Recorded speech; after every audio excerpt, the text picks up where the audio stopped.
Adi, now you can speak. Yes. Hari Om. Namaste, sir. Pranam, Professor S.R. Bhattji. Pranam, Ramarajji. Who else has joined?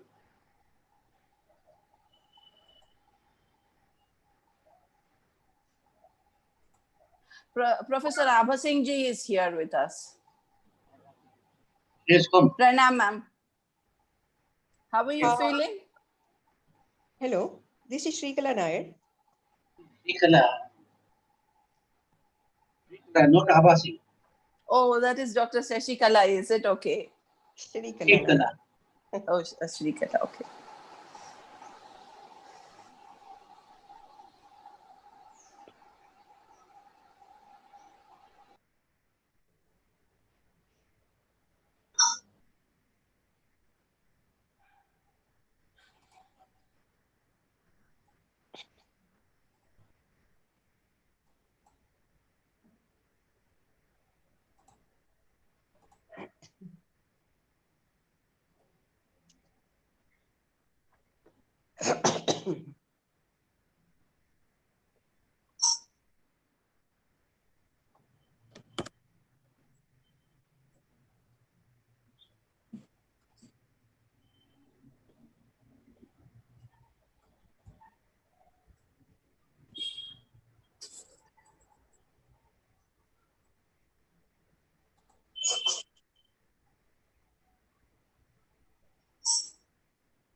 Is there any problem with connectivity?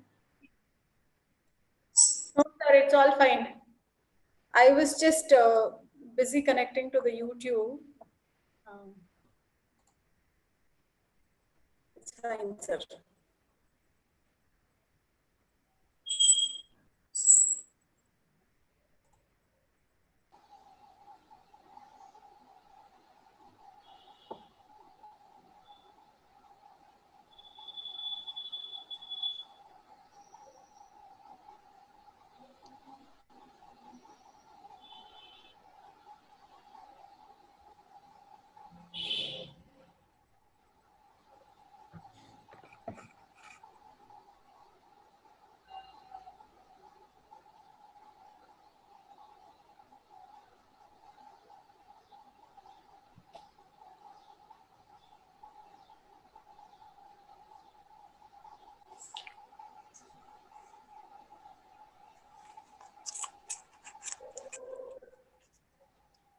Usha, can we just see if Professor Varkediji is there?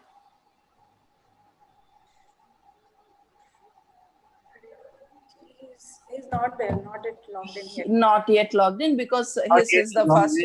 Then we have to begin on time. So yes. We can go to the next one if Professor Varkedi is not available. I think next Professor Srikala M. Nairji, I think she's already here. Probably then we can request her to. Ma'am, is that okay with you? Srikala? Srikala, you are on. Fine, perfect. Srikala? Yes, sir.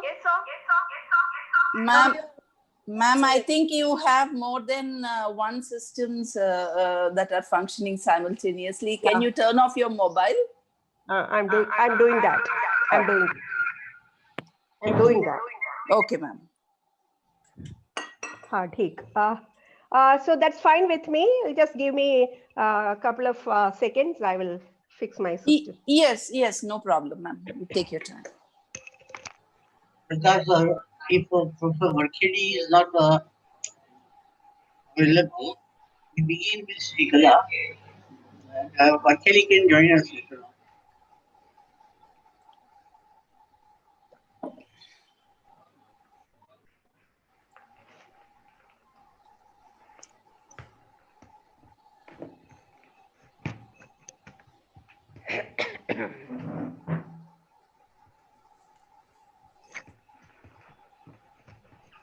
So, sir, it is 5 o'clock. Should we begin? Is Bhagwan here with us? No, not yet. Not yet. So, should we wait for 5 more minutes, or should we start, sir? Great. Prakash Sahu sir is here. Okay. So shall we start or? Wait for 2 minutes. Wait for Padma- 2 minutes. We'll wait for 2 minutes. ठीक.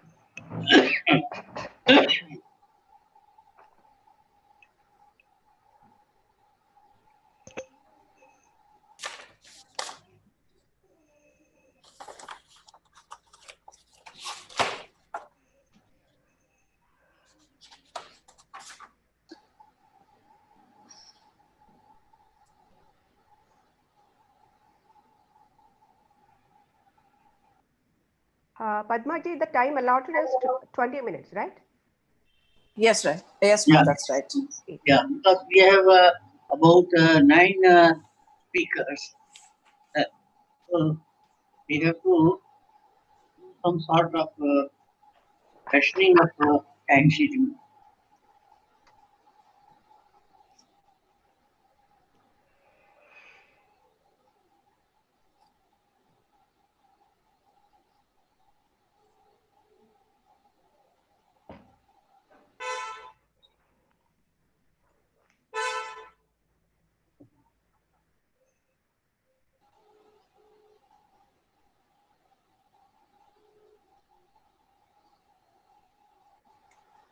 Good evening, Daveji. How are you? Namaste. Daveji has joined. Pranam, sir. Yeah, he's Pranam, here. sir. Pranam sir. Pappu Rao Garu, namaste. Yeah, he has joined. He's here. He's You not can see seen him. in my computer. I am not seeing him. He's joining now. Madam Tulsi is there. He's joining now. I see he's joining now. Yeah, Bhagwan is here. Bhagwan is-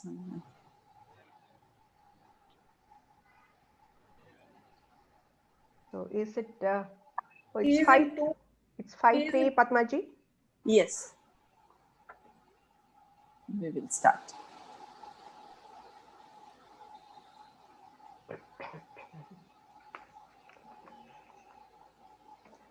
Om Namo Bhagavate Bhagwan. Namaste. Namo Bhagavate. Pranam. Professor Bhatt. Namaste Bharji. Pranam. Namaste, Pranam. Swamiji. Namaste. Namaste, Swamiji. Namaste. Namaste. So, should we begin the program? Yes. I welcome you all to the 4th session of the webinar on Indian identity and cultural continuity. As Professor S.R. Bharji was mentioning, that we have about 9 participants, 9 scholars presenting their papers, and plus Mrs. Pavitra ji from morning. I mean, she couldn't present her paper because of some power problems. So she is also going to present. So in all, there are 10. I request you to kindly stick to your schedule. Each speaker is allotted 20 minutes. So thank you. And now I welcome Professor Srikala M. Nair ji.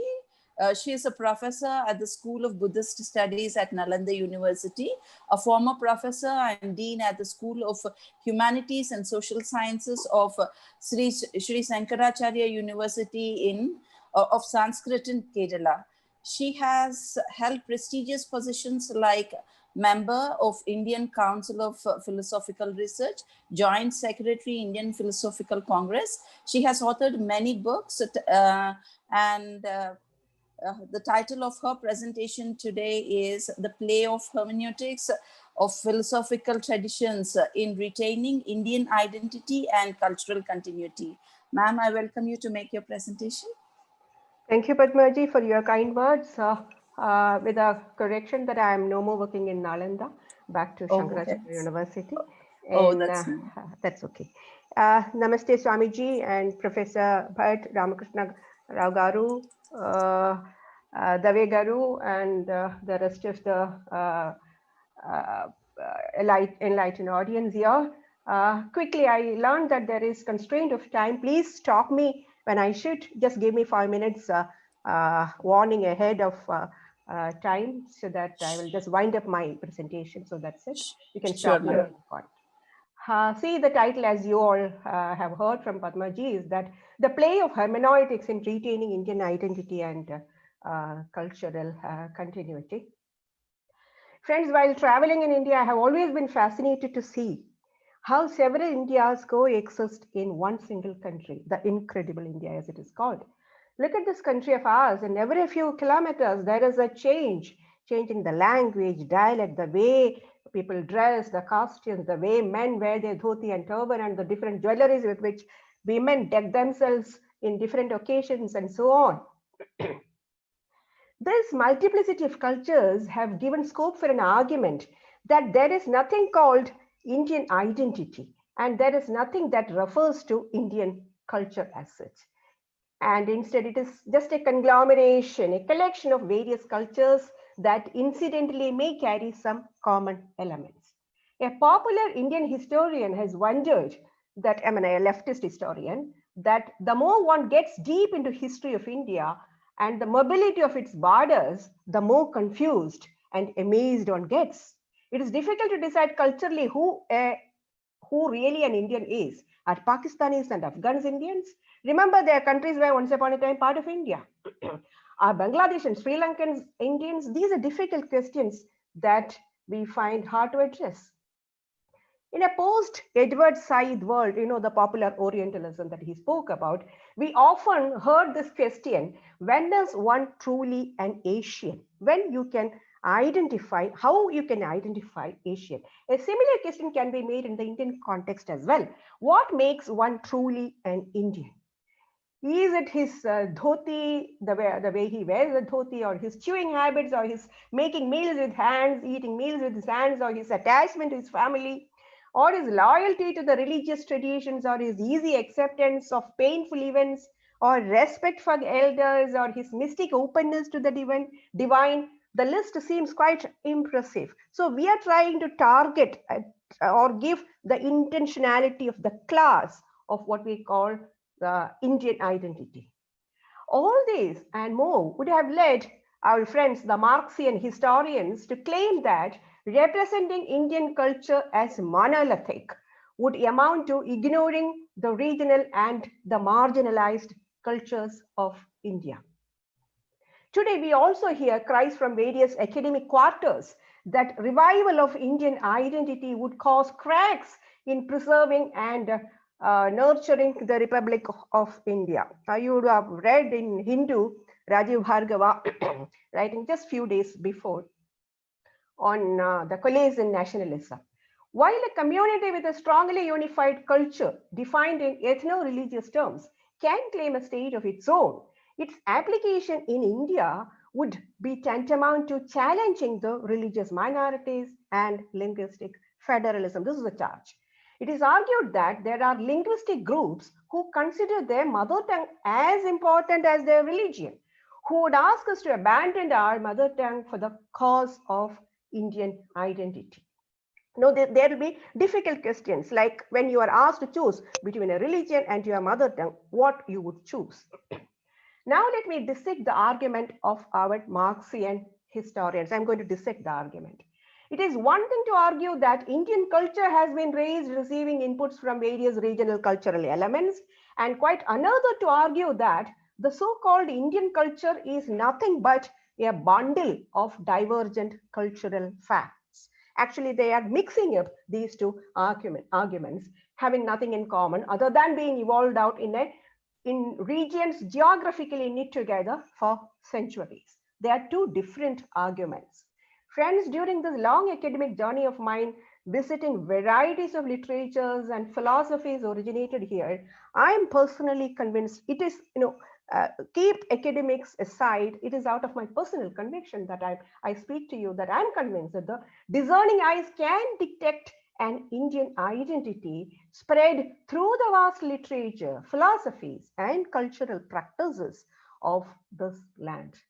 Any attempt to de-recognize this Indian identity should be evaluated as a conscious one to undermine it and prompted by factors other than academics. This is my judgment.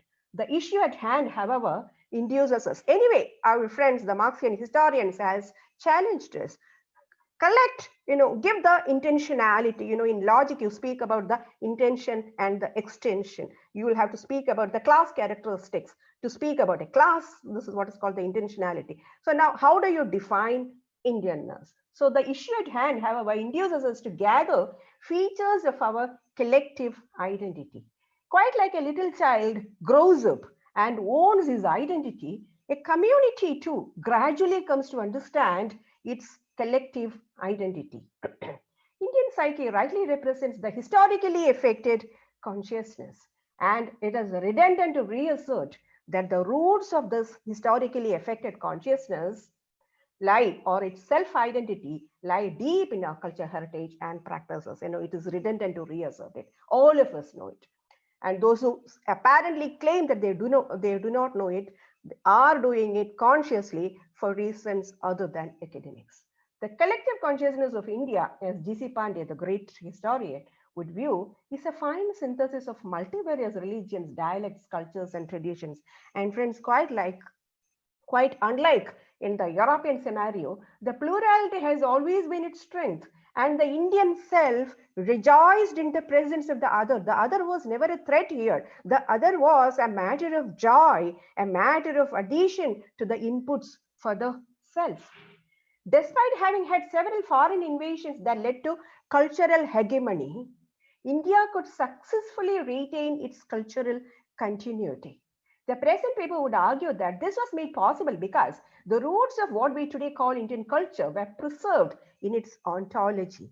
So the cultural roots were preserved intact and has been constantly nourished by its ontology, and therefore we could have what is called a cultural continuity today, which is successfully renewed time and again. It has not been frozen. It has not been kept as a fossil. This ontology has been renewed time and again through the interpretations of some of the basic texts that carried the fundamental insights of it. Now I'll stick on to the Prasthanatraya, the Upanishads, Brahma Sutra, and Bhagavad Gita. I will not go to the text as such. I'll just speak about the method that has been adopted, namely the hermeneutics. This might worry some of you that I'm planning to confine to Prasthanatraya as the lone philosophical repository of Indian culture. No, I have no such intentions. I do acknowledge all mainstream philosophies, including the Jain and Buddhist philosophical literature, the brilliant Nyaya tradition, the Sankhya Mimamsa traditions, which unfortunately could not raise many committed scholars in the later period, and also the various Tantra traditions of Indian polity, Kavya Mimamsa, of economics and other social sciences since the Sutra period, were all part of this big program, namely raising Indian culture. While the hermeneutic tradition of textual studies continued to nourish the roots of Indian culture, which is the argument that I'm placing, its application in various religious and cultural practices made it as a living reality among the people of the land. The present paper would look at the role played by hermeneutics in retaining Indian identity and cultural continuity purely from a philosophical perspective. In order to bring hermeneutics to the mainstream, I seek the aid of Gadamer, Gadamerian theory, a popular one in 20th century continental thinking. I'm sure you all are familiar with Hans-Georg Gadamer, who has contributed immensely to the theory of hermeneutics in 20th century. Remember, raising an Indian identity and cultural continuity were not the major intentions of hermeneutics of textual tradition. They were just the necessary conditions. And I'm trying to highlight these two factors because this is the topic of our webinar. Gadamer almost resonates Indian thought when he says, being underlies, exceeds, and makes possible language. Beautiful. Once again, being underlies, exceeds, and makes possible language. It is through the hermeneutics of textual tradition that the being gets unraveled. I often employ what is called T trio, Professor, in presence of Professor Bhatt, I have several times presented this thesis, what I call the T trio, teacher, text, and the tradition, and the interrelation between these three T's. Teacher and the text are purely interdependent. The teacher can meaningfully function only when the text is placed onto him, and the text indeed demands a teacher for its unfolding, and together the teacher and the text makes the tradition possible. Now, quite like in a play, Gadamer brings in the analogy of a play. Quite like in a play, the teacher effortlessly and spontaneously comes out with his interpretation. It is not a conscious exercise that the teacher is undertaking. Quite like in a play, the teacher effortlessly and spontaneously comes out with his interpretation of the text, which he transmits to his disciple. In our tradition, it has been said that it is a so love that the teacher has for the student that makes him open up and interpret the text. Now comes the question, how should a teacher interpret the text? What are the norms that he should resort to? The primary insistence is on footing oneself within the tradition. One can never escape from one's tradition. Tradition serves as the condition of one's knowledge, the background that instigates all inquiry. You'll have to place yourself, foot yourself somewhere from where you can raise your horizon. One can never start from a tradition-free place. And those who undermine the tradition, please remember that you cannot start from a no man's place. A tradition is what gives one a question or interest to begin with. Well, you should have a question to start with, and tradition provides you this platform. Second, all successful efforts to enliven a tradition require changing it. Now, how will you contribute to the tradition? By making it alive once again. And how do you make it alive? By changing it, by altering it, so as to make it relevant for the current context. A passive acknowledgement of a tradition by just promising, taking pledge on the tradition that I am with the tradition, you are not contributing to the tradition. A passive acknowledgement of a tradition does not allow one to live with it. To embrace a tradition is to make it one's own. Only when I make my Indian philosophical tradition, particularly if Vedanta tradition is mine, well, I'll have to make it as mine by altering it, by creatively contributing to it. Interestingly, tradition is less a conserving force than a provocative one. Now, very often our leftist friends charge on us saying that a tradition is a conserving force. Now, Gadamer used it as a provocative one. He says that even a revolution is a response to the tradition. Think of Buddha, for instance. Buddha was a revolutionary, but he started from the tradition of Indian philosophy. So in a hermeneutic enterprise, the teacher should have access to the past. Unless you have the history, you cannot change it. Like now, the historical situation in which the text was placed. Now, how do you interpret the history? Here, understanding a text can be compared to understanding another person. Now, how do you reach up to another person? Gadamer would say that you can never move towards understanding another except first in terms of your own prejudice. Now, prejudice again has been used in a creative and proactive fashion than in a negative fashion. Your pre-understanding of the text. We always begin from the existing textual tradition and calls for endless expansion of it through such transforming encounters. The third element is what is called the horizon, the notion of horizon, something which suggests the situated and perspectival nature of knowing. Now, the ability of a contemporary interpreter, for instance, someone who interprets the text today, to understand a text of the past does not presuppose two entirely distinct horizons. So it's not the text that it is not the case that the text has one horizon and the interpreter has another horizon. It's in this context that Gadamer speaks about the fusion of the horizon. Now, how does this fusion arise? See, the very term horizon means that it does not have a fixity. As you move, the horizon also moves. In other words, you create or you recreate your horizon, and it is in this recreated horizon that you make the fusion of the other possible into your horizon. So it is crucial to note that the fusion of horizons happens beyond our willing. Now, it should not be a conscious, willful act that I'm undertaking. Rather, the expanding of our horizon is not something that we can willfully control or bring about. Again, the analogy of play is apt here. See, quite like in a play that it is not that you are just tied fully by the norms of the play, nor is it that that you are kept passive, nor is it that you are given full freedom. So this reflects a kind of a mediality. The productivity of such differences, now creatively interpreting the text, the productivity of this difference is being attested by Gadamer, stating that the difference should be taken as the occasion for and not as an impediment to understanding. So it is an occasion by stating my difference. Think of Shankara. I don't want to extend further on this, that by creatively reinterpreting, establishing his differences, what he has done is he has took an occasion and it was not an impediment to understand the text. Thus, dialectic, I propose, should be inseparable from dialogue. Quite like Plato, quite like Gadamer, in Indian tradition also we say that the dialectic and the dialogue, they are not two different exercises. Where there is dialectics, there is dialogue. Vade vade jayate. And as Professor Bhatt beautifully always he insists that it is not purely a debate where there is a defeated. Of course, technically we speak about Professor Varkhedi has joined and he knows much more about the norms of debate. So let me not intervene in this territory where you have the exercise of Vada, but nevertheless the Vada other than the Jalpa, the Vitanda, where you have an argument in search of truth, which is quite like understanding the whole, the being, which is greater than its parts or preposition, where the person is open towards understanding the reality as such.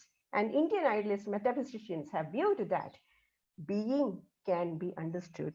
That is, being that can be understood is language. Now, in the whole of the exercise, in the hermeneutics of textual tradition, it is the language that plays the huge role. And it's beautifully said in all the idealist traditions, be it Shankara, Nagarjuna, being that can be understood is language. Indian philosophy down the ages retains certain metaphysical principles. As I have said that in the ontology, the basic roots of the culture has been preserved. And to cite one such metaphysical principle is the primacy of the self that stands uppermost among them. Most of the philosophical literature in India reiterates that the transcendental self is a presupposition of all empirical endeavors. Think of any statement from, a lot of statements from the Upanishads. And what comes to my mind is, of course, Brihadaranyaka Upanishad is an encyclopedia on consciousness, and where he says, Atmavare, Dashtavyo, Shrotavyo, Mantavyo, Vidhyas, so on and so forth. All the texts are beautiful. However, since the empirical self is a paradoxical union of the self and the not self, what we call the jiva, there is a perpetual struggle in human life to regain its autonomy, obscured by the inauthentic images. So this you may conclude also. Huh? Yes, sir. So this struggle constitutes the core of the dialectic view, dialectic of value seeking at both the individual and the social views. So now what I want in the few slides that we have, I'll just try to speak to you about how these deep ontological principles were duly translated as rituals, as the acharas and the anushtanas, and tradition has taken care to encase all these profundities of Indian metaphysical visions in rituals. But unfortunately, not knowing the crucial play of philosophy in preserving the culture and tradition of India and the role of hermeneutics in ever renewing the philosophical tradition, our early leaders of independent India began to use positivist empirist tools to analyze Indian culture. And unfortunately, this tradition continues even after 70 years. And the results, as you all know, were disastrous. For instance, I'll just cite one example and wind up, mistaking secularism to be irreligiosity. Now, educated Indian has taken special care and misunderstanding secularism to be irreligiosity. the educated Indian has taken special care to consciously remove those acharas and anushtanas that were once upon a time part of ourselves. And as a result, now you have the huge issue of identity crisis. Now, a compromised, educated Indian with his cultural factors, he is wondering, am I a religious person adapted to the modern situation? If so, to what extent have I diluted the tradition? Am I able to preserve the essence of my identity intact even as I make it adaptable to modern living? You know, the issues related to self-identity abound. Exiled from our own culture, we traverse in the wilderness of modernity. I wind up, it was again a folly on the Renaissance leaders and the nation builders. Of course, they all had troubles because at that time we were struggling. And so what they have done is they have borrowed the Enlightenment virtues and applied it as such. The Enlightenment virtues like democracy, liberalism, equality, secularism, all of them just borrowed straight from Europe and applied it as it is in the Indian soil, which was a great failure. They should have interpreted, as D.C. Pandey would say, that they should have interpreted taking an internalist approach. This is all an externalist approach. Adapting the positivist tool was all failure, and the results of which we are reaping today. So as Gadamer says, that one will necessarily have to place himself within the cultural tradition in order to make or bring in any effective change to it. Thank you. Thank you so much. Thank you, sir. Thank you. Thank you, Professor Shrikala Nair, for a very erudite and scholarly presentation. You have rightly begun by pointing out the leftist Marxist sense, which is negative and which tends to cushion the validity of the term Indian identity. But they have their own vested interest, and I think we have to not only give them a strong rebuttal, but also point out that what is there which can be called as an Indian identity is something which is quite vivid and something which does not require any evidence, because it is a matter of experience, a matter of feeling, a matter of belongingness to a particular culture. Indian identity is, in fact, as yesterday Sri Ram Madhurji said, is cultural identity. And therefore, Indian culture is surviving and thriving, and therefore we do have something called Indian identity. You have adopted this hermeneutical approach to analyze this notion of identity and emphasize the three T's, the teacher, the text, and the tradition. Particularly, you emphasize the tradition part of it. In fact, tradition is something which has to be deeply rooted in the past. Otherwise, it can't be a tradition. Tradition has to have some sort of a continuity from the past, but it should not be circumscribed with the past alone. It should not be just parroting the past. So it has to have it has to be a live tradition, a flowing tradition, and therefore modernity can be absorbed in the flow of this tradition. There is no incompatibility between modernity and continuity of the tradition. So you have emphasized also rightly the role of dialogue, samvad, because it is through dialogue alone that we can approach the other and may have a beneficial understanding of the other. Therefore, role of the other is also very much important. But in Indian culture, the other, as I've been saying, is not an external other, but an internal one. So there is some sort of an inclusiveness here in dealing with the other, and the other belongs to our own family, not an alien one. So that sort of understanding of the other we have, and you have taken help of Gadamer in analyzing it, and I think it's a good attempt, and we congratulate you for this, and we thank you very much for your sparing your precious time with us and giving us the benefit of your wisdom. Thank you very much. Thank you. Now over to Padmaji. And since Professor Varkhedi has Yes. joined, Yes, so, he has joined, sir. so we invite him there. Yes. So now I invite Professor Srinivas Varkhedi ji. He's currently working as a professor and dean of Shastra faculty in Karnataka Samskrita University. No. He's vice chancellor of Kavikul Guru Kalidas University in. In I two think universities, two universities. Two in universities. 2 universities. Oh, okay.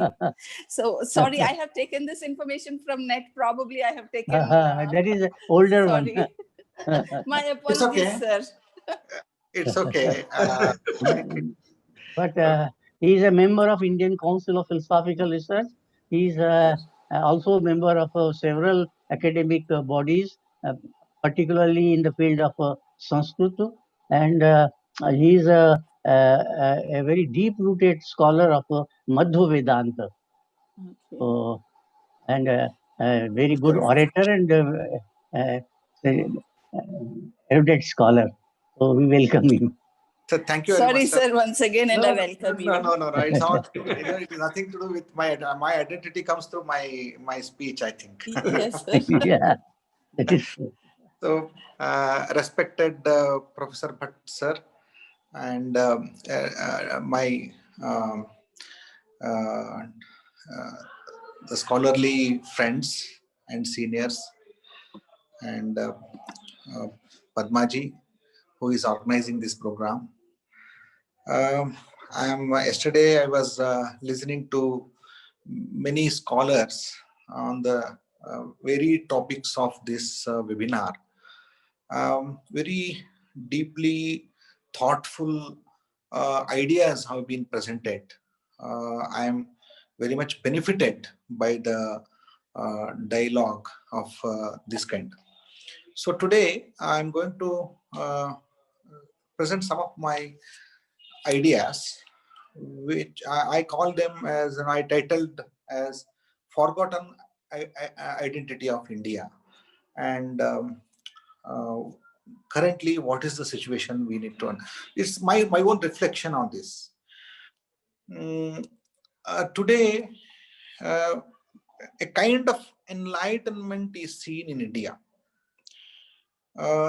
People seemingly are discussing about India, Indian identity, about the past, about the future that can be created on the basis of our tradition. All these are discussed because of this new education policy. Also, we have been discussing these issues nowadays. Correct me if I'm wrong. Sometimes this sort of political enlightenment is not enough for a country like India. I call it as political enlightenment. Why I'm calling this political enlightenment? So when certain power centers are occupied by some sort of people mandate, through the people mandate, today an ideological party is enjoying the majority. Therefore, people feel that, but that doesn't mean that the entire India, is enlightened now. No. So I insist upon there should be a social and there should be social enlightenment. There should be a cultural environment, and I personally feel that there is a strong cultural enlightenment in India for long. Nobody has disturbed it. Nobody has, because our own cultural roots, if we go and check, even today, if you go to Char Dham, even if you go to Banaras, there is a great influence of the people on the people about this Tirtha Yatra and other things. Nobody stopped them. Nobody could stop them. Despite of all sort of discourses in the academia, can anybody stop such kind of feelings of the people about their belief sets about the cultural and other religious beliefs? No. So that sort of very strong, strongly rooted belief sets are the strength of India. The other hand, the social enlightenment has not happened actually. That is yet to happen. We should really try for this social enlightenment. That has not happened in India so far.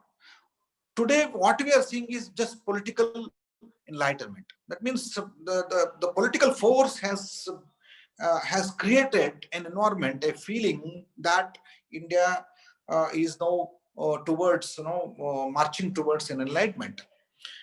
Today, what we have to do as a philosopher, as a thinker in the philosophy, in the field of philosophy, what is my duty? So I just enumerate some of the ideas. When I was reading Max Muller's book, Max Muller has delivered 5 lectures in the Cambridge, What India Can Teach Us. I think these 5 lectures are available on the internet. So he has delivered 5 lectures to the civil servants on those days in the Oxford, I think in the Cambridge. So the title was What India Can Teach Us. Very interestingly, he made very beautiful remarks on Indian knowledge traditions. He says, if you just go, so 3 points he makes. One is Indian intellectual tradition, and secondly, he makes the multiculturalism,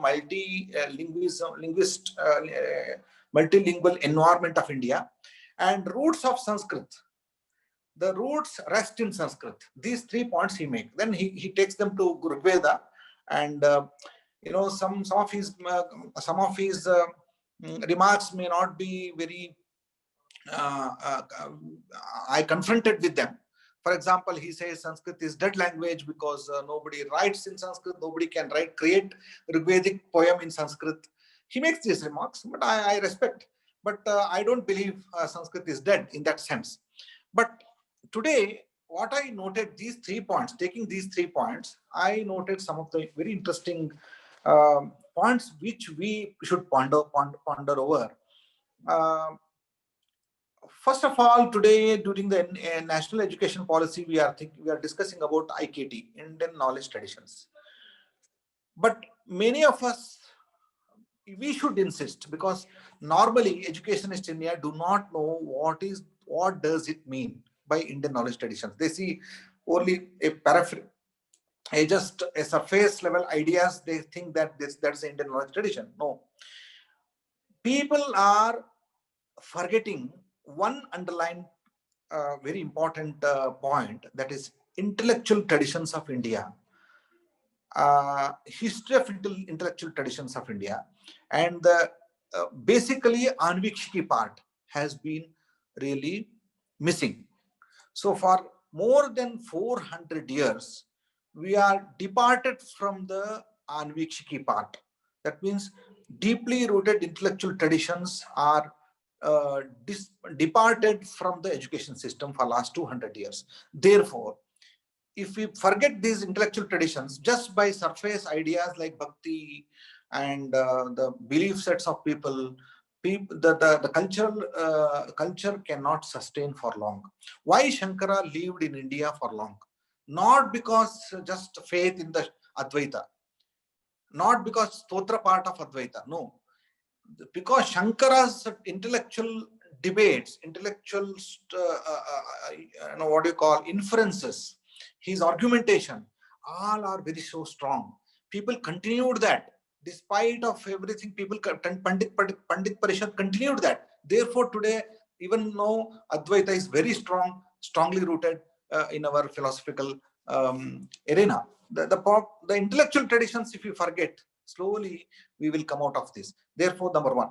Number two, India is very strong in multilingual creation of multilingual environment.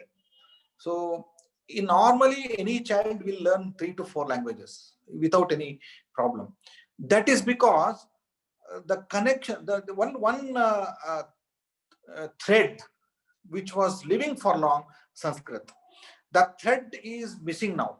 If thread is missing, therefore definitely this multilingual environment will cannot be continued without this thread. Therefore, second part, multilingual environment of India can be maintained only with the thread of Sanskrit. And the third part, textual tradition of India. Today, we are discussing so many ideas without any base of it. The Indian traditions always maintain sutras. That means text in the context. Each text, it can be sarvakalika. When it is applied to the context, you can have many interpretations, and then you can still maintain the tradition. The text in the context was very much seen in the throughout the traditional interpretations. I've seen same text is interpreted in different ages in different ways. The context is the definition. Context defines the meaning of the text. Therefore, this tradition has been broken. People have been are throwing the text and maintaining the ideas. No, the Indian intellectual tradition can continue. The inquiry can continue only through the text. So textual tradition, text in the context, has to be maintained. So these three important points I wanted to make before you. Today, Vedantic tradition has a great contribution. All our languages, be it Assamese, be it Malayalam, even Tamil, every languages they carry certain Vedantic principles through the simple terminologies. Because of their existence in the language, our Indian perception has changed about the life. For example, karma.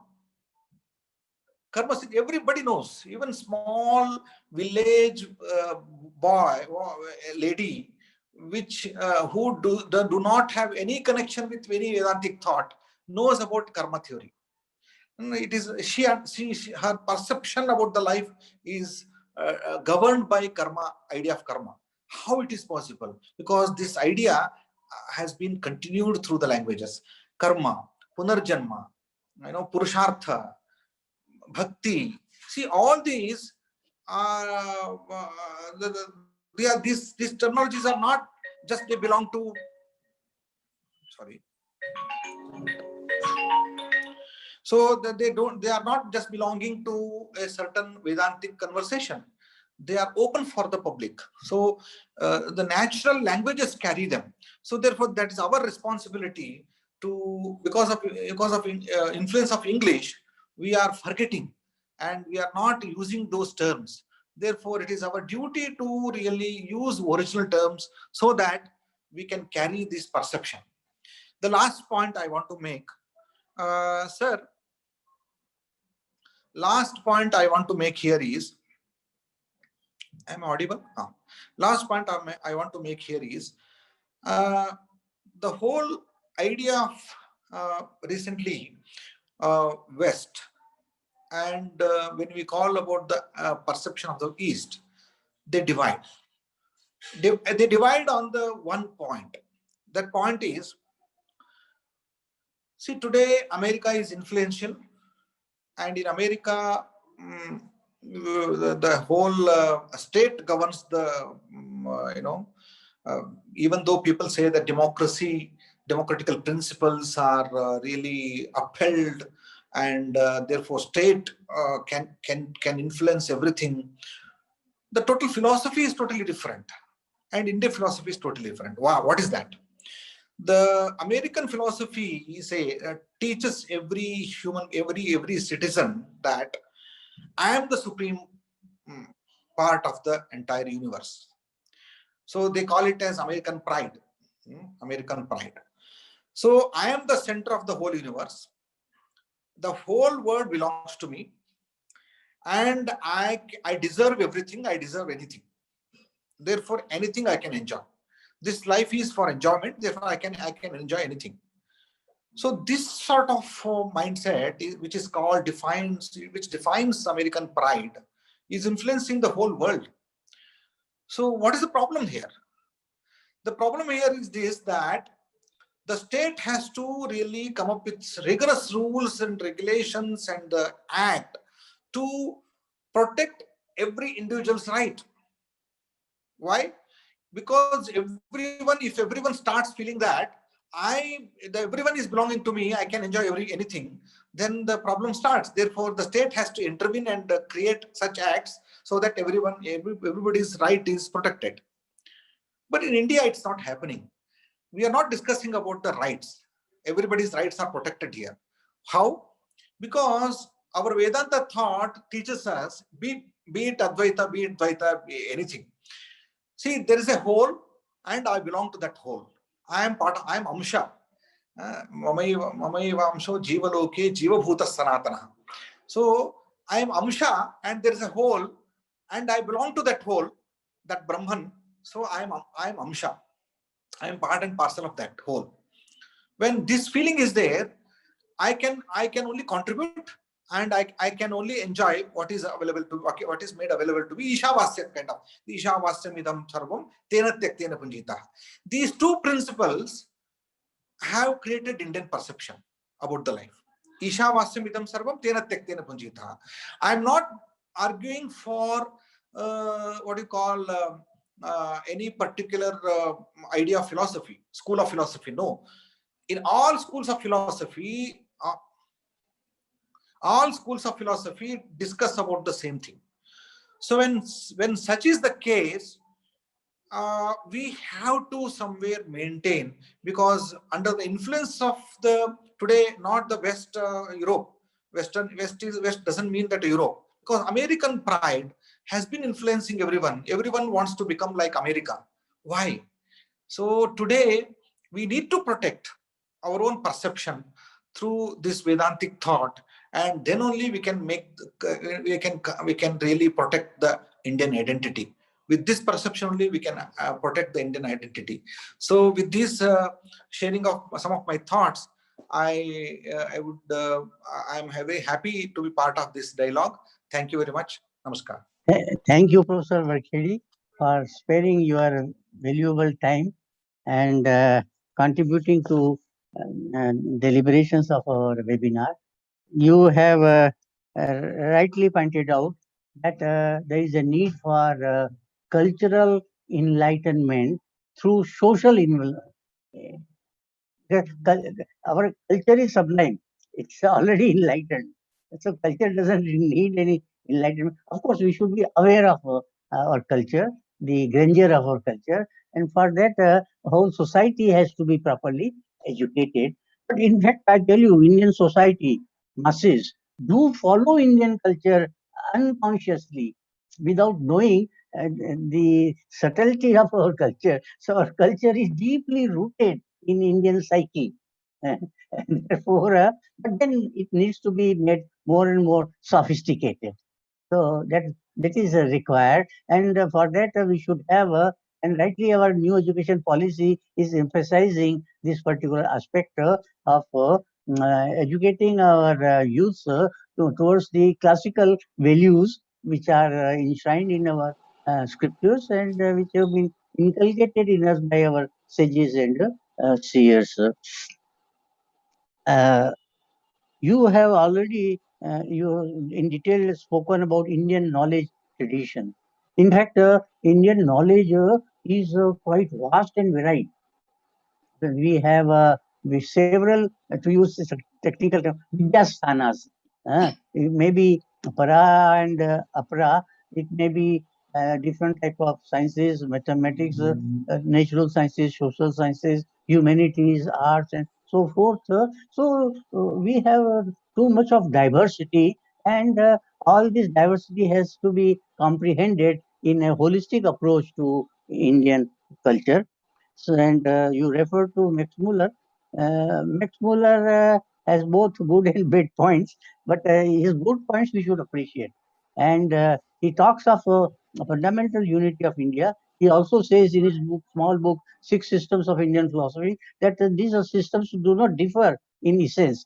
They have a basic affinity and commonality, and we have to emphasize that.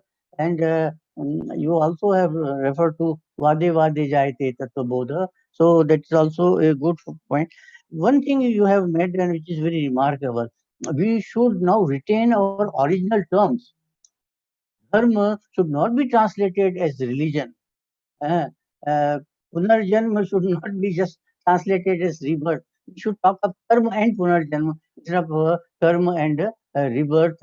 And so many of such words which have deep connotation and subtle nuances. They cannot be captured when we translate them in alien language. And therefore, your emphasis on retaining the original terms is welcome. You have pointed out about Vedanta. Vedanta, in fact, is a way of life which India has accepted, and it constitutes the core of Indian culture. Different shades of Vedanta are there. It is immaterial. Basic idea of Vedanta is a fundamental unity of all existences. You talked of role of the state, but I don't think we should very much depend upon state. We also should have some sort of an autonomy from the state, and we should stand on our own feet and not be parasitic upon the state management. But of course, role of state is significant in the modern context. So No, you have role of state has become very inevitable in the West, in the America. But in India, it is not so, because role not of so. state is very meager here, because we maintain ourselves. Yeah, but generally we look to the state for everything we want. Governor, government we should do, government should do. Why should government all the while intervene? Well, we should also stand on our own and do something. Anyway, you have made some very valuable points, and we are thankful to you for this. And now over to Padmaji. Padmaji. Padmaji, you have to unmute yourself. Yes, sir. Uh. Actually, I logged out briefly due to internet issue. Sorry. I just want to check if Ms. Rajeshri Benimadhu is here. She said she'll join us in 20 minutes, half an hour back. So I hope she's joined us. Are you there, ma'am? Yes, Padmaji. Yes, okay. So now I welcome Ms. Rajeshri Benimadhuji to make a presentation. She holds a master's in philosophy from Benares Hindu University. She has over 19 years of teaching and is currently a full-time temporary lecturer in Mahatma Gandhi Institute, School of Indological Studies in the Department of Philosophy. She's pursuing her PhD in the field of environmental ethics and spiritual ecology in Vedic traditions. She's going to speak about the journey of Ramacharita in promoting Indian culture and ethnicity among Mauritians. Ma'am, I welcome you to present your paper. Thank you, Padmaji. Om Namo Namaha.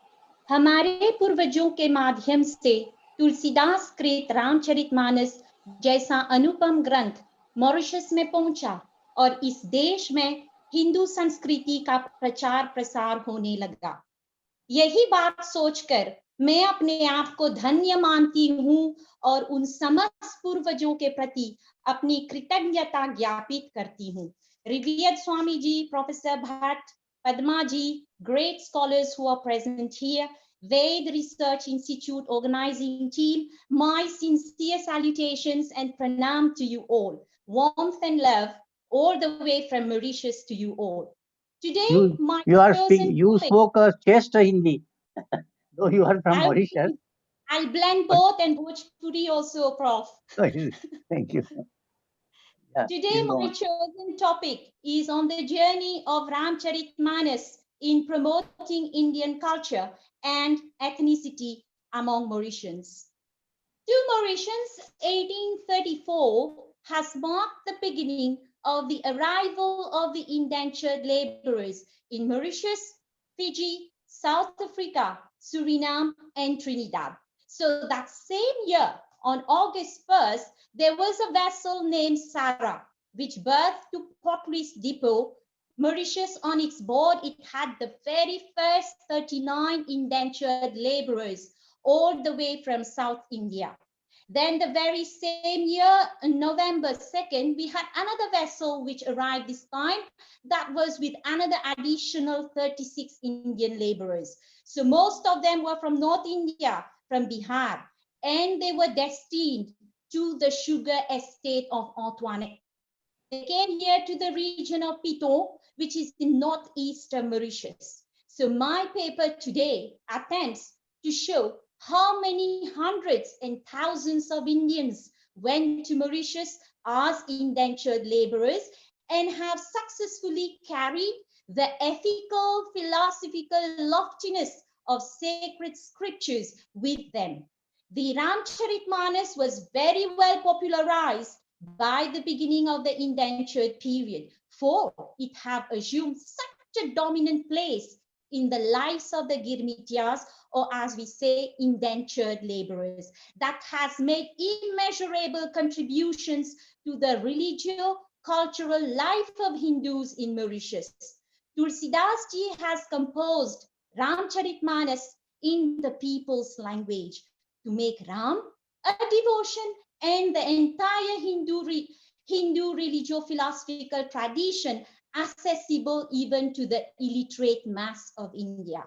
The aim of my study is also here to show how there has been an appropriate recognition of the vital role of the Ramcharitmanas among Hindu Mauritians. The Ram ethos and the Ramcharitmanas have had great impact, not only in India, its original home, but also in countries far removed from India. If people could not physically carry copies of the Ramcharitmanas to wherever they emigrated, they carried it in their hearts and minds to distant lands with this journey. PM Modi ji, during his visits, he often stated, Mauritius to ek chota sa Bharat hai. He feels that he is in his own homeland when he is in Mauritius. So I will briefly tell you more about the historical background of Mauritius before I proceed further. So Mauritius is a beautiful tropical island off east coast of Madagascar in the Indian Ocean, and its capital city is Port Louis. It is also called as the Rainbow Paradise Island. Why rainbow? Because of its rich cultural diversity and peaceful blend of religions. Mauritius does not recognize any official language, but the majority of the population, they converse in French and English, and Creole is the mainstream everyday language among locals.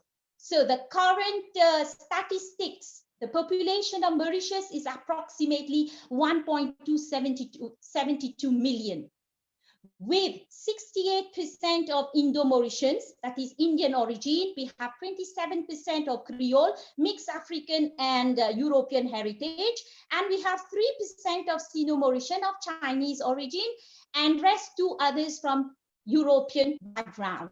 So despite being a secular country, most Mauritians, they acknowledge religion to be a major part of their identity. The most popular religion is Hinduism, followed by Christianity and then Islam. So a very small minority follows Buddhism. Many public holidays are attributed to religious festivals such as Diwali, Mahashivratri, Christmas, Eid, and Chinese New Year. So this beautiful blend of cultures and religious beliefs are well reflected even in the cuisine of the island as well. So indentured laborers, let us see what was their role, their lifestyle here in Mauritius. What way were they up to? Well, slavery was abolished in Mauritius on February 1st, 1835. That was a closing chapter as old as 200 years. The British at that time was in dire need of workers for the sugarcane fields and factories. They decided thereon to turn to India to start recruiting an abundant source of labor and to ensure that Mauritius becomes the sugar granary of the empire. So between 1834 and 1924, we had around 451 to 746 indentured laborers who embarked in the ports of Calcutta, Mumbai, and Madras. As I've earlier mentioned, from Chennai, that was the very first, we had our 39 indentured laborers. So all of them set out to find fortune in Mauritius. They dreamt of a better life conditions, flew the numerous catastrophes in India.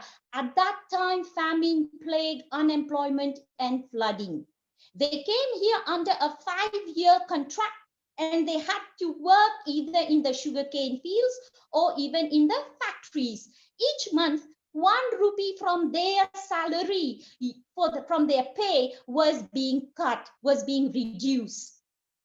Later on, I'll tell why this was deducted. They earned 5 rupees monthly, 2 pounds of rice, half pound of dal, 2 ounces of coconut oil, 2 ounces of mustard oil, and salted fish. At the end of the year, their employer would provide them with a shirt, 2 sheets, a jacket, a cap, a dhoti, and a total of 8 yards of calico and 2 covers. The ration usually for the women and children at that time was to a lesser extent. And the funds, remember I told you 1 rupees monthly was deducted. That was for restituting to them if they choose to stay in Mauritius, or they have to go back after the 5 years. So what was the cost at that time? Their trip return ticket to Calcutta cost 3.45 pounds sterling, to Madras was 2.19 pounds sterling, and to Mumbai was 3.18 pounds sterling. Now the question is, was it only about income, family here for them? Not at all. This was then and when the beginning of the journey of Ramcharitmanas started in Mauritius. The heritage bequeathed to us by Indian emigrants has an inborn resilience, partly because it embodies some eternal values, and that are not only practical, but they are relevant to the needs of the population and our contemporary society until today. It is also forgotten that this heritage has provided large sections of the population with the strength to build an autonomous life as individuals, to safeguard certain ways of life which they consider worthwhile, but also as communities to withstand the onslaught of colonization and westernization. One point that needs to be made is that these immigrants had no intention of forsaking either their motherland, their religion, language, or culture. Trying to improve their economic status in foreign lands while leading the lifestyle previously they lived, which was followed in India.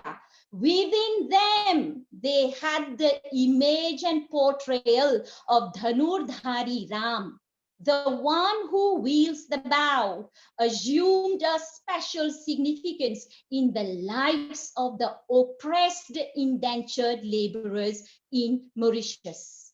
The Ramcharitmanas meets the requirements of scripture in that it is didactic in its appeal.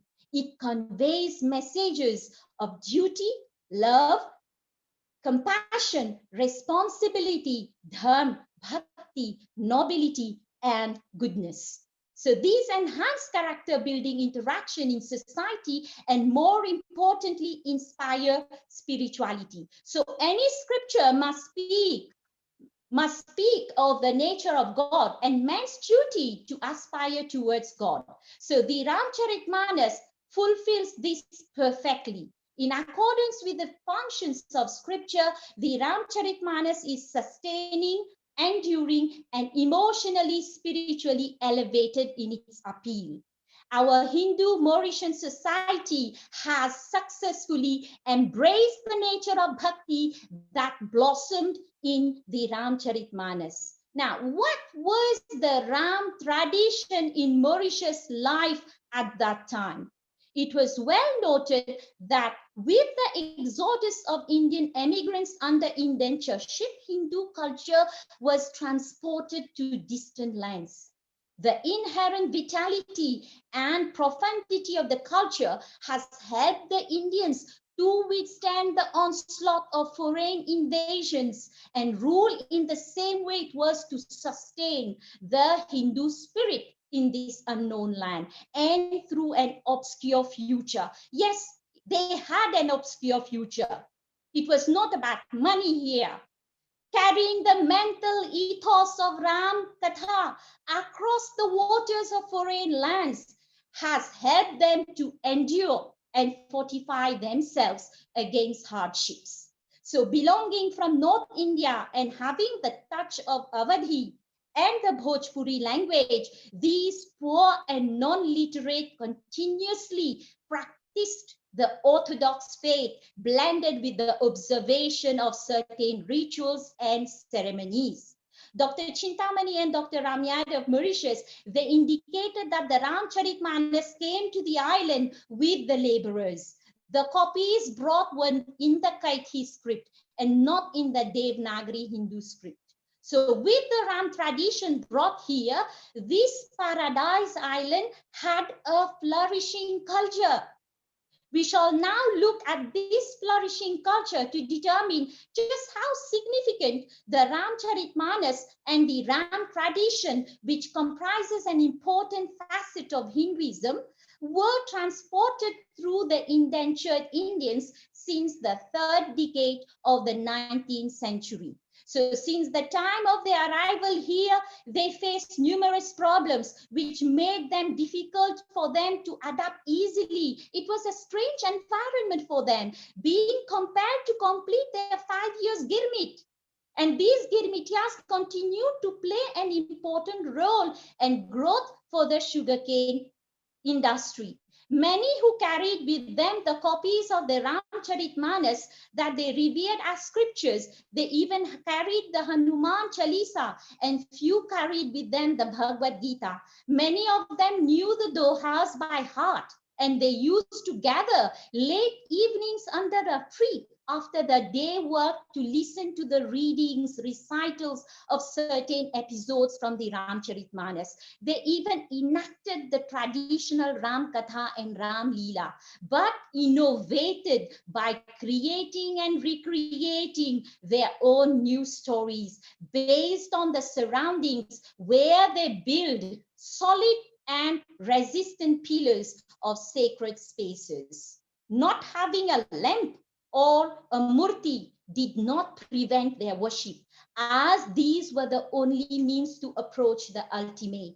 The immigrants, they were in touch with their fast, the religious festivals through the Panchang that they brought to Mauritius by few people. So the majority of the Hindi speaking in the diaspora here was and are Sanatanis, which means they accept the Ram of Tulsidas as scripture, and they view Sri Ram as God or avatar.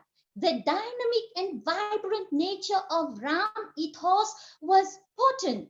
Perhaps our forefathers followed the instructions of Tulsidas ji that I would quote. Rama hi sumirya hasina Rama hi, santata suniya Rama guna grama hi, which means Ram alone should be remembered, Ram alone should be glorified, and it is the catalogue of Ram's virtues alone that should be given ear to, I unquote. Let us see what the Girmits did into promoting the cultural continuity and ethnicity. Here they created the Ramayanis, Mandalis, and Bedkas. With the advent of the Girmitias, the Bedkas were established in all estate camps, the sugarcane field area. They used to have their huts there, and the Indian villagers. So the Girmitias, they used to meet in their Bedkas. They used to chant the Ramcharitmanas verses to mitigate their sorrows and humiliations. It was the nightly chorus chanting of Ramayan that they brought with them some musical instruments like the jhal and the dholak, which used to serve to give them sustenance and vitality to their morbid life. Yes, their life was morbid, enabling them to face the challenges of the next day when they go to the plantation life or sugarcane field. So these veteran tradition bearers, they knew the Ramayana by heart. So these Ramayanis, as they were called, and they are still called to his day, grew in number until the 20th century. So the focus of the Bedkas of those days was laid on the ability of the students to memorize, to read and chant the Ramcharitmanas, and also to have the ability to explain the Ramcharitmanas verses in Bhojpuri as well. Thus, it was the Bartani which was taught with the sole intention that the immigrants' children would know the Ramcharitmanas. So the Ramcharitmanas, through its main character, Lord Ram, enshrining Maryada Purushottam, is deeply embedded in the psyche of the Hindus. There is at least one Ramayan Mandali in every village here in Mauritius, but there are hundreds spread throughout Mauritius.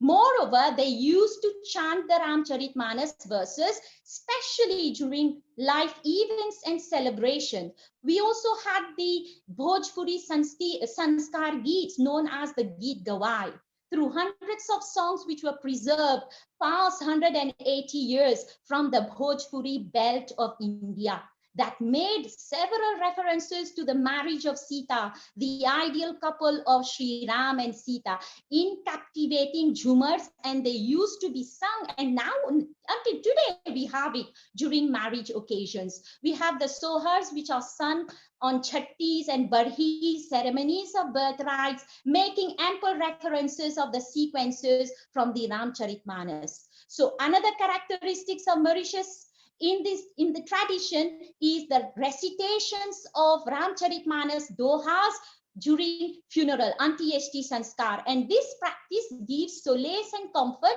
to the near and dear ones of the departed soul to bear the anguish. It has become like it's compulsory, because usually the dead body, the corpse of the deceased person is kept, we choose either for 24 hours or the next day. So the Ramayana Mandali people will be called, and sometimes voluntarily we have people of the family members, they used to sing the selected verses of the Ramcharitmanas. So together with the chanting, we have our Mauritius Broadcasting TV Corporation, who also broadcasted over the years. We have regular programs on the Ramcharitmanas, either by way of ballet performances, talks, plays, or musical recitals, and other kirtans and bhajan sessions. Mauritians also feel thankful to have amidst us one Indian, Pandit Rajendra Arunji, who gave a new interpretation and dimension. That is, his arrival in Mauritius gave a new dimension to the Ramcharitmanas satsangs. He started with talks on Ramayana and NBC radio, and then he conducts Ram Katha all around in Mauritius. So what is very peaceful here is that he came up with a team, the cooperation of the government, to set up a beautiful Ramayan Center temple in Mauritius, not even 10 minutes away from my home. So that was passed in Parliament through a Ramayan Center Act. So from time to time, Ramcharitmanas exponents are invited to give lectures, and we have recitations competitions which are held at national level with the schools, participants from schools and colleges and public. And we have a nearby country, Rainian Island. The Ramcharitmanas ballet is performed colorfully in French to the delight of the population. So together with the advent of Mandalis, we have rituals and festivals too had a great impact and relevance in the land. So Ramcharitmanas was very close to the hearts of the Hindu immigrants since it formed part of India. So to celebrate the festivals, to practice, to perform these rituals, these Girimityas, they were able to import Indian necessities to fulfill their cultural needs. So what follows here next is I'm going to give you a very brief explanation of the rituals and festivals that the Girimityas and their descendants had observed, and which also includes until today the present generation, us in the Hindu Mauritian society. So I am the 5th generation. There might be already, we have reached to the 7th generation. So daily rites and oblations with sandhyas, kirtans and bhajans and meditations. Usually here Mauritians, you will never see in their yard or in their altar place that there is not a diya which is not lit. So it can be noted that even Sri Ram lived his life according to Vedic injunctions, and he practiced the Panch Mahayagnas. The next ritual that usually all the Mauritians, we Sanatanis, we practice is the Pitra Paksh, which last week we just Thursday it was the last day. So Pitra Paksh, usually we do it because a prayer offered to God for the deliverance of the departed souls of ancestors.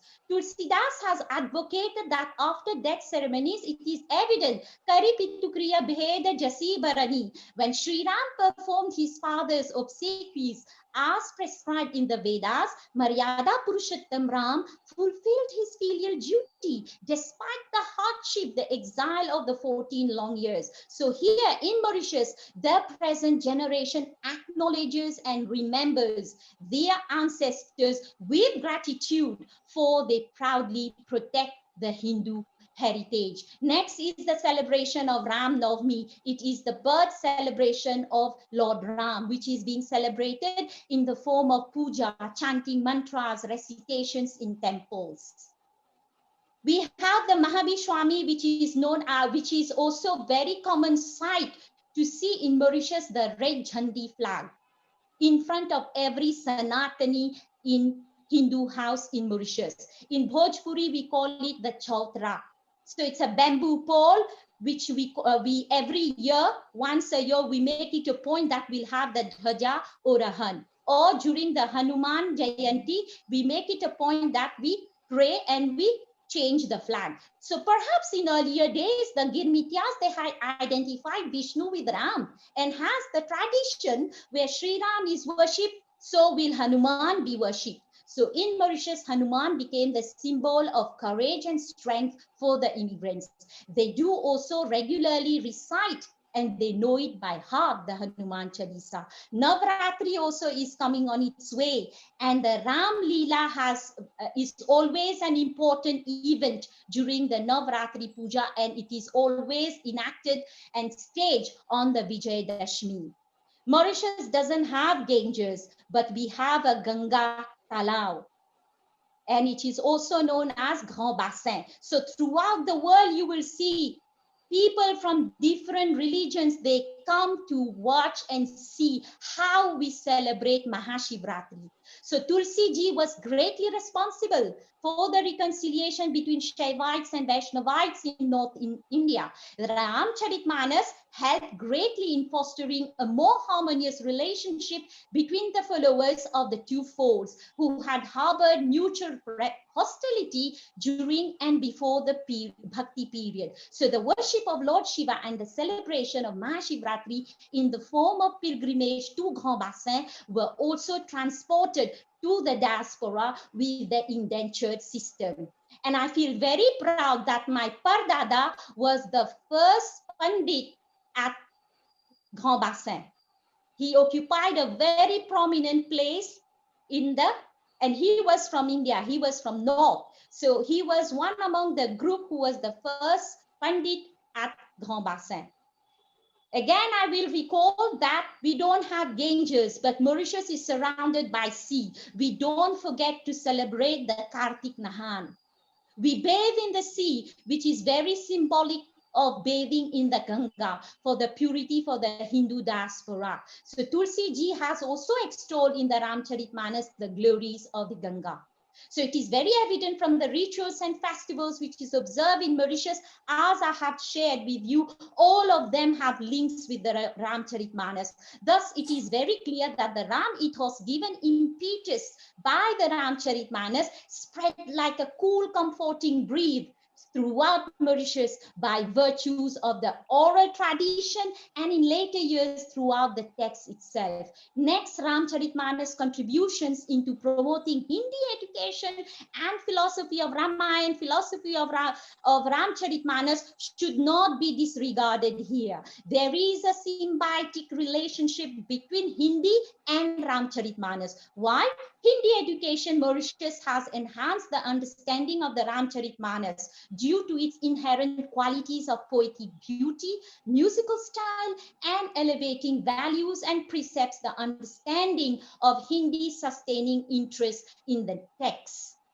Dr. Ramyad, in one of his conference paper, he tried to talk about the relationship of the epic and the Hindi. Allow me to quote. The Ramcharitmanas has over the years contributed much to the development of standard Hindi in Mauritius.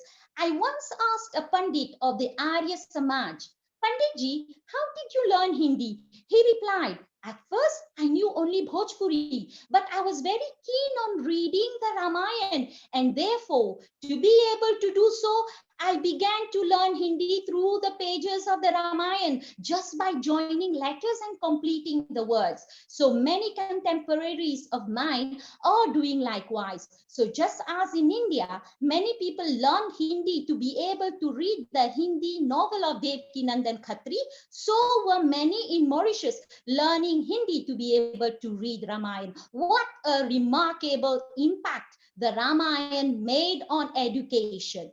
Unquote. Mauritian Hindus are in the fortunate position that Hindi is taught at primary and secondary levels. Now, in the last few years, it has become a full-fledged degree awarding course, which is taught at our institution, Mahatma Gandhi Institute, with affiliation with the University of Mauritius.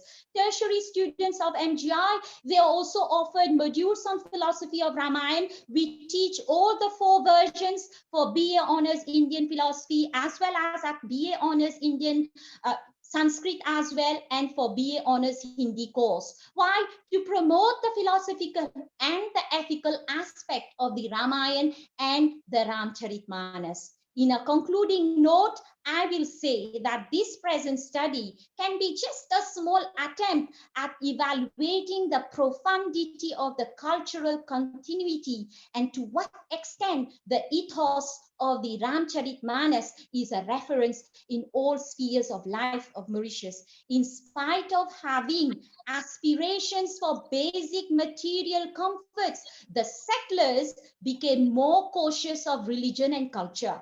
With the tremendous socio-political mobility that Indians in Mauritius have made from the time they landed here, the Ramcharitmanas' role in the cultural life, politics, socio-religious interaction of each and every Hindu life family in Mauritius has acted as a major catalyst, as upholder of values and civilizational ethos.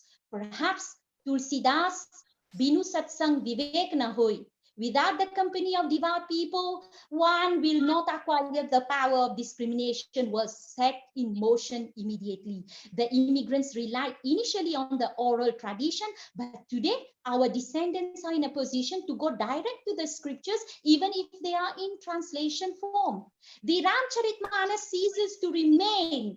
If the Ramcharitmanas ceases to remain the torch in one's darkest moments, then its relevance needs to be questioned here.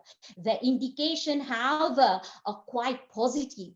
For wherever there were Indian migrants, there the Ramcharitmanas will live on through contemplation of Sri Ram's glories. The beauty and the teachings of the Ramcharitmanas are of perennial nature. It is for the Hindus to recognize and take cognizance of these qualities, imbibe them into their actions in daily life. Accepted as a great epic and scripture, the prognostications of that, the Ramcharitmanas, will continue to stand the test of time and will remain the key to Hinduism and cultural sustenance in Mauritius. Thank you for your attention, Professor. Jai Shri Thank Ram. you, Professor, for a very vivid and picturesque presentation of the Indian culture in Mauritius. In fact, Mauritius is rightly described as a mini India, India in miniature. And from your account, it seems that in Mauritius, Indian culture, that is Hindu culture in particular, has been preserved and it has been, say, propagated in its pure, pristine purity form. And therefore, you rightly pointed out that Ramcharitmanas is very much under influence there. In fact, you people live Ramcharitmanas.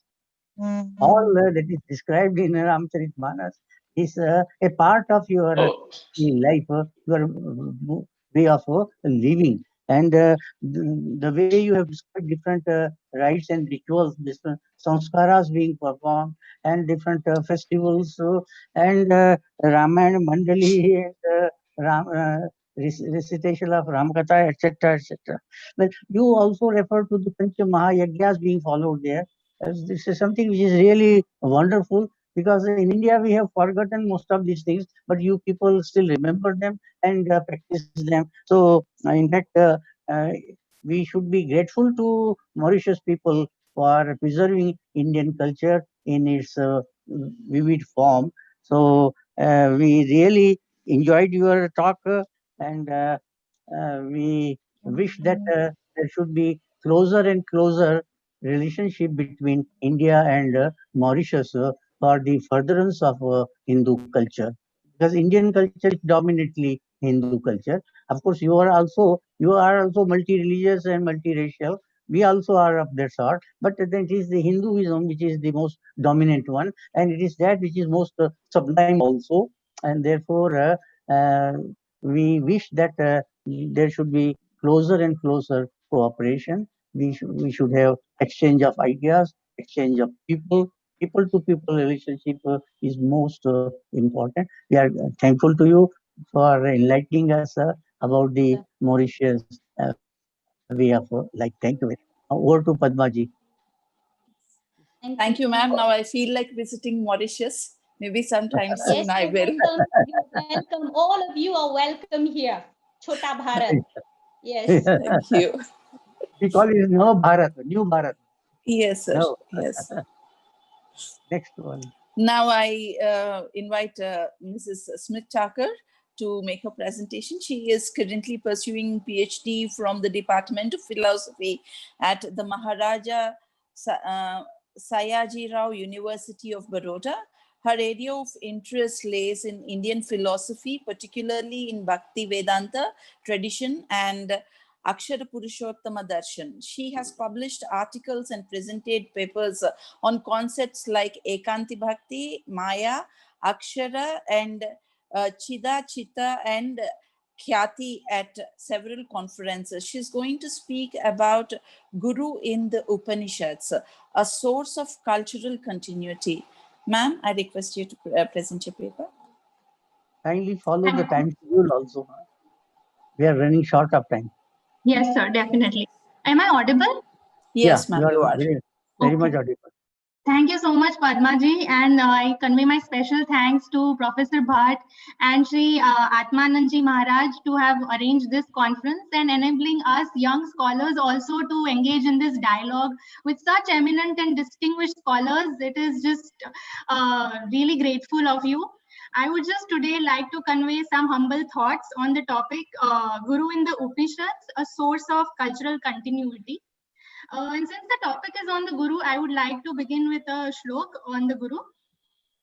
Gurureva mama dhyanam vyakhyanam me guru sada.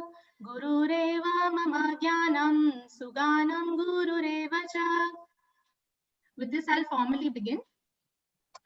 Though variously defined and explained, the word culture globally, generally, is understood as accumulated knowledge and norms that are transmitted from one generation to the other.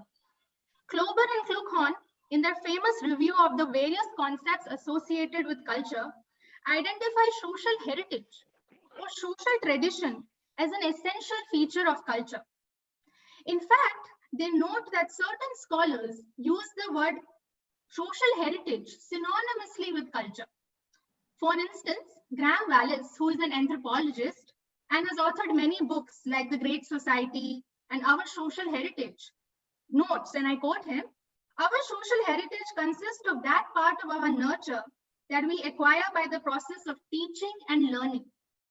A similar insight is offered by Henry S. Kuhn, who explains culture, or as I may say, social heritage, as a sum total of things that people do as a result of having been so taught. These definitions highlight an important facet of culture or social heritage, and that is the process of teaching and learning, knowledge and norms that are taught and thus transmitted. Indeed, I feel that, and we all agree that this aspect lies at the very root of the Indian cultural tradition. For the sources of its development are traced back to the Vedic canon, including the Upanishadic teachings and doctrines. And this is clearly specified by various eminent scholars. I would like to quote Sri Aurobindo, who in his famous book, The Foundations of Indian Culture, writes, and I quote him, "The Ved is a spiritual and psychological seed of Indian culture, and the Upanishads are the expression of truth of the highest spiritual knowledge and experience, which has always been the supreme idea of that culture."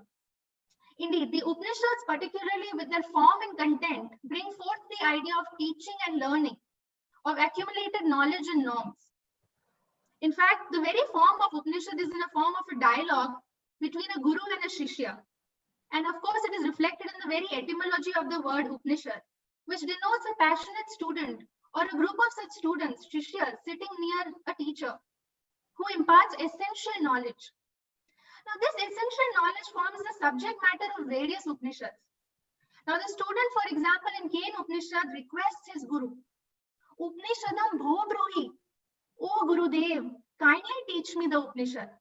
This sincere request of the student showcases the importance of Upanishad as not simply an act of sitting near the guru, but learning the absolute truth, the epitome of all knowledge. These teachings, and the accumulated knowledge forming a rich social heritage, is then transmitted across generations. And those transmitting this knowledge are recognized as gurus. The Mundak Upanishad, for example, enumerates this lineage of gurus.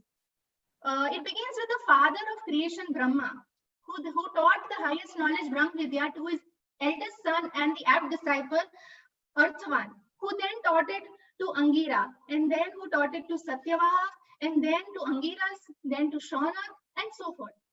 Another legacy is also shown in the Chandogya Upanishad, where the episode of Satyakant Jabali and his guru is followed by another episode where Satyakant is the guru and Utkoshal is his shishya.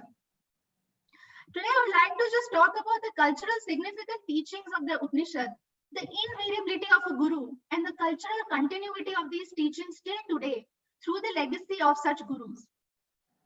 Everyone needs a guru. This urgency and necessity of approaching a guru is evident across several Upanishads. The necessity traverses all age bars. For example, Katha Upanishad, there's a 9-year-old child who approaches the god of death, Yamraj. Then we have in the Chandogya Upanishad a youth, Shvetketu, who becomes a recipient of the highest knowledge.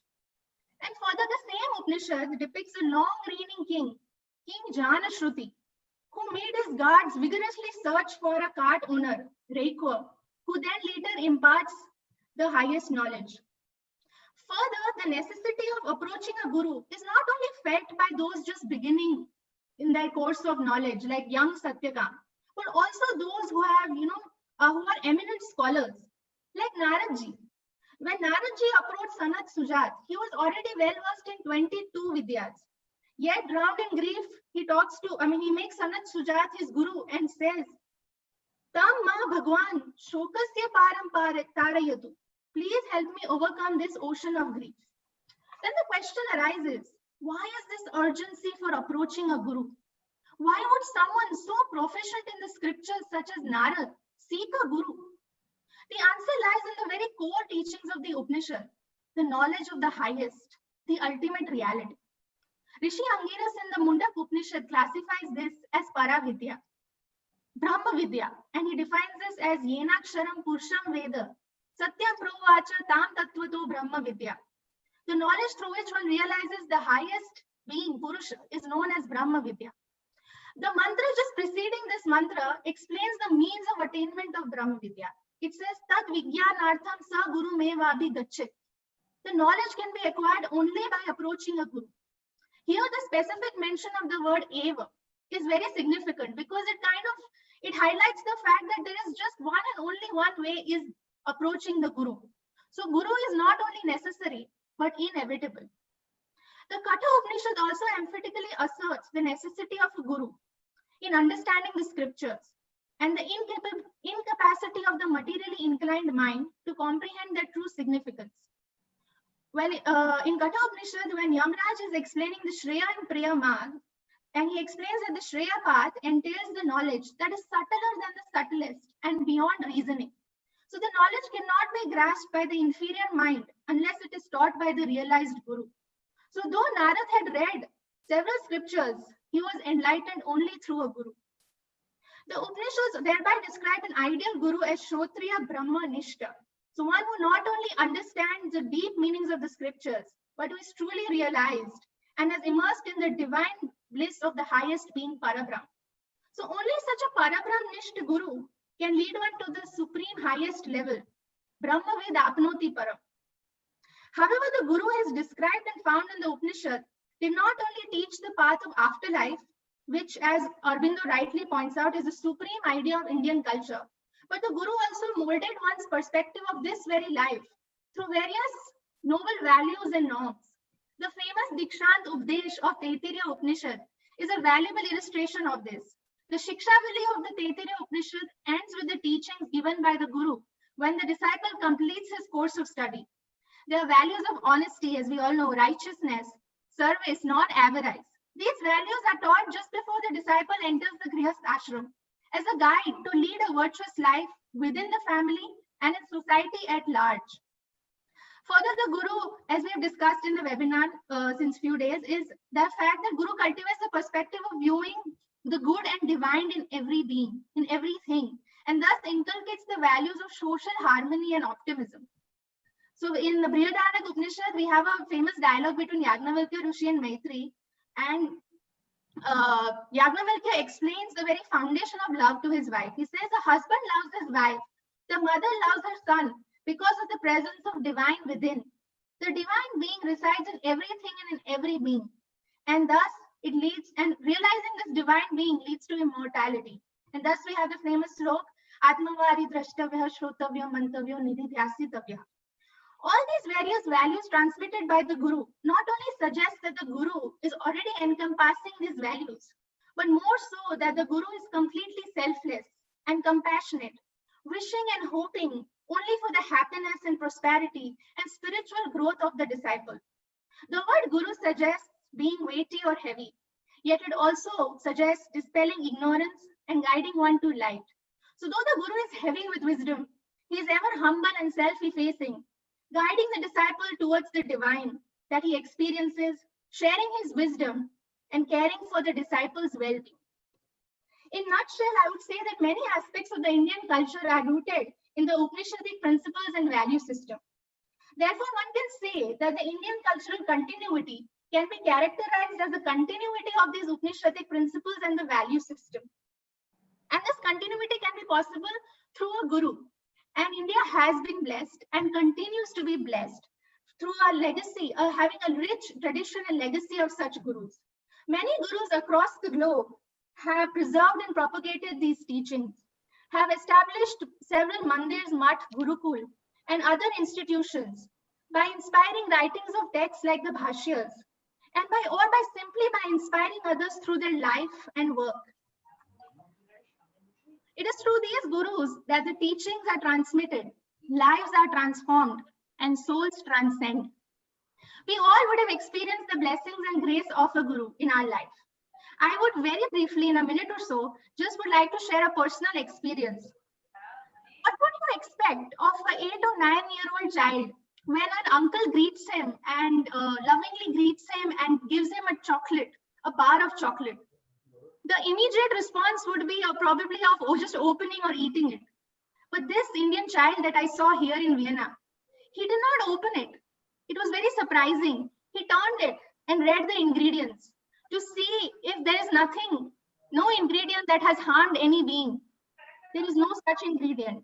And again, to my surprise, after seeing the ingredients, what he did, he opened it and first offered it to God and then had it. So I feel that children like these are living the Upanishadic principles today. And this is imbibed through a Guru. And in this case, this child that I know here in Vienna is a disciple of Mahant Swami Maharaj, who is a spiritual head of the BAPS Swaminarayan Sampradaya. Mahant Swami Maharaj, while educating non-violence, writes that one should refrain from violence of thought, word, and deed, because it is the work of the divine being living inside. And as I said, that these values, through these values, the Guru not only transforms lives, like he must have, like the lives of such kids are transformed, but it also leads to the transcendence of the soul. As Katha Upanishad says, that the Guru is a bridge. He leads to transcendence. So, yah seturi janana. Abdul Kalam, Dr. APJ Abdul Kalam also experienced a similar feeling of transcendence, which he records in his book, it's called Transcendence, My Spiritual Experiences with Pramukh Swamiji.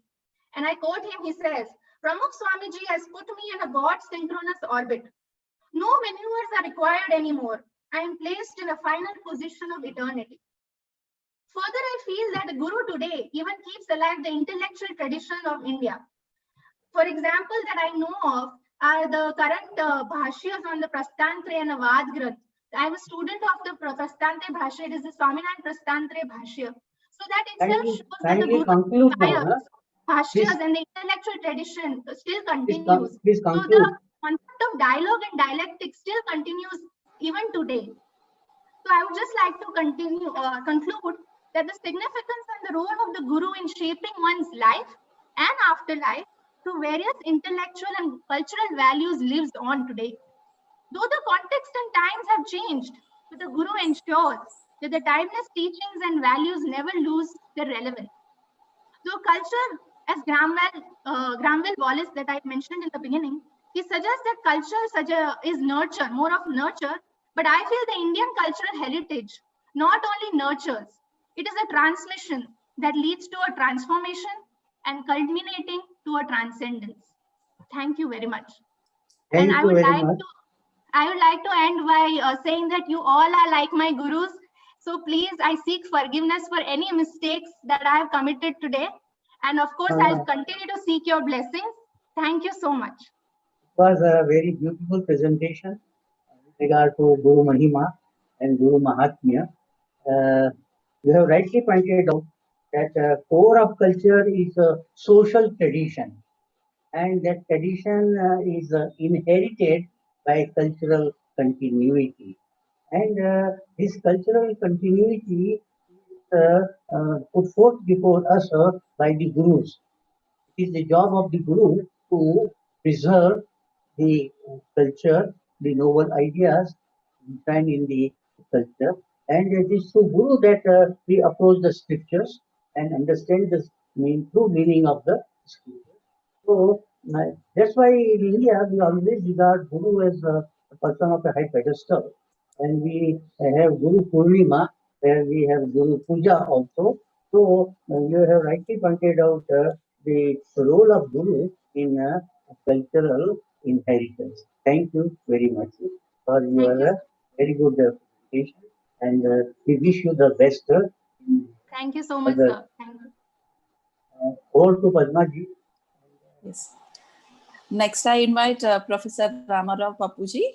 He is well known in North America as the founder director of the International Congress of Vedanta, a common platform for Indians, Americans, and European scholars to discuss current issues and foster research in Indian philosophy and religion. The Indian Council of Philosophical Research nominated Professor Ramarao ji as a distinguished visiting philosopher in 1998, and the National Endowment for Humanities appointed him as a visiting philosopher to Wittenberg University, USA. He was the recipient of the Recognized Professor Award. Professor Ramarao Papuji is going to speak about the essence of Indian identity. Sir, I request you to make your presentation. Welcome, Professor Papu. Sir, please unmute yourself, sir.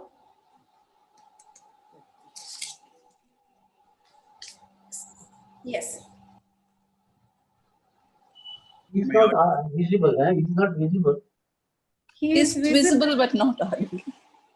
His audio is quite low. Sir, you are not audible, sir. Professor Papu. Sir, can you increase the volume from your volume button? And you might have to be a little louder, sir. talking to myself. Can you hear me now? No. Not audible. Yes, little Yeah. Slightly better, Yeah. but I think if you can increase the volume a little more, that would be nice. Sir, you have muted yourself now. Please unmute, sir.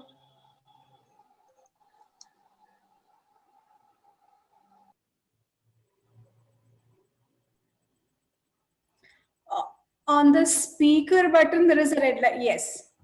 How about now? Yes, sir. Okay. You're good. Good. That's good. Okay. Thank you, Professor Bhattji and Atmanandaji. It is a pleasure. Loudly, a little more loudly. Huh? Yeah, maybe, I don't know. The speaker is at the high. But, You are audible. Go ahead. are you audible? Yeah, Am I you are. You are. Okay. Thank you, Atmanaji, and thank you, Professor Bhatt, for organizing this important seminar on cultural identity of India. My topic is actually changing patterns of Indian identity in America. Actually, one of the things that in my classes, I always wondered, I have been here for almost 6 decades in America. Most of my life I spent here. I always wondered, the word India has much broader connotation, than what we think of India as a political entity. Just look at the words that are coined with the India, there is as far as Indonesia is Indo, East Indies, it used to be called. As far as South America, when we come here, there are the West Indies. And India is the only country where the whole ocean is named after India, though it only touches 10 miles of Indian Ocean, right? Anyway, I will say some things about these changing patterns of Indian identities. But before I touch that topic, I have some preliminaries I want to do. All of you must have heard the old adage about the Indians. You can take the Indian out of India, but you cannot take the India out of the Indians. Right? Yeah, you can take the Indian out of India, like me, but you cannot take the India out of the Indians. Okay? So what we call Indian culture, it seems to me essentially the Vedic culture. Vedic culture, however, was not a stagnant one. It was a melting pot in which several cultures were melted. Historically, there were so many races and people who have organized the Huns, the Mongolians, the Greeks, the Scythians, the Pathans, the Mughals, etc. So that the Indian culture, we can say, is a very dynamic one. It was not a kutastha, but a pravaha satya, so to say. Whereas several ancient cultures, like the Babylonian, Mesopotamian, Egyptian cultures have long disappeared. The Vedic culture, however, has survived the onslaughts of time. As A.L. Basham said somewhere, if our Vedic seers were to descend to the earth to witness the Vedic yajnas being performed, they will have absolutely no difficulty to join the Vedic recitation and participate in the Vedic rituals without being estranged. Those days become, oh, I know that. I can, okay, give me the next step, I can decide that one. That is sort of a continuity we have in the Vedic tradition. The sense of feeling they get is, I know it. Let me continue where you want to take a break.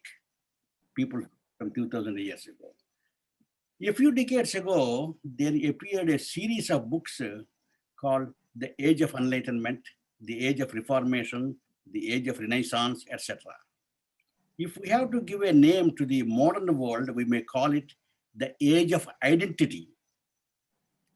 We have thus scholars discussing gender identity, racial identity, identity politics, social identity, cultural identity, etc. Journals are full of these articles on these sorts of identities. Yeah, am I audible all right? Yeah. But what is identity? Philosophical discussions on the problem of identity revolve around three questions. First, there are the metaphysical questions like identity through change. We know everything is in time. Time is change. Why do we say x at time t1 is the same thing as x at time t10? This is a metaphysical identity problem. The second set of questions revolve around personal identity and the problem of self and self-identity. Some self-identity questions are metaphysical, like the first one, that is, what is it that continues in me when we say I am the same person I was when I was a child, a young man, and now an old man. Sometimes it is said that it is the self which continues from childhood to death, leading to the question, is the self identical with the body, leading to a number of questions on mind-body identity theories, etc. That's another part of it. This leads us to the further question, who am I? The who am I question was first raised by the Upanishads against the background of Vedic society, which valued pleasure and happiness here and in the hereafter. Then the Upanishads felt a sense of alienation, an alienation from the transcendent, so to say. Though they are in the world doing things of the world, they felt they don't belong to the world, that their real self is hidden from them. They felt their true identity lies in being their Atman, Brahman, etc., etc. They felt a sense of loss. So identity, loss of identity, when they were identifying themselves with the society, with the worldviews of the Vedic social order and so on, but found their true identity when they realized that they are Brahman and so on and so forth. The modern problem of social cultural identity is similar to the Upanishadic problem. The society modern people live in is a globalized society where individuals, groups, and societies have lost their separate identities into some conception of universalism, globalism, world order, etc. So, what I call the identity revolution is that where the world is, the identity revolution is what the world is experiencing. It is, number one, the identity revolution is a revolt against universalism and for recognition of separate identities which give them a series of belongingness, a sense of knowing what one is, who one is. A second reason of cultural identity is the mass migrations that are migration movements that are happening in the world as never before. According to the United Nations, some 232 million people have migrated and still are migrating. Some of them because of wars, others are out of a civil strife at home, and some in search of food because of droughts and famines, and others for better economic opportunities elsewhere. International migration is not individual migration, but migration groups. Everywhere migrants settle down, there are problems of cultural identity, sometimes leading to culture wars. You can see that one, the Muslim migrations, Scandinavian countries, and so on. Now, this is how this problem of cultural identity comes in, Okay. So, against this background of identity, I will discuss the problem of Indian cultural identity in the United States. Some of the points I am making are discussed by social scientists in a more scientific way. Some of the points I am making are somewhat autobiographical, but I think they are well-founded and stands the test of social science theories. Okay. First, now I shifted from this cultural background, so it is a kind of immigration that is happening, migration, people are happening and so on. And so the earliest immigrants to USA and Canada were mostly Sikh farmers who arrived in North America between 1910 to 1920. There were a handful of 8,000 people who have settled in California, especially in Stockton and in Vancouver in Canada. Some of them were working in the farms and others in the railroad construction. Many studies have shown that even after 100 years, the Sikhs have maintained their Sikh Indian cultural heritage. Of course, many Sikhs are, sometimes, most of the Sikhs, they call themselves clean shaven Sikhs, because they don't maintain the hair and these things. But they belong to this cultural heritage. Of course, many Sikhs are, and some have married to Mexicans and Americans and so on. But the point to note is that even after 100 years of their stay, they maintained their cultural identity, Indian identity. The real immigration story of the Indians to America and the changing patterns of Indian cultural identity is a recent phenomena. It only dates back to 1960. When I came to United States some 60 years ago, there were only 75,000, just a handful of 75,000 Indians. Only a handful of them were US citizens. When my brother-in-law came to USA by ship some 75 years ago, there were just only 10,000 Indians. There were only 3 Indian restaurants in New York City and just 2 Indian grocery stores for the entire USA.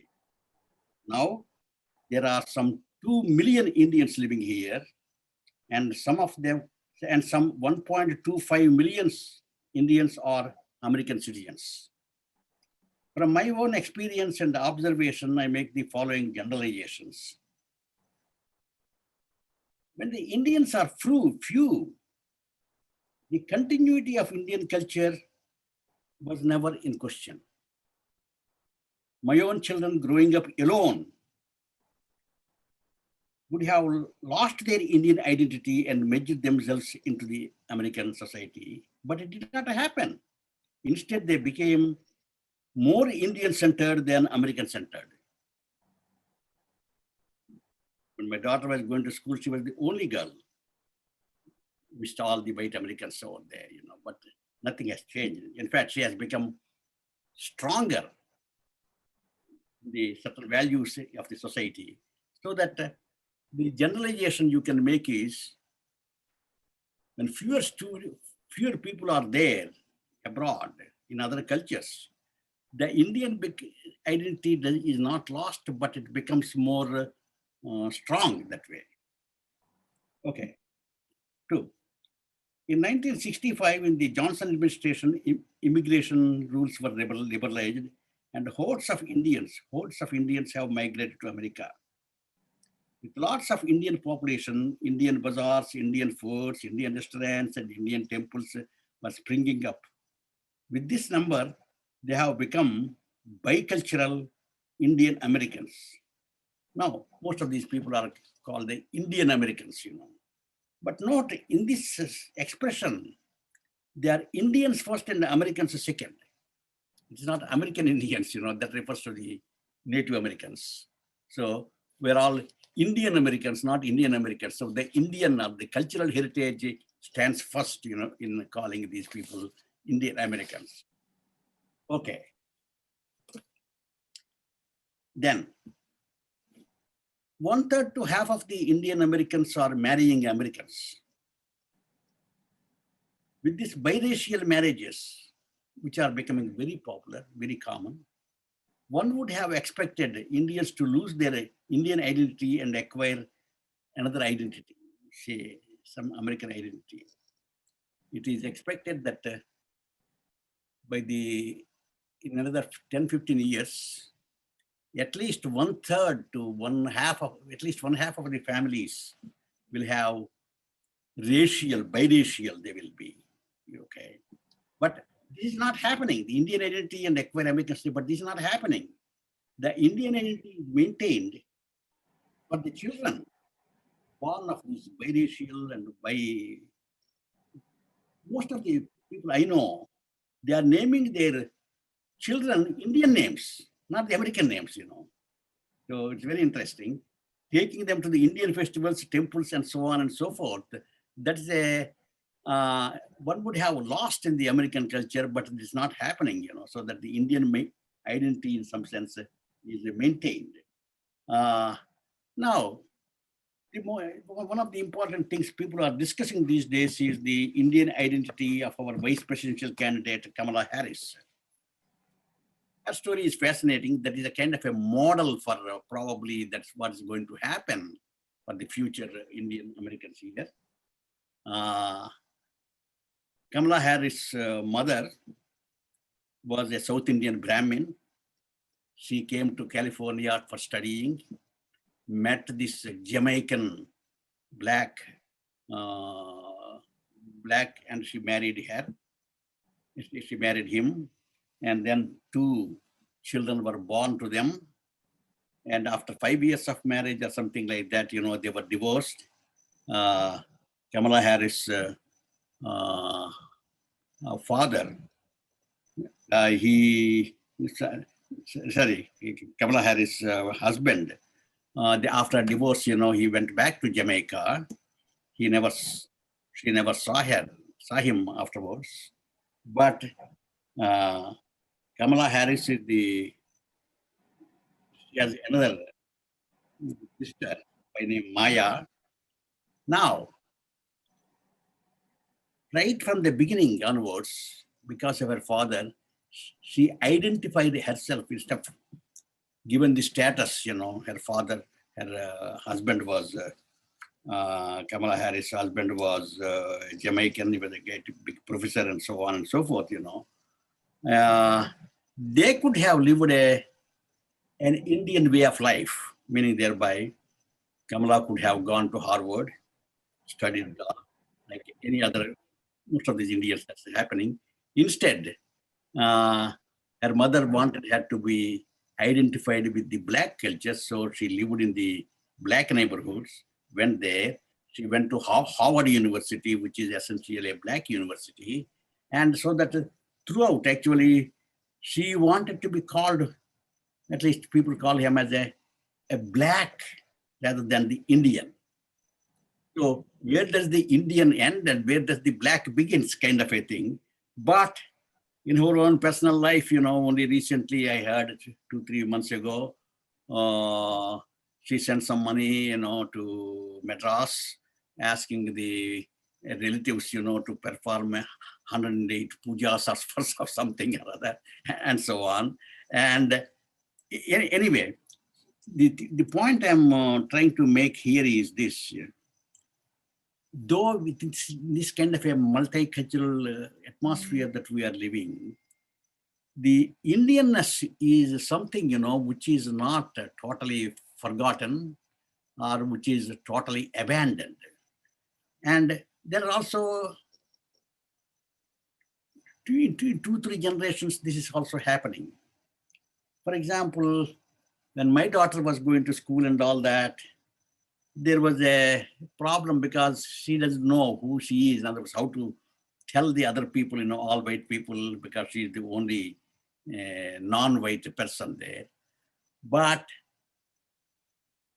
when it comes to my granddaughters, they are proud to be Indian. Interestingly, they never felt shy of asserting their Indian identity. They are the 3rd generation.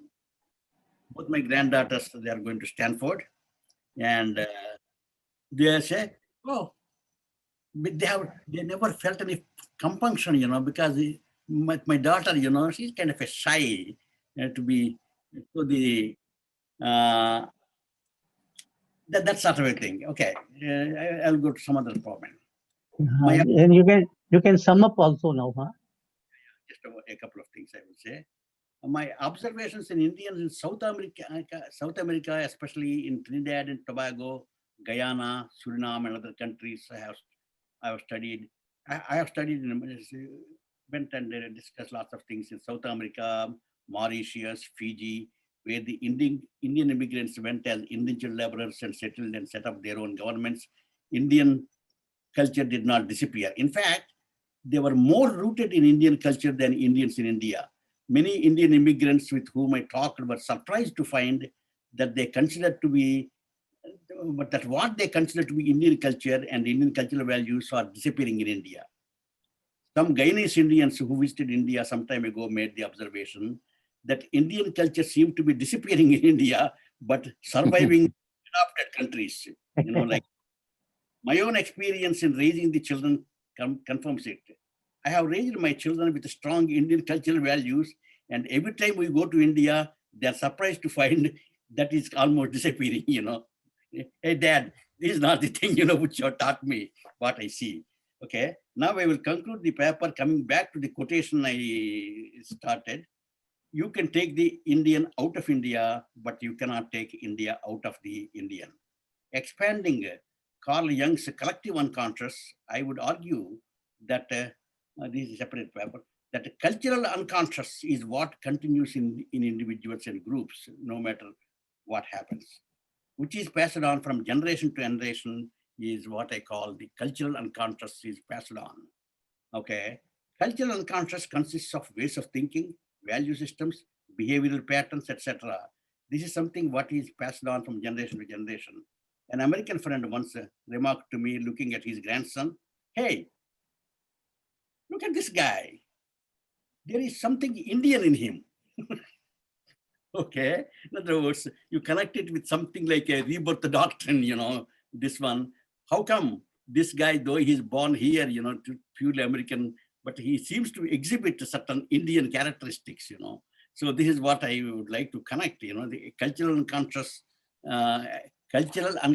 is something, you know, which we seem to be passing on, so that we never need to worry about the disappearance of Indian culture, because I have to expand, you know, in this paper, you know, Jung's collective unconscious, cultural unconscious, and so on and so forth. Anyway, thank you. Some random thoughts, you know, on this problem. Okay. Thank you, Professor Pappu, sharing your experiences and presenting this marvelous idea that you cannot take India out of Indian. Well, it is really a very profound idea that you have pronounced, and you have also talked of different types of identities. It could be temporal identity, personal identity, and social identity, and like that. But important thing is that whatever be the multiple forms of identity, well, in every Indian claims to be an Indian. Maybe having other relational identities, but his basic identity would be Indian only. And that's why the name Kamla or Maya, it is Kamla and Maya, these are the Indian names that have been given to them by their mother. So basic Indian identity is there, and I think you have rightly pointed out that Indians abroad have more, I should say, refined identity. They are more pure in the observation of Indian culture, and they have a strengthened identity. They have used this phrase, strengthened identity. I think this is very much true, because this is my personal experience also. My son and daughter are settled in America. They are American citizens, but they are very much Indian, and they are proud to be Indian. So we have this, and I would therefore say that there is something called cultural unconsciousness, which is there in their way of life. Their way of life is not American. Their way of life is Indian. And unconsciously, they may not be aware of the Indian cultural values, but they are very much say at home with and following, adhering to Indian cultural values.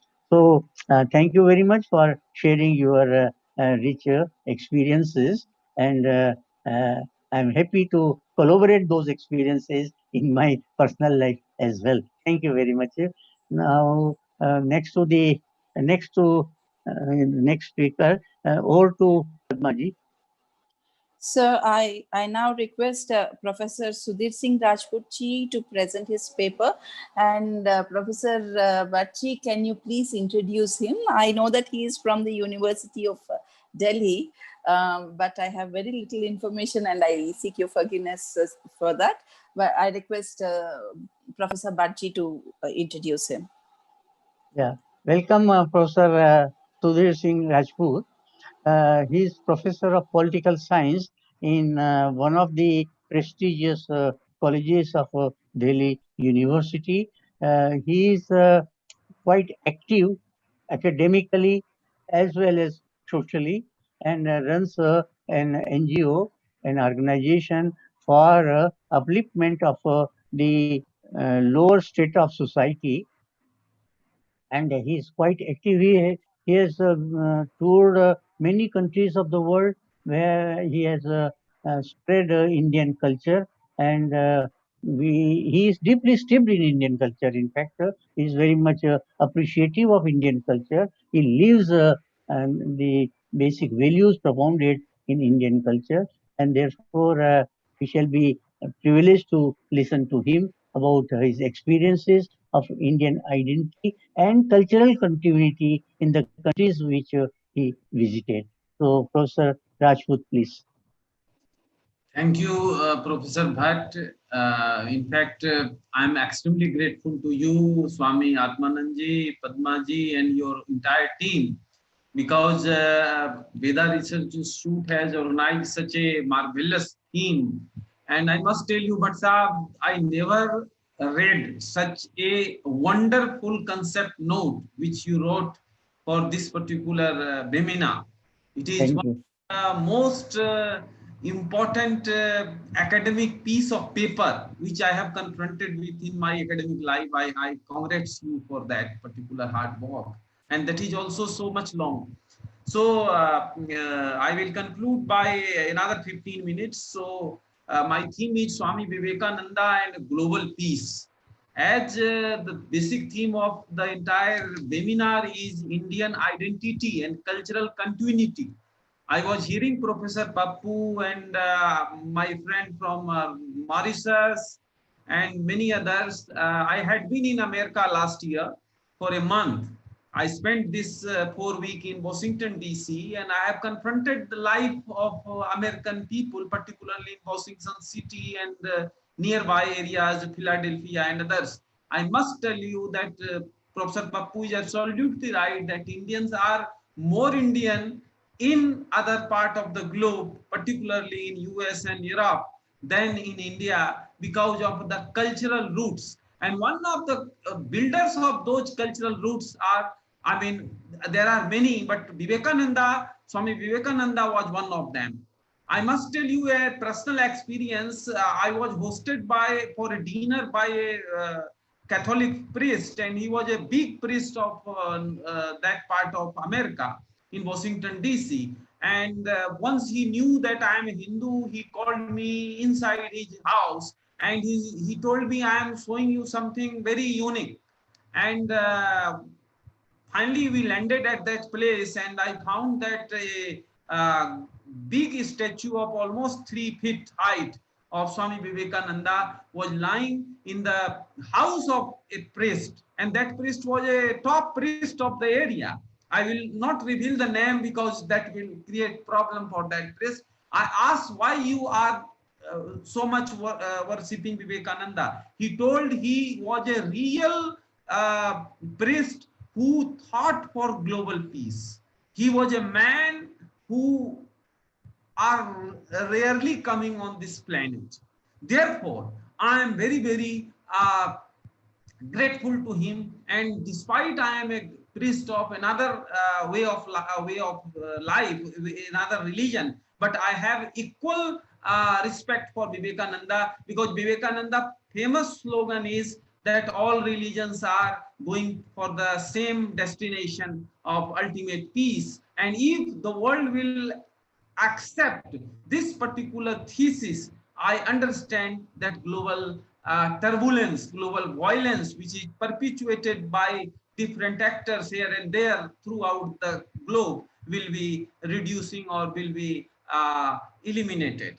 So this Indian identity and cultural continuity, I understand that Vivekananda was one of the biggest contributor in this process, because once he came on this planet Earth, India was already under 900 long years of foreign rule, and people were afraid to profess their own cultural continuity and own way of religion. And Vivekananda gave them a kind of psychological boosting that you must stand, you must, continue. And that particular time was very tough. The perpetual slavery, perpetual atrocity, and a dismantling of Indianness by all foreign attackers had devastated the morale of the Indian society, and Vivekananda uplifted and accelerated the morale of the Indian society, and indirectly he has also accelerated the whole process of Indian identity and continuity of Indianness. So Vivekananda was very known for his oratory. He was a very good orator. We all know it. He delivered the Chicago address, where he became really very popular for the larger world. Vivekananda wanted to join this one, but without credential that was not possible. So Vivekananda contacted Professor John Harry Wright of Harvard University, who invited him to speak at Harvard. Vivekananda wrote of the professor, he urged upon me to necessity going to the Parliament of Religion, which he thought would give an introduction to the nation. Vivekananda submitted an application introducing himself as a monk of the oldest order of sannyasis. Hearing Vivekananda speak, Harvard psychology professor William James said that man is simply a wonder for oratorial power. He is an honor to humanity. His speech with thundering voice of sister and brothers of America. At these words, Vivekananda received a 2-minute standing ovation from the crowd of 7,000 people gathered from different parts of the globe and representing different religions. According to Sailendranath Dhar, when silence was restored, he began his address greeting the youngest of the nations on behalf of the most ancient order of monks in the world, the Vedic order of sannyasis, a religion which has taught the world both tolerance and universal acceptance. Here, tolerance and acceptance is very, very important, because the debate of intolerance is very much prevalent since last few years. Here, I would like to clarify that Vivekananda was one of the most powerful sannyasi who was advocating for accommodation. Vivekananda insisted that Indian culture is known for accommodation of different streams and not tolerating. For Vivekananda, toleration was a kind of not a good word.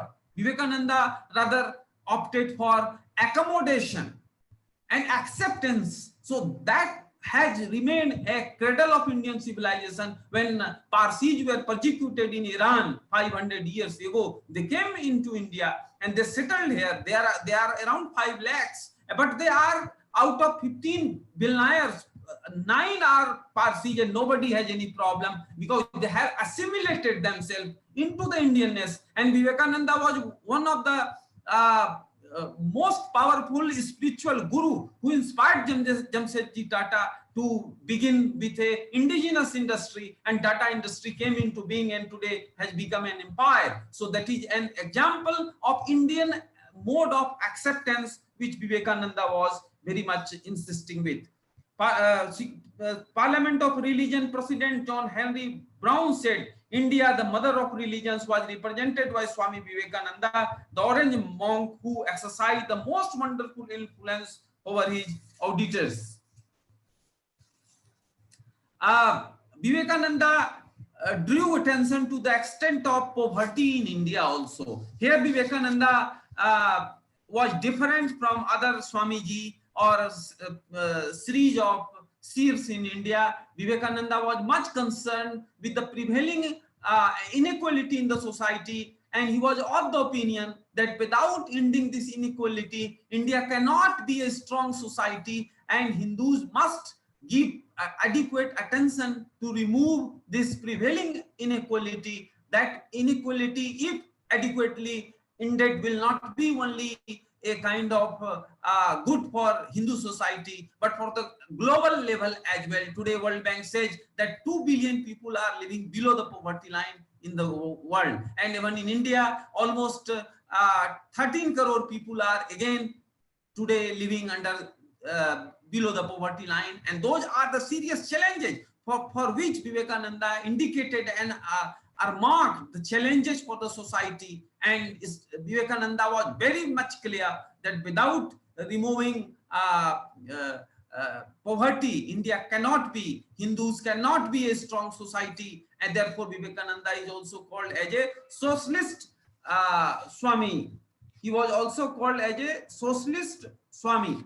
Dr. B.R. Ambedkar once stated that greatest man India produced in recent centuries was not Gandhi but Vivekananda.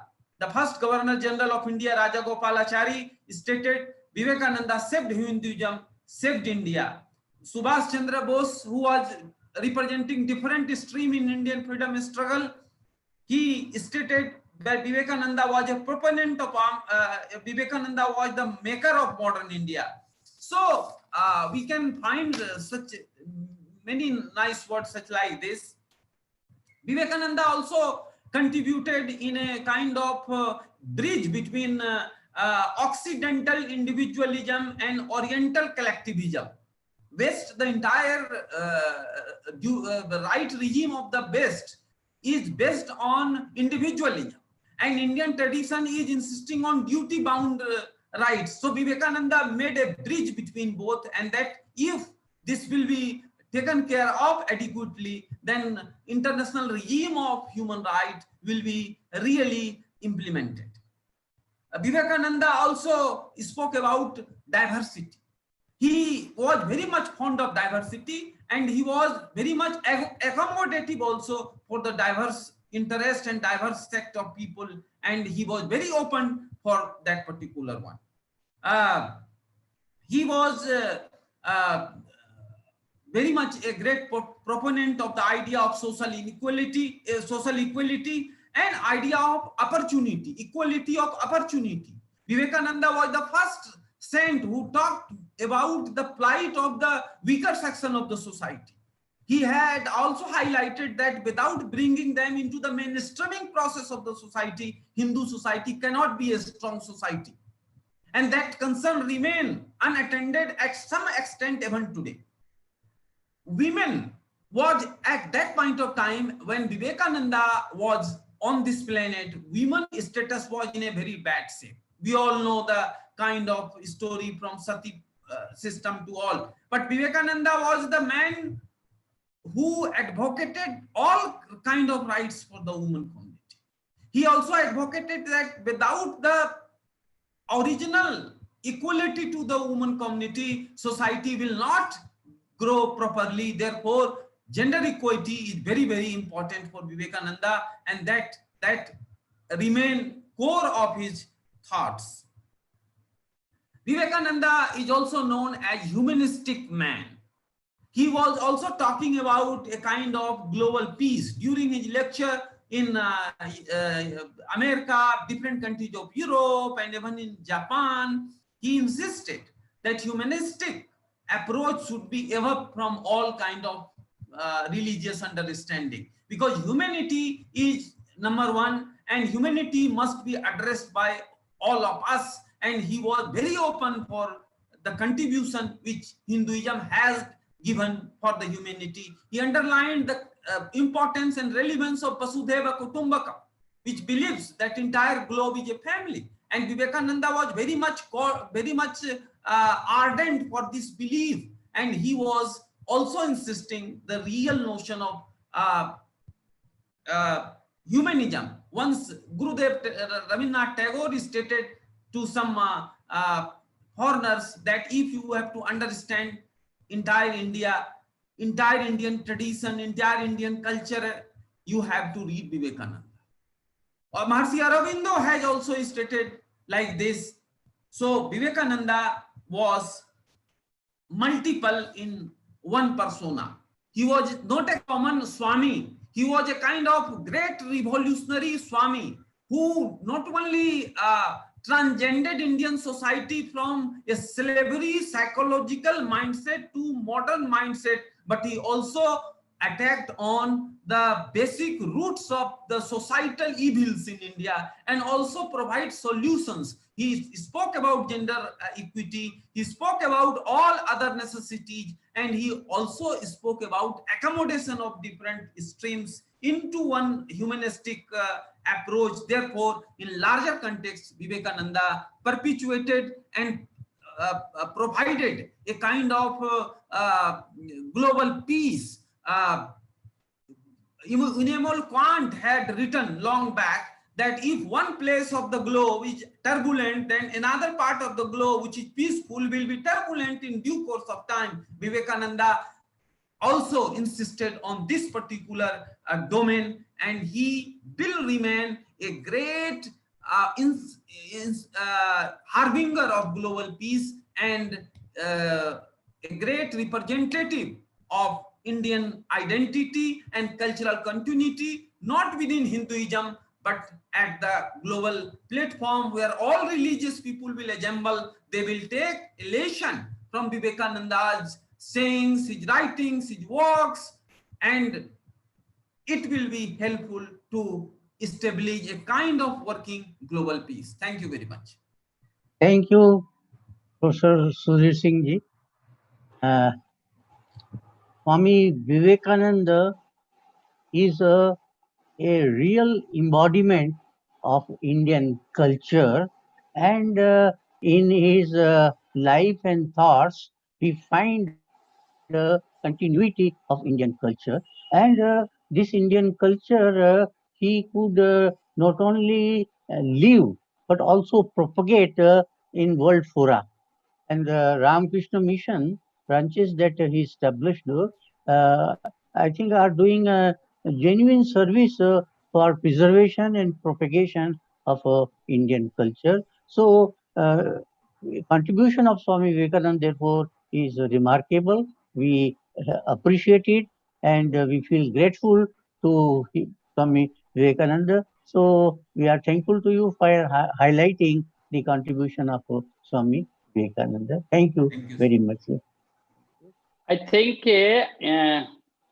think perhaps Swamiji for the first time gave to the Indians the self-esteem that Indians had lost outside India. Swamiji actually made the Indians aware of what is their uniqueness and what India carries. And if today we are talking of Indian identity, I think the seed was sown by Swami Vivekananda ji only. Yeah. After that only India, it is he only who told India will rise from the ashes. And that is the inspiration for millions of young Indians, those who have come after him.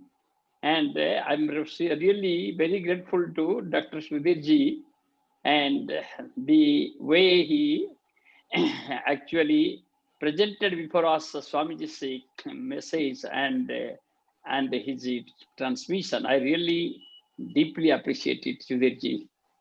Thank you, sir. Indeed, Swami Vivekananda has been the initiator of a cultural renaissance. Indian cultural renaissance in modern times, and therefore his contribution is really tremendous. It made us self-awakened. Otherwise, we were in a dogmatic slumber, and he awakened us from that, and that has been his great contribution. Indian had lost their self-esteem. It is Swamiji actually who again injected us. Be it Sri Aurobindo or be it even Gurudev, Rabindranath Tagore ji. Everybody got charged with Swamiji's message. Yeah, he made us aware of the glory of Indian culture. Yes. Over to Padmaji now for the next speaker. So next we welcome Mrs. Pavitra Srinivasan ji. What from Thailand, Professor Prapanna Vidyaji was there, no? Yes, he's there. So you want to invite him next? Yeah. Okay. So, sir, will you please introduce him? But sir. Yeah, I will. Yeah. Professor Chirapat Prapanna Vidya is, of course, a Thai, but in his spirit, he is very much Indian. He is a great Sanskrit scholar, and he has propagated Indian culture in Thailand and in the neighboring countries. And he's a profound scholar of Sanskrit and Indian culture. And he heads institutions pertaining to propagation of Indian culture and Sanskrit learning. So we respectfully invite Professor Chirapat Prapanna Vidya to make his presentation as to how Indian culture is enshrined in scriptures and how we should approach the scriptures in their proper context and proper spirit. So Professor Prapanna Vidya ji, please. Sir, please unmute yourself.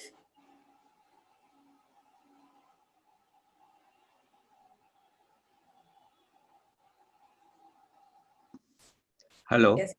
Can Sir. you hear me? Yes, sir. Yeah, we can hear you. Yeah.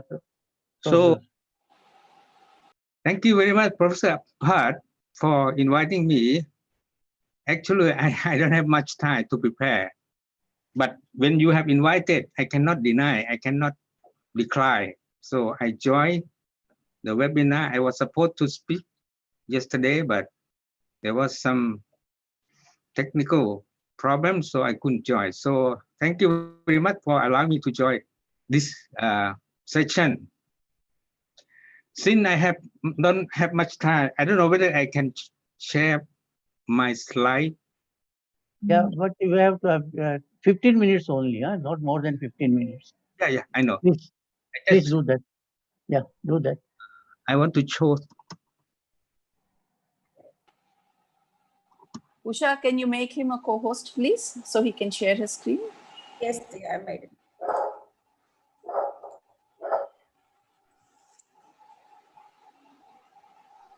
But you can also make an explanatory exposition of the slides that you are presenting. Yeah. I don't know whether you can say. You can. Yeah. Can you see what I share? See. You see that? Yeah. So yes, we are able to see. This is the oldest inscription written in Sanskrit found in Southeast Asia. It belonged to 2nd and 3rd century CE. It is written in Sanskrit, and from what we can read, it tells us that there was a king from the family of Simara who probably belonged to the Funan kingdom, the ancient Cambodian kingdom. There is some trace of the Ramayana in the inscription. It is said that the king wanted to show the instability of life to his people. So he gave away all his belonging and his wealth to the people. And after that, he may left his throne or something we don't know. But this shows that the trace of the Ramayana must have been very early, known to the people in those areas. This inscription was found in the middle part of Vietnam at present. Now it is in the National Museum of Hanoi, Vietnam. Next one, I would like to show another inscription.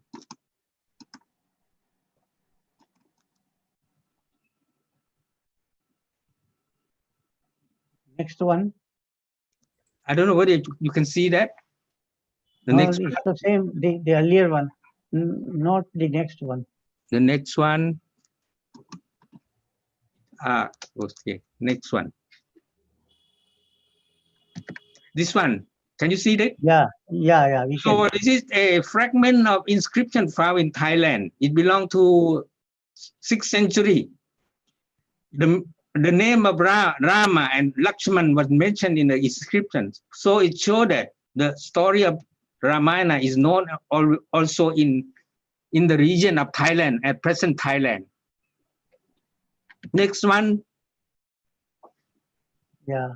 There is an inscription found in northeastern part of in Cambodia. It mentioned that 3 texts, namely Mahabharata, Ramayana, and Purana, was presented to a Hindu temple of Shiva. So here also is the indication that Ramayana was known to the people in the 6th or 7th century in that area. Here is the bas relief found in the temple in the northeastern part of Thailand. Is showing the Lakshman and Ram was tied by the Nagapasha of Indrajit. So this also an indication that the influence of Ramayana was found also in Thailand in about 12th century. And this another bas relief showing Virata carrying away Sita at a temple in Thailand of the 13th century. This is the beginning of the Ramayana told by a bas relief found in the western part of Cambodia. It telling the origin, the beginning of Ramayana. So you can see 2 Granja, 2 birds, and the Brahma and also Valmiki and also Bharadwaja, the disciple of Valmiki. So here you can see that the influence of Ramayana found also in Cambodia, not a western part of Cambodia in around 12th century. Here when we come to Thailand in present century, the influence of Ramayana was also found in Bangkok in painting. This is Hanuman in modern painting around the Emerald Buddha temple in the Grand Palace of Bangkok. This is another painting in the temple of Emerald Buddha on the Ramayana. This is the Thai style of the painting of the Ramayana in Thailand.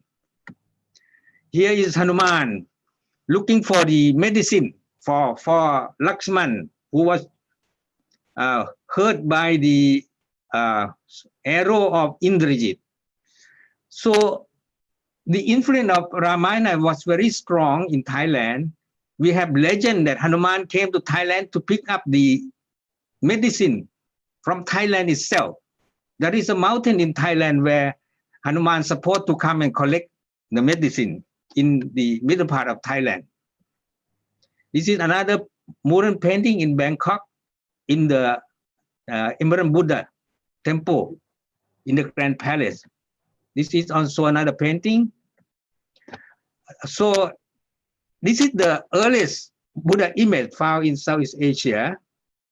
It belongs to Amaravati style, so it indicates that the contact between India and Southeast Asia must have taken place in the 5th century CE. This is from Indonesia. This is another Buddha image found in Vietnam, belong to about 5th century. It belongs to the early Gupta period. This is the Buddha image of the Thai found in the middle part of Thailand. This is one of the earliest Buddha image found in Thailand, with the sitting position is European style, it indicates that the influence of this Buddha image may be from western part of India, maybe from Ajanta, maybe from Ellora, which there you have the Buddha image with hanging feet. Here is another inscription found in Thailand in Sanskrit, but it is the teaching of the Buddha. It begins with Je Dharma Hetu Papava Te Sam Hetum Tathagato Te Sanchayo Nirodho Evam Vadi Mahasamaro. This is the essence of the teaching of the Buddha, written in Sanskrit, but it may not belong to Mahayana. It belongs to the Hinayana that use Sanskrit in the scripture, in the Tripitaka. But it looks from a passage from Nagarjuna also. Nagarjuna also has talked of this. So maybe Mahayana. Not Mahayana, but Sarvastivadin. No, Nagarjuna is not Sarvastivadin. No, I know. But, this is belong to the Sarvastivadin, not Mahayana. This is another inscription, but written in Pallava script or Brahmi script used in Pallava dynasty. But this is a abstract from the Tripitaka in Pali. It belongs to the 12th century. So the early Buddhism seemed to be in the middle part of Thailand. This is another inscription in Pali language. It is the verse Ye Dhamma Hetu Papava Te Sam Hetum Tathagato Te Sanchayo Nirodho Cha Evam Vadi Mahasamano. This is the essence of the teaching of the Buddha, the summary of the theory of dependent origination of Buddhism. This is the what we call Paticca Samuppada, that is the inscription on the dependent origination of the doctrine of the Buddha. When he got enlightenment, this is the truth he know.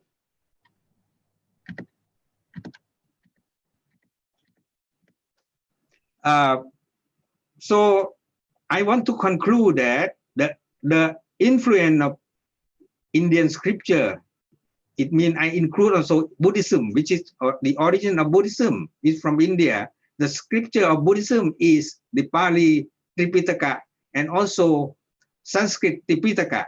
We receive both the languages into the system of Buddhism, early Buddhism in Thailand, in the middle part of Thailand. But later on, we accept Buddhism from Sri Lanka, which is a Hinayana or Theravada. And since Sukhothai period onward, we follow the system of Buddhism that we have accepted from Sri Lanka. But at the same time, we also never neglect the teaching of or the festival of the Hindu, or what we call in Thailand, Sasana Pram or Brahmanism. Because the word Hinduism is not known in early Thailand. Because the word Hinduism is used only by the European later on. We know only Brahmana, Sasana Pram means the religion of the Brahmanas.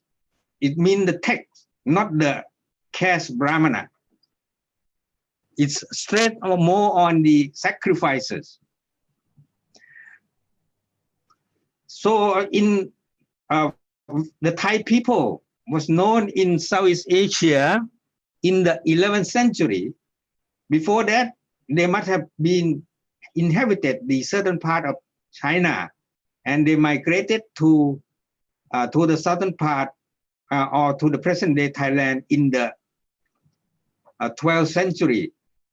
And they established the first kingdom at Sukhothai, where we have strongly believe in Theravada Buddhism brought from Sri Lanka by the third king of Sukhothai. And at the same time, we also worship the Hindu God like Vishnu, Shiva, and also goddesses like Uma, Parvati. So it's kind of syncretism in Thailand, in Sukhothai period. When we established second kingdom at Ayodhya, or later on it was known as Ayutthaya, we are very much influenced by the Ramayana, because most of the king of the Ayodhya have their name, the Rama, in their name. Most of them, like the first king of Ayodhya, is named Ramatipati. And later on, many kings, one king is also known as King Narai. So even the Ayodhya is the name of the city in India. We included the name as the Thai second capital. At present, in Bangkok period, the Brahmanic ceremony is celebrated. Not all of them. It used to be a 12 circle of festival in the whole year. But nowadays, we celebrated only few festivals, like celebrated the coming down to the earth of Shiva for 15 days, and coming down of Vishnu for 5 days. We have also the temple of Brahmin, Thai Brahmin in Bangkok. Those who visited Bangkok, they can visit the Thai Brahmin temple, who only can coronate the king. The coronation had to be performed by the Thai Brahmin, so that the king can be a complete king. So this much I can give for your information about the scripture and the culture of India, which is continue until today. Thank you very much, Professor Pat, and on the participants. Thank you, Professor Prapanna Vidya. You have very rightly pointed out prevalence and impact of Indian culture, both the Brahmanic and the Buddhist, on the cultural horizon of Thailand. In fact, before the advent of Buddhism, it was the Brahmanic culture which was predominant there, particularly worship of Shiva and Vishnu, and along with the Shiva, Ganesh also was worshipped there. And that, in fact, that prevalence of Brahmanic culture prepared a ground for advent of Buddhism in Thailand via Sri Lanka. But now Thailand is a repository of Buddhism, Pali Buddhism. We call it as Thai Buddhism now. So it is something which is really quite innovative. And you have been propagating Indian culture in Thailand, and therefore we are grateful to you. And I hope you are still active there in Thai India Cultural Forum. So I'm the president of Thai Bharat Cultural Lodge. Yeah. So for us, you are a cultural ambassador of India in Thailand. Yes. Thank you very much. You're welcome. So it was a nice meeting. I met you in Thailand also, and now it is nice meeting you here. Thank you very much. Thank you, sir. Over to Padmaji for the next presenter. So I want to thank everyone for being here. And I know that there are many changes in the schedule due to certain unavoidable circumstances. We have now next 3 more presenters for the day, participants. So we have Mrs. Pavitra Srinivasanji, then we have Ms. Simranjit Dilonji, and we have Dilip Kumar Mohantaji. So first I invite Pavitra Srinivasanji to present her paper. She's an accomplished Bharatanatyam artist from Chennai, performer, founder, Acharya of Ashra Kala Bharati, Bharatanatyam and yoga and Bhagavad Gita are taught in this institute. She has given several performances in India, USA, UK, Canada, and Europe. 2 times awardee from the prestigious organization, the Music Academy Madras. Her 5 solo productions are Panchatantra, Sundarakandam, Purushartha, Shiva Parivar, and Ananda. And they have been premiered both in India and abroad. Ma'am, I request you to make your presentation. Ma'am, please unmute yourself.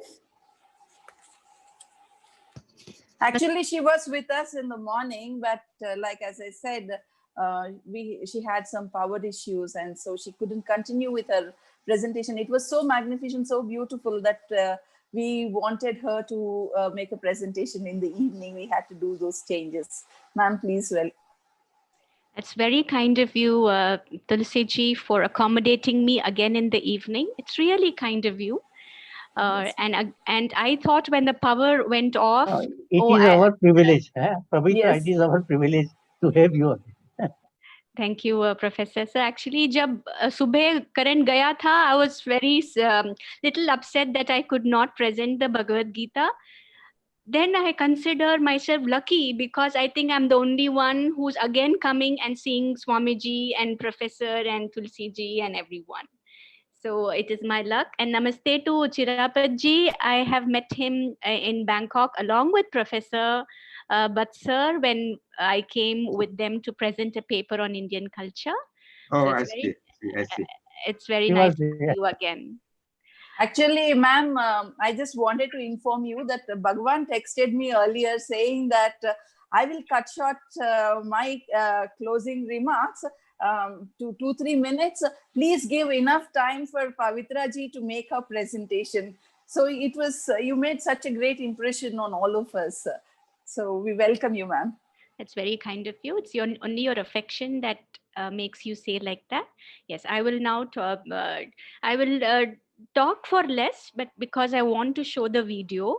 So in the morning, I had started with the greatness of our Indian culture, which is Bharatanatyam. Bharatanatyam is one of the ancient classical Shastriya Natya form of our Bharatvarsh. The Lord, the king of Natya, that is the dance.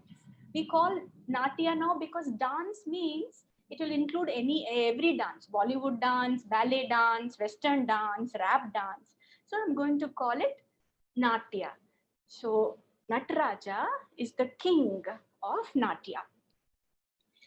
Every communication that we do has a message, and the message that is conveyed is an art form. When this message talks about the glory of Bhagwan, devotion, love, profound truths about great personalities, their courage and their inspiration, how they uplifted people and how they led with an example, then the message becomes sacred. So in Bharatvarsh, all performing arts have a sanctity and sacredness about them. Bharatanatyam is believed to be handed over by Bhagwan himself. I'm very happy to now show you how the beautiful, the symbolic representation of Lord Nataraja is. What does it say? Please may I share the screen?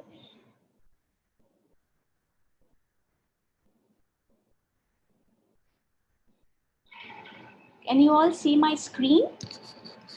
There are so many pictures Yes, are there. Now I'm One, yeah. Now it is. So Bharatanatyam is the South Indian classical Natya form. Now here the sanctity of the dance form has been symbolized by the manifestation of Lord Shiva himself as Nataraja, the king of dancers. Now this form depicts the Lord's exquisite face. I'm going to show you one more. Can you see the next slide? Yeah. Okay. Yeah. The exquisite face radiates knowledge and serenity, while his lit body shows the balanced dance of creation and destruction. And the drum here that he holds represents the sound of creation, while the fire around him symbolizes resolution. Now, the lotus upon which he is dancing is our human heart. And this little demon, Moyalaka, on whom he dances, is the individual who's caught in all our, in the existence, in the samsara, in the worldly transactions. Now his left foot, Nataraja left foot, and the hand of benediction, it denotes freedom of the individual who has surrendered to his feet.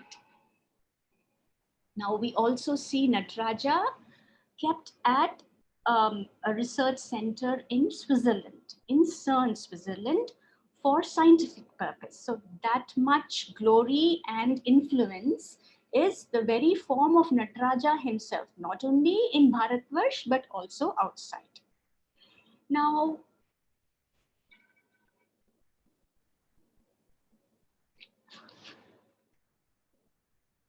Bharatanatyam has very important and beautiful components. It has the facial expression, the abhinaya, the movements of the limbs, the geometrical movements of the body, the coordination and synchronization of the limbs, the legs, the face, the neck, and hand gestures. Just as we have a mode of language to communicate a message, in Bharatanatyam, all these different components come together to convey a message. For example, I would say, Chirapatji, he showed Hanuman lifting the Sanjeevanam. So in Hanuman Chalisa, there is a verse, Laya Sajeevan Lakhan Jiyaye Shri Raghuvir. No, Laya Sajeevan Lakhan Jiyaye Shri Raghuvir Harashi Uralaye. So Hanuman lifted the mountain and made Lakshmana, who was hurt and assumed to be dead, he brought him to life. And Sri Rama said, you are as dear to me as my brother Bharata. So look at my gestures. With the hand gestures, I conveyed to you a message. Shri Vignarajam Bhaje, Shri Vignarajam Bhaje Ham, Bhaje Ham, Bhaje Ham, Bhaje Ham, Shri Vignarajam Bhaje. O Ganesha, you are the one who removes the obstacles, and you are also the king of obstacles. When I am in grief and when I pray to you, you remove them. Oh, Ganesha. So I have gestures to represent the forms of the deities, the gods and goddesses, as well as a story to tell. So I have Rama, I have Sita, Nataraja, Parvati, Lakshmi with the lotus, elephant, deer, fish, flower, bees, anger, compassion, Shringara, Vatsalya, Krishna ni begani baro. Oh Krishna, little Krishna, come to me quickly. Begani baro, mughavarne toro. Please show me your beautiful face quickly, Krishna. So all these songs invokes a devotion, invokes the love for the Lord. Bharatiya culture is the only culture in the world where the Guru tradition, the Guru Parampara is celebrated because it is the only culture in which the first teacher is Bhagavan himself. Nataraja is the lord of Shastya Nritya. Krishna is the one who wrote or who told Arjuna about Bhagavad Gita. Narayanena Swayam. In the Gita Dhyanam says Om Parthaya Pratibodhitam Bhagavata Narayanena Swayam. Swayam Narayana came to tell Arjuna about the Bhagavad Gita. Now, how do I combine Bhagavad Gita and Bharatanatyam together? Bharatanatyam and Bhagavad Gita are two strong pillars of our Bharatiya culture. Why do we need the Bhagavad Gita? How is it relevant to all of us even today? How is Bharatanatyam relevant to us even today? Although they may sound ancient, because our Bharatiya culture is one of the most, I would say the most ancient civilization. But as Professor G said, it is pravaha, it keeps flowing, it keeps flowing, it keeps flowing. What a beautiful way of handing over the tradition. So how do I bring these together? Bharatanatyam is relevant today because all of you and me are dancers. You also dance every day. You also say, oh, I'm hungry, please give me food. Oh, I'm late for the office, I have to go. In your house, when people come, you say, Namaste, please come, please sit down. Are you okay? Are you well? Is there anything I can give you? I also dance, but I do it in a structured way, in a systematic way. So you and I are dancers. You also go through emotions of anger, of grief, of happiness, of wonder, of compassion. The dancer also uses these emotions to convey a story. In the Bhagavad Gita, the whole Bhagavad Gita was born because of Arjuna's grief and sorrow. Now, how did I use the gestures, the movements, the mime, the melody of Bharatanatyam in Bhagavad Gita? Please watch this video.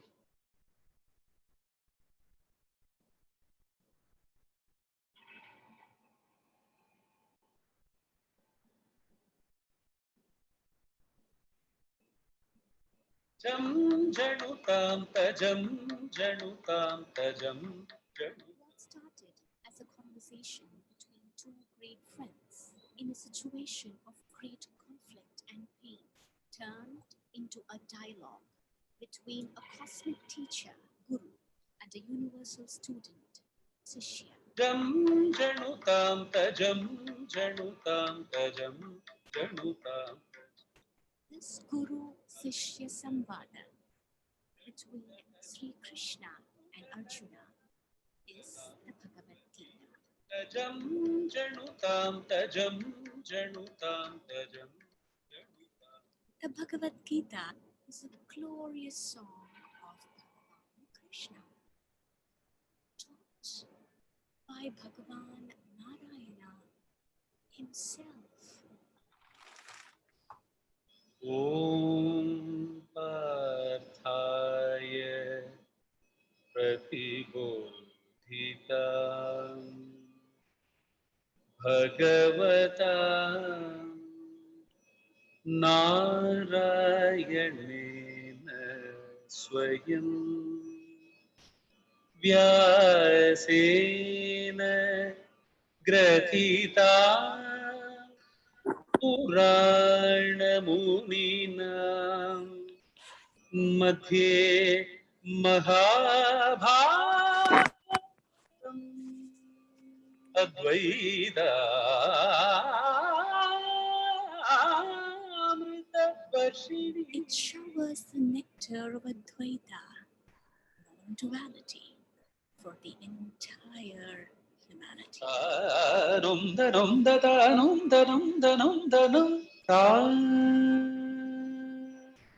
Drawing upon select verses from each chapter based on the teachings and interpretation of my revered spiritual guru, Pujya Sri Swami Dayananda Saraswati Ji, I am pleased to bring for all of you the Bhagavad Gita in the art form of Bharatanatyam.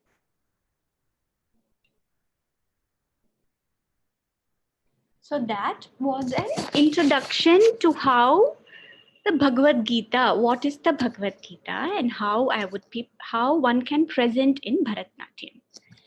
Advaitam Ritavarshini. Even though all knowledge is a manifestation of Bhagwan, every field of knowledge, be it physics, chemistry, medicine, engineering, science, math, any field is a manifestation of Bhagwan's knowledge. It is only this knowledge which gives a shower of Advaita, a shower of non-duality, which helps us understand our true nature. I present to you another video which speaks about the verses and the condition of Arjuna because of whom this whole Bhagavad Gita was born.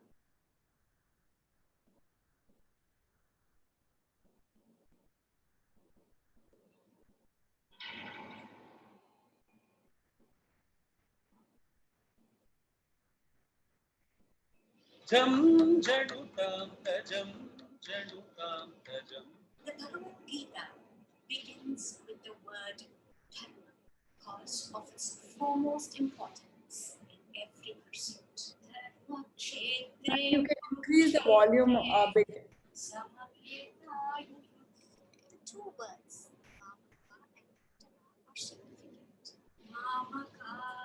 Volume, Usha ji will make, or Pavitra, you will make the volume. Yes. Ma'am, can you please increase the volume? What happened to my people? Oh, okay. And the Jam janutam tajam. Is it okay now? Yeah. The Bhagavad Gita Okay. begins with the word dharma because of its foremost importance. Ma'am, some more probably. Maximum.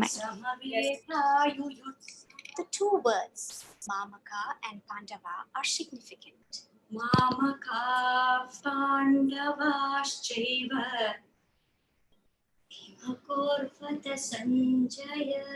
By asking what happened to my people and the Pandavas, Dhritarashtra clearly shows he makes a division between his own children and the noble children of his brother Pandu, who should have been looked upon as his own. He also shows that he is consumed by guilt of the terrible injustices he had allowed on them and the blind love for his own children who did not have dharma on their side. Dapadari sadaharita Rigapada sadaharita Rigapadari gasari gari dari dasari sadasapadari sadabagari sadari. Arjuna was a formidable warrior. Even he had to experience confusion and grief just the way we do. Arjuna is a reflection of each one of us. Acharyav pitarav putras tathaiva cha pitamahaः matula shvashurav pautra shyala sambandhinas tatha. They are our teachers, uncles, sons, grandfathers, grandsons, cousins, friends, and other relatives. I'm sorry, O Janardhana. I'm sorry, O Madhusudana. I cannot raise my bow against them and destroy dharma.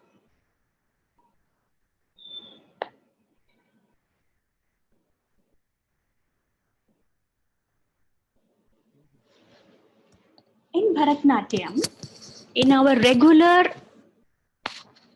were you all able to see the video? Yeah. Was it audible? Yeah. Okay.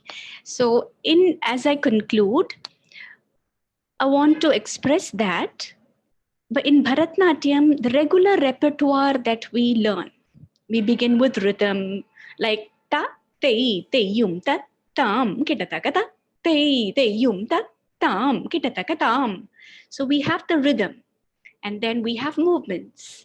We have slow movements, fast movements. Then we have a repertoire, a traditional repertoire, where we learn some only geometrical patterns. Then we learn abhinaya. Then we combine both. Then we learn a padam, a javali, a tilana. So there's a traditional repertoire for Bharatnatyam. All these are again external in nature. It is something about the outside. Now, Bhagavad Gita is a Brahma Vidya and a Yoga Shastra. It helps us to know how to perform actions as a Karma Yogi, as well as to seek and to understand the true knowledge of ourselves. So it is internal.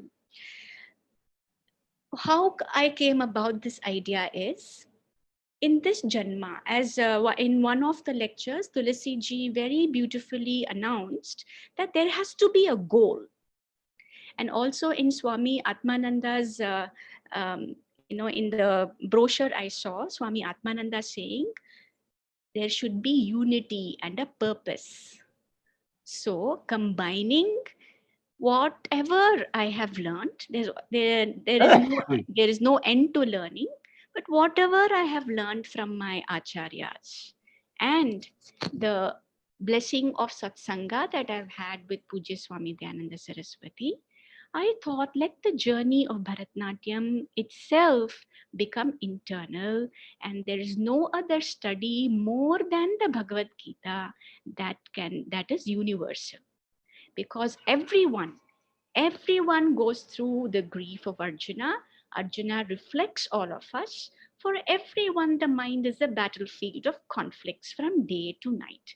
Shall I get up at 5? Shall I get up at 6 o'clock? Shall I cook this vegetables? Or shall I wear this? Shall I go to office or work from home? Always there is a decision making and conflict in the mind. And we go through many more in our life. So, to combine the beautiful and sacred form of Bharatnatyam with the actual purpose of all our life is my offering, not only to the entire Guru Parampara, not only an offering to the Natyacharyas who have taught me the dance, but also my offering to Bhagavan, and sharing it with people so that everyone joins me in this wonderful journey for a wondrous way of life. Thank you again, Tulasi ji, for inviting Wonderful, very wonderful performance. Thank you, sir.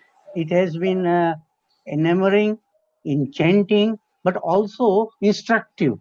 The way you have given us the message of the Bhagavad Gita in a dance performance, it is really something, it has taken us to a transcendental realm. In fact, some sort of an ecstasy. And therefore, Swami Atmanandaji said that he is giving up his time for your elaborate performance. In fact, I also will not be speaking much.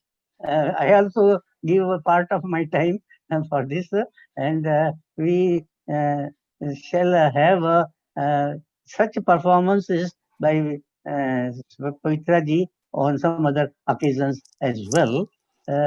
In fact, she is, I should say, an embodiment of Indian culture.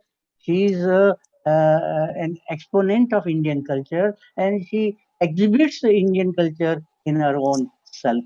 So we are really grateful to her for sparing her very valuable time and make this a really, I should say, enchanting presentation, elevating presentation. Over to Padma ji. And namaskar. Bhagwan Swami Sri Atmanandaji might want to add something to. I think I'm speechless. I am still taking time to descend to this earth plane to speak actually what I feel.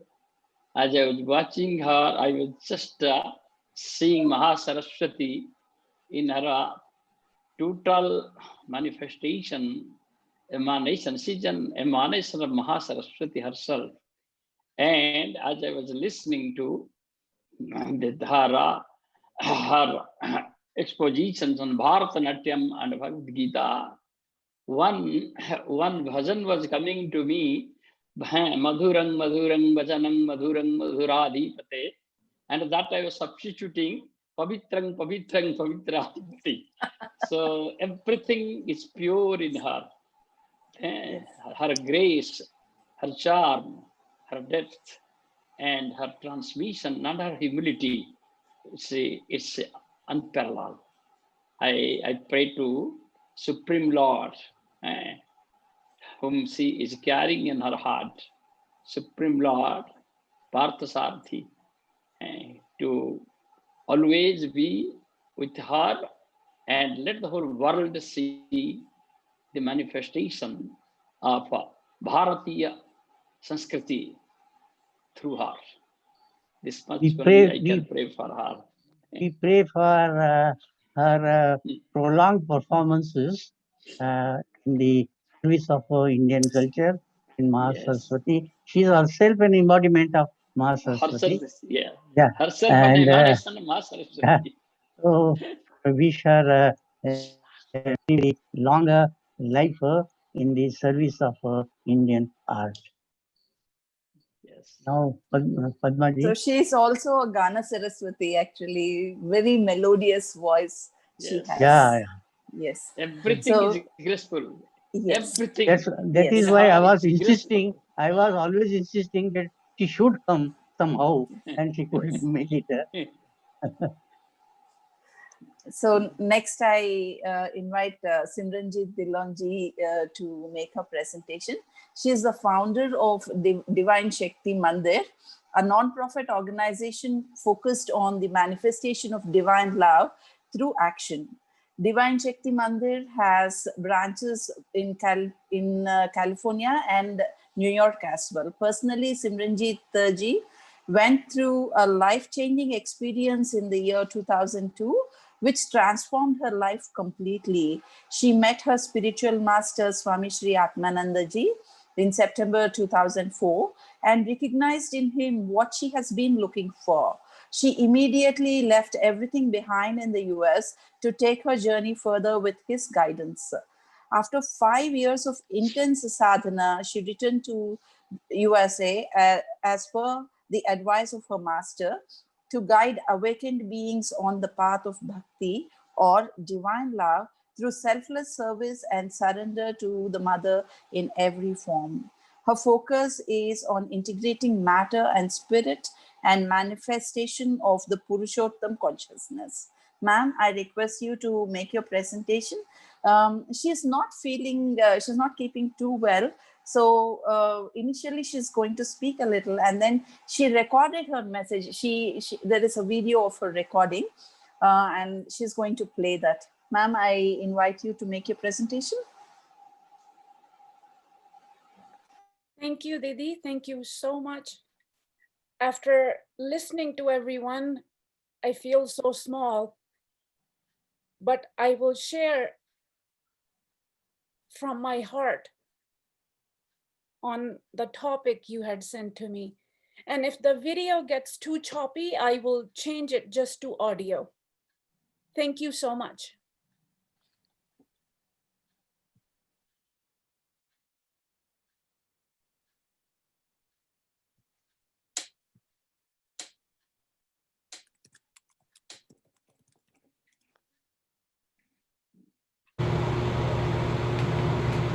Om Namo Bhagavate Vasudevaya.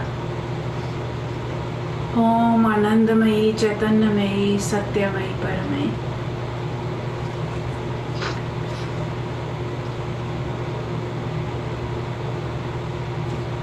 I would like to thank everyone for inviting me to speak on this webinar. I was actually quite surprised when I received Tulsi Didi's email. And when I opened the email, I just sat there frozen, thinking, why am I invited to this webinar? To speak on such a topic that I don't have a PhD in philosophy, I don't have experience of being a professor or teaching. And I sat there wondering, what is this? And why did Bhagavan put my name? And as I sat there, it was clear to me why he put me, why this email was sent to me. And that is, I have experience. I have experience of being an Indian and going through a spiritual journey, transforming, and yet I'm still an Indian with those values, but they have a different meaning now. So it came to me like lightning what I am to share, which is simply my life experience. I don't have knowledge from the Vedas. I cannot quote scripture verses, but I have experience of going through a huge change. Yet I feel I'm the same that I was at the age of 4 or 5 years old. Born in London, I was 2.5 years old when my parents moved back to a village in Punjab.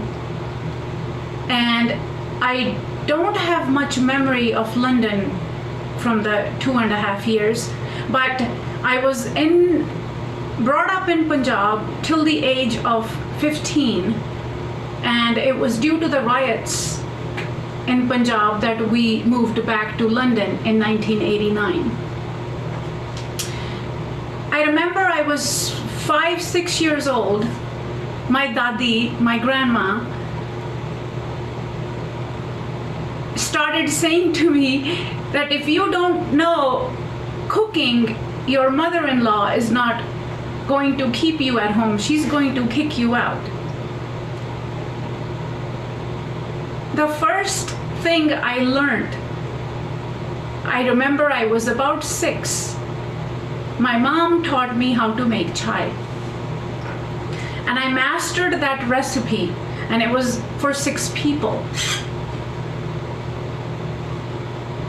And 40 years later, I am still serving that chai, the same recipe, the same way, with the same love. I remember I would get so excited if a guest came because I could serve them chai. So as soon as I saw somebody walking in the door, I would say, I'll give you chai, and I would go make the chai. And from this story, I would like to speak on the purpose, on the topic that I have been given, and I chose an Indian identity to an evolving universality. And I would not have spoken or picked such a topic unless I've gone through something deep inside.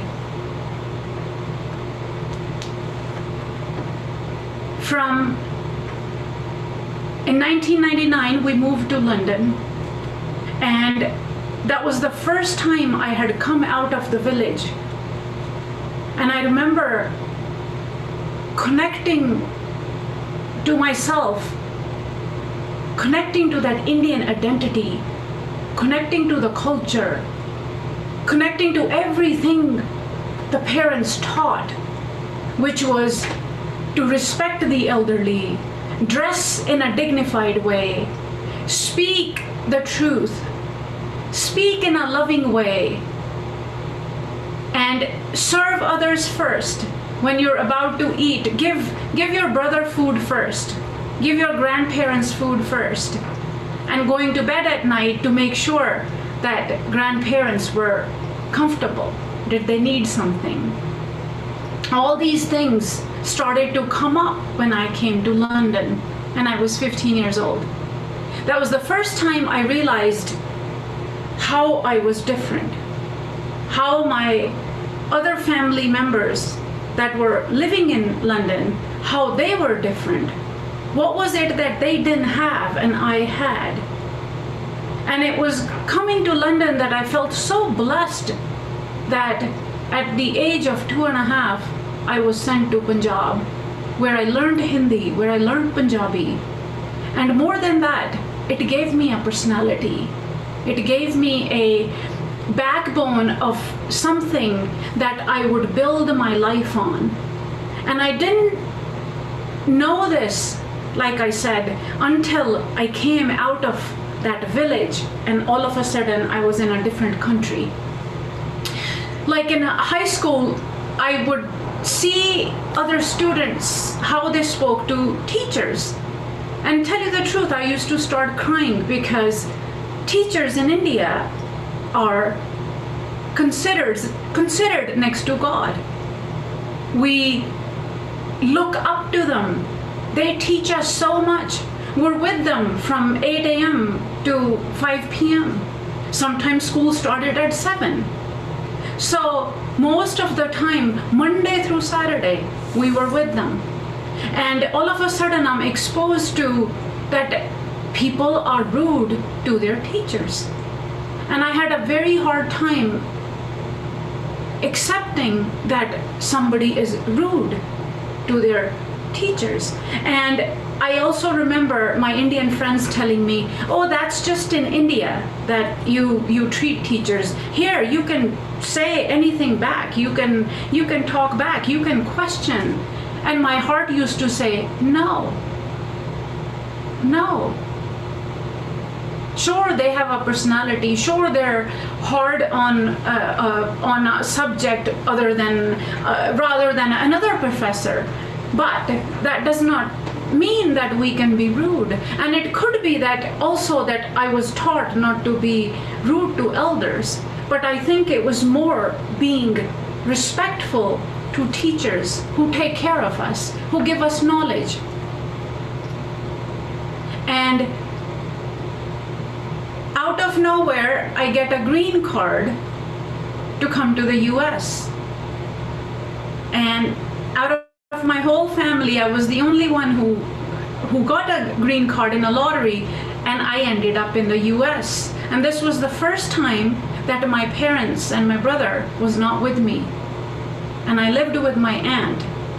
And there again, I am in another country, a bigger country, and all of a sudden I'm exposed to another different culture, which is very different than being in the UK. And in UK there are a lot of Indians. There's Indian food, and here it's very scattered. And I remember one of the first things I asked my aunt, where is the Gurdwara? Because I'd like to go every Sunday. I'd like to listen to the to Shabad Kirtan. And again, I am in a place where I can clearly see the difference between myself and people around me. And I remember in college, I started taking paratha for a friend of mine. And out of nowhere, she started bringing me food. So we had this thing going on that I bring her food and she brings me food. And then from her perspective, it was that Indians do this. Indians like to feed, or Sikhs like to feed.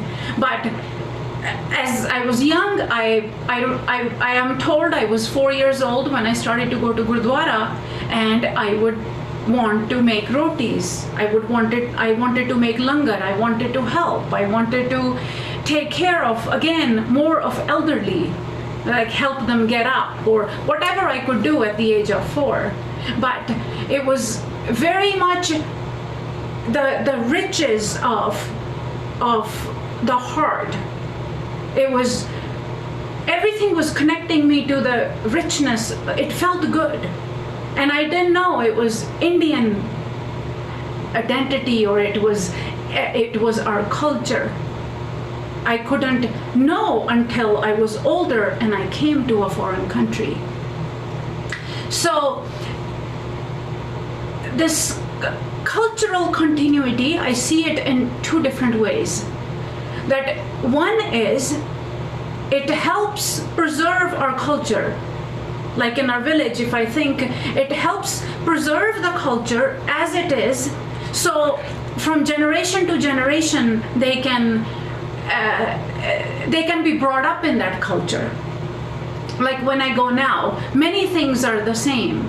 Yes, much has changed, but many things are the same.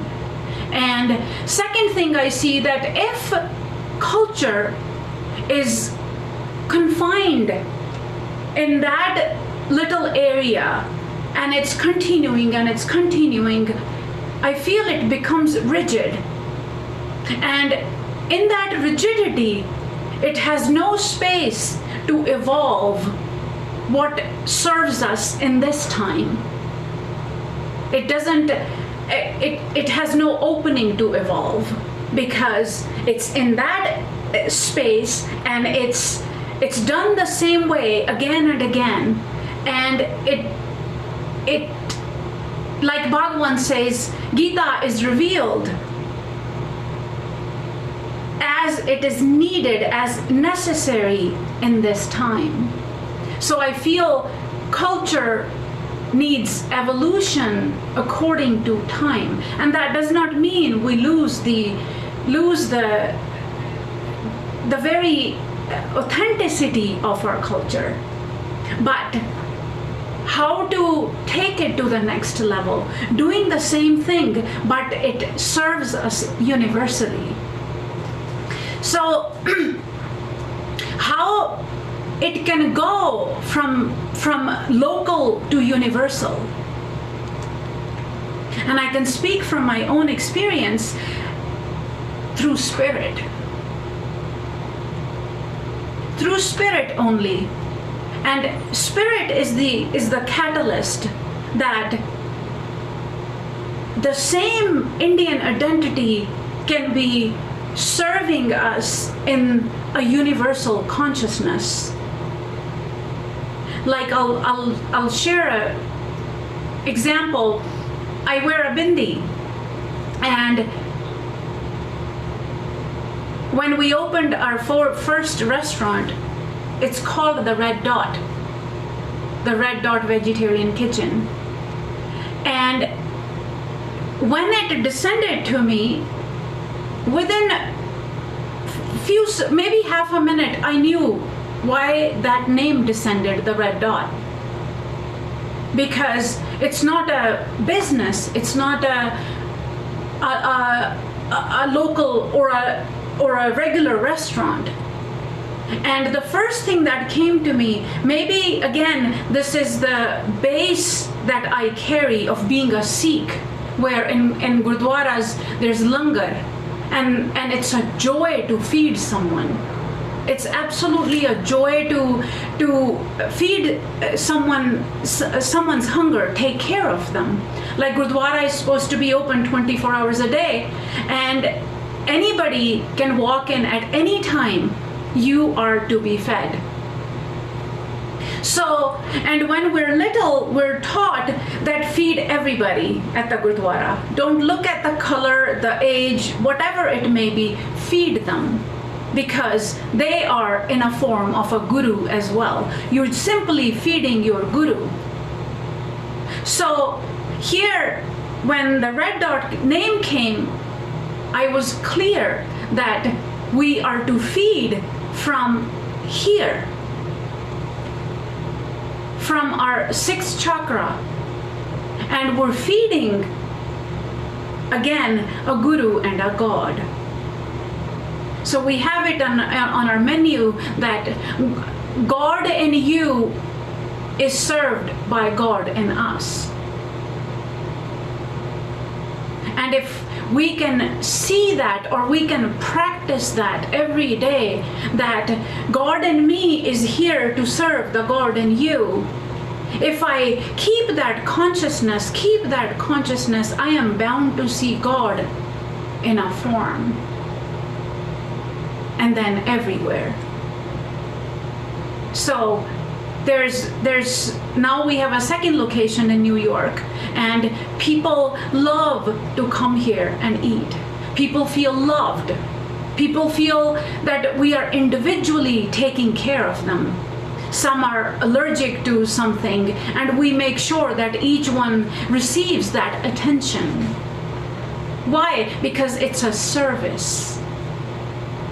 And I was saying that 40 years later, I'm serving the same chai that I learned back then. And yes, our chai is very famous.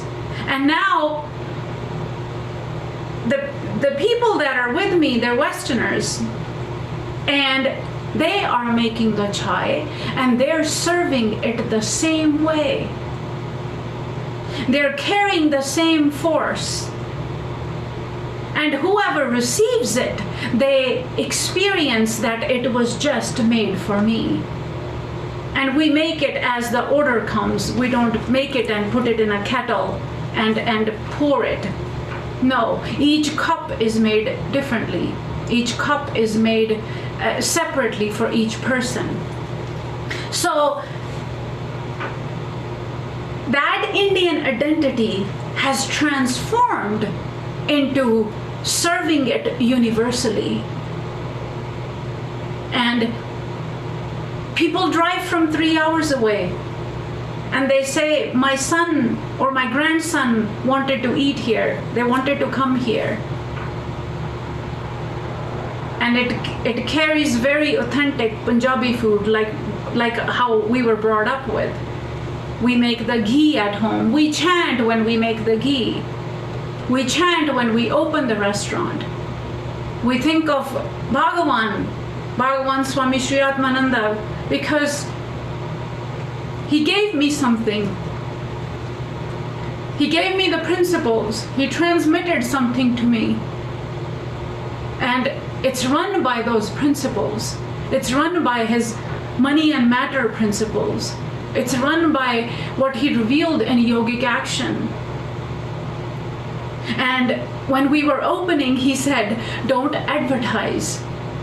People who are meant to see the light, they will automatically show up here. So we don't advertise. And it is the devotion of everyone that we come together every day at 6 a.m. and we close at 9 p.m. 7 days a week. And chanting is going on in the restaurant. And also people who are serving, they're going through transformation. We don't have time to meditate.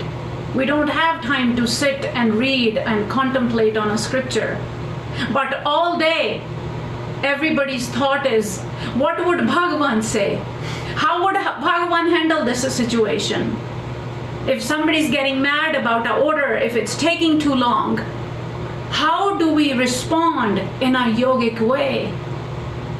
If it was our father, if it was Bhagavan, how would we respond? And how to respond to every and each person that comes.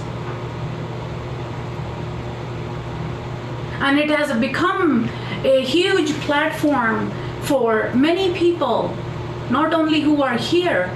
There are many people, and you can read the Yelp reviews or Google reviews, what people write. They feel loved, they feel taken care of.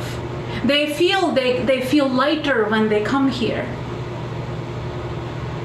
But how I guide, how I run, you can say it's very Indian, because I'm basically bringing out what I was brought up with. But I also, now I can question, is it Indian? Or is it so universal? It has a force. It is an offering. And when we don't do it from an individual perspective, when we don't do it from our egoistic perspective, it becomes something like this. So I want to share one last thing is when we were opening our restaurant, all of us were trying to figure out what should we give to a guest, to a customer when they leave. And it came to me like lightning that give a banana. Actually, tell you the truth, it was Lord Ganesh. And I saw his clear form that gave me the signal that give a banana. And as soon as I shared it with everyone, it made so much sense, because you don't have to wash it. You can peel it and you can eat it the next morning. You can have it later. You can, and it's a fruit, and even children love it. And now it's become, I can say it's become a red dot culture. We hear in the town that if somebody's walking around with a banana, if another person sees it, they're like, you just ate at the red dot. But if I go deeper into the meaning, it's an offering of prasad. It's prasad. It's an offering. And it's not included in the bill. It's something we offer from our hearts. And it's blessed. We light a lamp. The bananas are blessed. And you can ask anyone. There are many, many people, they say, your banana tastes different, even though it's just a banana. And we even have people, they come and say, can I have 6 of them? Can I buy bananas from you? They're just different. And it might be the same company from the same store. What changed? It's an offering. It's prasad. But do we only offer in India? Do we only get prasad in India? Now it's offered here. And people are feeling the same force. People are experiencing that there is something different. So I feel that we can transmit Indian identity. We can transmit the culture. And whoever is open to it, with whatever culture, wherever they've come from, they will receive the transmission, and they'll find a purpose behind that action. They'll see it in its real way. They'll see it in its authentic way. They'll see it as we read a Gita verse and Bhagavan reveals the meaning behind, and it hits our heart because we've experienced that verse. The same way, I feel we can transmit the Indian identity. We can transmit the cultural values,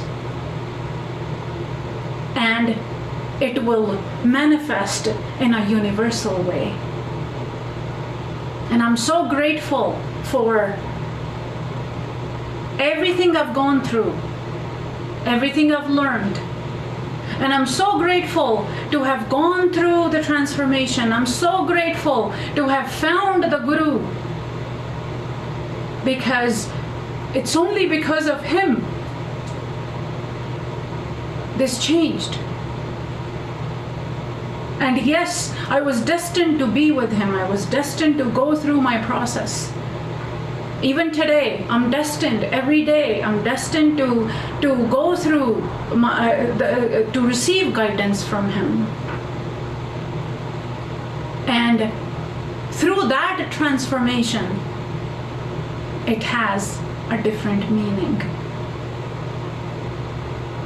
That's all I wanted to share. I'm so thankful for this opportunity. And like I said, I can only speak from my experience. I'm grateful, I'm thankful. Thank you, everyone.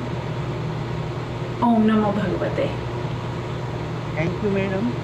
You have spoken from your heart. In fact, you have shared your valuable experiences with all of us, and we are thankful to you for this. Am I audible? Hello? Yes, sir. Yes, sir. Yes, sir. You're audible, Audible? sir. Yeah. Yes. Indian culture is at once both local and global.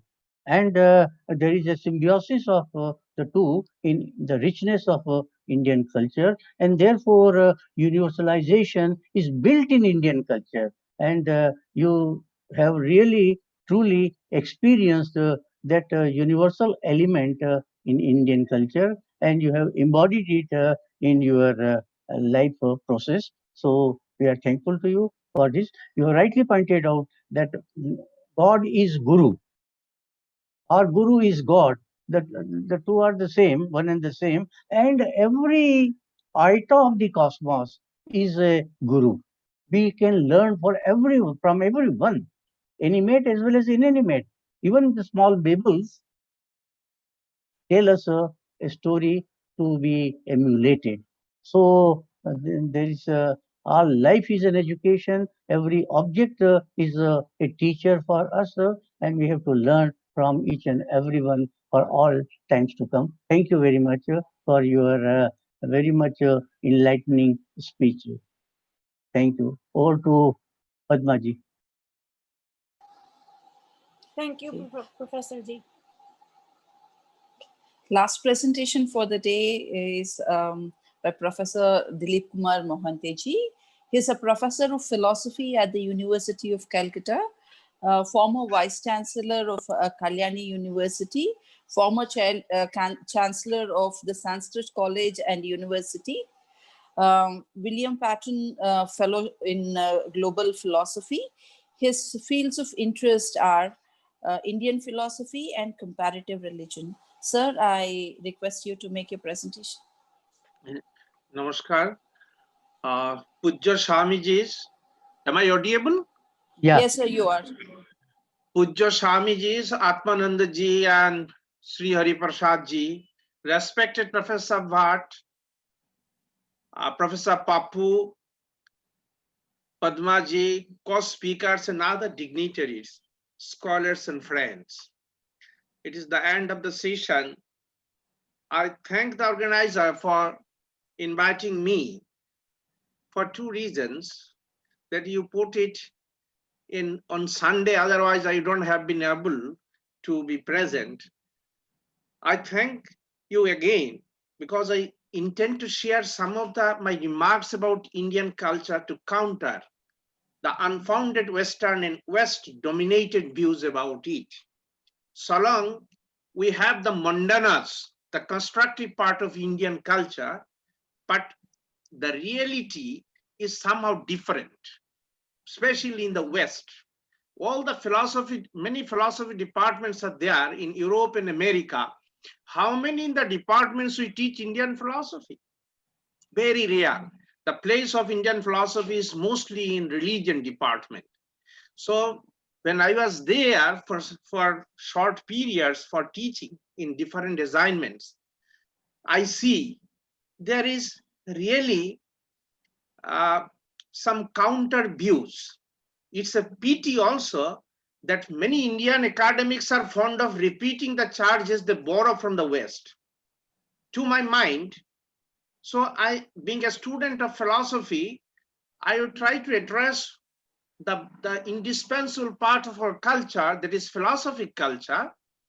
And most of the areas are covered by Professor Bhatt and other speakers very beautifully. Only some of my experience I gathered in the West, and I shall try to share. To my mind, pure rationality, morality, and spirituality. These three factors characterize India's philosophic culture. India's culture is basically holistic, as rightly pointed out by Professor Bhatt, and integral and uniquely pluralistic in nature. It is like a flowing river and remains its vitality through assimilation of new tributaries, synthesis of theory and practice, science, philosophy, and spirituality. Many objections against Indian philosophical culture in particular have been raised, and one of these is that it is dogmatic and not sufficiently rational, and therefore not philosophical at all. So there is nothing as called Indian philosophy. There is another charge, as it is mythical practical worldview, which denies any theoretical framework and therefore not philosophical at all.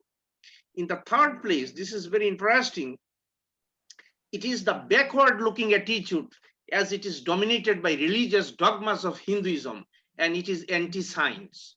The very recent phenomena it is there. And that only a few departments now open for Indian philosophy in philosophy curriculum, but they are not getting right people to teach this also. So this charge of dogmatism, and otherworldliness has given some replies in The Soul of India, published in 1911 by Bipin Chandra Pal. And in the fourth place, it is very important to listen for all of us. India speaks of high moral ideals, but it is not in practice. There is a mismatching of belief and action, as it is evidenced in Indian political society. Many of us have had to face all these allegations when we visit West, and some of the allegations are true. See, I'm starting from being a student of philosophy. Say John Locke, father of Western liberalism, in an essay concerning human understanding, laughs at poor Indian philosophers as irrational imaginary storytellers. Even Antony Flew, in 1971, he wrote a book, An Introduction to Western Philosophy, where he made a sweeping remark like, oh, philosophy, I quote, as the word is understood here, is concerned first, last, and all the time with argument. It is incidentally because most of what is labeled Eastern philosophy is not so concerned. Unquote. There is no change of Western attitude from 17th century to 20th century. Here I am only proposing to examine some of them as Purva Pakshas, the counter thesis. And my life is devoted to this. I am being a student of Advaita philosophy, Advaita Vedanta and Buddhism. I have in comparative religion, I have been doing throughout my life this. Let me begin with a citation from one of the greatest analytic philosophers of Anglo-American philosophy. I mean P.F. Strawson. When I was in England, in an assignment in Birmingham University, in seminar, people very often raise these questions. Yours is not at all philosophical. Then what do you mean? A different type of philosophy. Strawson wrote a book, Individuals. It is published in 1959. I'm quoting Strawson. If there are no new truths to be discovered, there are old truths to be rediscovered, unquote. This is unquestionably accepted as a thesis of standard philosophy. I asked my British friends in England, they said, yes, it's very philosophical. Then I reminded them 1,000 years before P.F. Strawson, Jayanta Bhatta in Nyaya Manjari said, It is my own translation from Sanskrit. Where from could we get the ability to introduce new philosophical issues? So we are to be satisfied only with the new ways of interpreting the old philosophical issues. Kutaba nutanam vastum utprekshitam khamaha vacha vinnasha vichitra matram vicharyatam. This is philosophy. So philosophical problems are perennial and they need interpretation to the face of new contexts. And India's cultural history contains a fruitful methodology how the tradition can be made relevant for the present. So to say Strawson's work is philosophical and Jayanta Bhatta's work is not philosophical itself, I said, an exercise of dogmatism. Limits of one's own knowledge should not be the limits of knowledge as such. In Indian philosophical tradition, then I'm again quoting Sanskrit because all my scholarships are laid with Sanskrit. Yukti siddham bachat grajjam baladapi sukhadapi. Yukti hinang bachat tejjam briddhadapi sukhadapi. It is our culture, our rationalistic culture, without caring for who has said this. A statement based on reason and example is acceptable in Indian philosophical culture, and a statement not based on reason must be rejected, even if it is said by an established scholar like Sukadeva. The liberty in attitude is embedded in Indian philosophy, even if it is a minority, is very important. It is also the beauty of India's cultural democracy. We have bhashyas, bhartikas, tikas, tikpani tradition. Let me cite an example. Everybody knows about this Brahma Sutra. You know, there are so many commentaries from different perspectives, from different contexts. Similar is the case of many others. This is an example of pure rationality in Indian culture, cherished and nourished from the alternative standpoints. The multiple ways of seeing the same thing is entertained as different possible alternatives. Ekam sad vipra bahuda badanti. Both K.C. Bhattacharya and Kalidas Bhattacharya developed counter arguments in their writings in the last 20th century. So there is no dogmatism in Indian culture as alleged by the Western people today. It is that dogmatic belief in unipolar universe of Western supremacy and exclusive faith in materialistic value dominated by 3 P's. I call 3 P's: power, profit, and pleasure. If you have power, you can have profit, and if you have profit, then you can enjoy the world like anything. That divide them to understand the holistic and spiritualistic worldview of India, which gives emphasis on both material and spiritual values in a harmonious way, correctly pointed out Professor Bhatt yesterday also. In Mandaka Upanishad, we see there are 2 kinds of learning, pora and apora, phenomenal and transphenomenal, vyavaharika and paramarthika. The first one corresponds to secular sciences dealing with phenomenal prosperity, and the second one enables an individual to realize the non-transformative microcosm. Training in the first is necessary for an entry into the second. This Indian worldview, where both secular and trans-secular are viewed not as contradictory, as we see in Western culture dominated by Judaic-Christian worldview, and this enables Indian culture to proclaim Vasudhaiva Kutumbaka ideal for individual and international relations.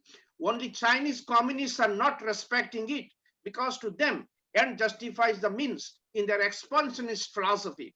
This integral characteristics of life is not the weakness of India's culture, rather I comment it is the merit of it. It promotes both peace and prosperity for all. Now about the second allegation. This is from Husserl, none other than Husserl. Husserl's interpretation of India's culture as mythical practical worldview is wrong on account of a misconstrual of that practicality. I have quote Professor J.N. Mohanty, and or a misconstrual of the relation between theory and practice, unquote. This is pointed out by Mohanty in his Reason and Tradition in Indian Philosophy, published from Oxford, 1992. Indian culture entertained openness in learning. Anubhadra kratavo yantu vishwataha. This is the message of the Rig Vedas. Let noble thoughts come to us from different directions. My view, therefore, is only one among many possible views. There is no question of dogmatism and egoism. Indian philosophy is quite capable of providing room for theoretical thinking, while at the same time connecting theory to practice and vice versa in an intimate manner.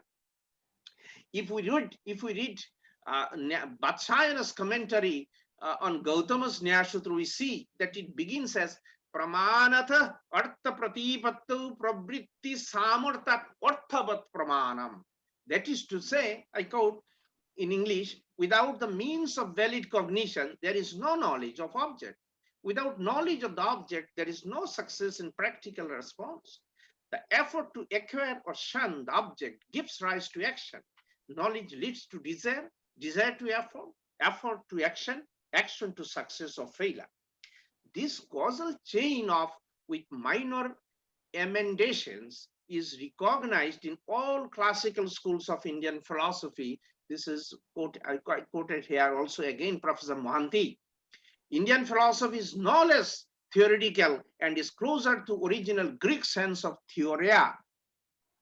Whitehead says not all the Western philosophy is nothing but a footprint of the footnotes on Plato's philosophy. So in the sense theoria, which is called philosophy in the whole Western tradition, our tradition is very close to this Greek sense also. It is more than this. Ours is not only philosophy, it is darsana. It includes philosophy and it is also more than this. If you go through ethics of epics as in Mahabharata, Professor Bhatt referred as contextual duty, you would see how Indian mind is constantly engaged in theorizing about practice. Vyasa says, dharma hi babasthika smitaha. Contextual sense of duty is considered in Mahabharata. Earlier, we talked about the hermeneutics elements in determining what is duty through Sutra Bhashya tradition. In view of our analysis with evidence, the misgivings about India's culture in the West are sometimes intentional and sometimes because of ignorance about the true characteristics of Indianness. You see, after independence, Sanskrit has not given any importance in our country. You are speaking highly about Swami Vivekananda. In our education, there is no place for Vivekananda, his man-making education policy. We are speaking about that we are Indians. There is no meaning of it unless you incorporate in our way of life, in our educations. So our national identity as Indian, which I would prefer to call Bharatiya Asmita, Bharatiya Asmita as the cultural identity is very important today. Now, quickly about the third allegation. There are many allegations. I have just jotted down a few. Now about the third allegation, that is dominated by Hinduism and it is characterized by anti-scientific attitude. I must say here that Hinduism is not a faith in ordinary sense as faith, what faith is understood in the West, but a culture, a name given to mean the culture of the people living beyond the ocean and around the river of Sindhu, inappropriately pronounced by the people of Persian Gulf and the Greeks as Hindus. It covers all people live in India. The followers of Vedanta are Hindus today. It is continuation of the Vedic assimilation. Positive Sciences of Ancient Indian Hindus by Brajendranath Sheel was published in 1915. It contains details how ancient Indians are seriously researching in different branches of science and mathematics. In the Rig Veda, I am referring only a one mantra. There are many like this. This is number 1.164.48. We see the description of the movement of the earth around the sun, which is only known as the Western world through Nicholas Copernicus in 16th century AD. I am not adding any more examples. This mantra here, the Prithvi is called Chola, one that moves. Dadasha Pradesh Chakram Ekang Trini Navyani Koh Chakitera Tasmin Anta Shakang Trishata no Sankaburpita Yashtina Chala Chalasa Asya Mantrasya Dirgatama Rishihi. Dirgatama is a very significant name. It is the Dirga road. You know, as I argued, Bharatiya Asmita advocates a cultural nationality. It is not geographical nationality or racial nationality. The basis of this culture is not consumerist, as we see, profit making, but cosmic. It is humanism of holistic nature. It is not right oriented, but duty oriented. Instead of open competition, cooperation is the means of achieving the goal of a happy society as it is advocated in Bharata. Instead of dogmatism or blind faith, critical thinking is considered as the proper way of understanding the world, which integrates belief and life alike by thinkers and ordinary persons, Bala Panditu. Social morality is only one sense of the word dharma among many others. The art of questioning is the mother of invention, discoveries, and progress. This leads to the exercise of freedom in ideas. This kind of ever dynamism in the form of exercise of pure reason enables Indian mind to reconcile the conflicting claims and preserves internal unity amidst diversity. We have model understanding, MODAL, of the world in Nagarjuna's four-cornered negation and Jaina Shadvada Manjuri, where nowadays logicians like Graham Priest claims the origin of what is known para-consistent logic. Graham Priest visited me very recently. It questions the supremacy of one-dimensional consumerist value orientation of the West instead of cultural uniformity. Instead of cultural uniformity, India cherished cultural diversity and made it shelter for all, for the whole world. It is called Vishwam Bhavet Ekam Needam. There is a flawless continuation of India's cultural traditions. When Professor Moore interpreted it as, I quote Moore, culture which is primeval and yet worthy of preference by the world because of its perennial relevance. There is an echo of Jajurvedic mantra, Sa Pratama Sanskriti Vishwavara. Professor Bhatt also quoted this. This is in fact Bharatiya Smita, a clearly distinguishing feature of Indian culture. It is the continuation of the past, making new room for future through its inner integral capacity of assimilation and absorption. Swami Vivekananda, written a paper on Hinduism presented on 19 September 1893 at Chicago Parliament of Religions, contains answers to almost all so-called intentional distortion of a real connotation of Indian culture. Vivekananda is an icon, a symbol of India's living culture. Unfortunately, even after independence, Indian polity did not give proper weightage to his ideas of man-making education and nation building. I'm sorry to say, I am hopeful the new education policy 2020, if implemented properly, might do some justice to Vivekananda's vision of new India. I spoke on this policy in other webinar. Another point of is I completed only these rationality portions. The Indian philosophy is not rational, not theoretical. I refuted the charges. Now the morality and spirituality, two other factors. More or less we understand its morality as virtues guiding our actions. Sometimes people become moral. It is true because of polishing, not out of heart, you know. It is, however, not without its social value. But if it is grounded on pure spirituality, it becomes spontaneous. Why should I be good? The answer is because I am good as such.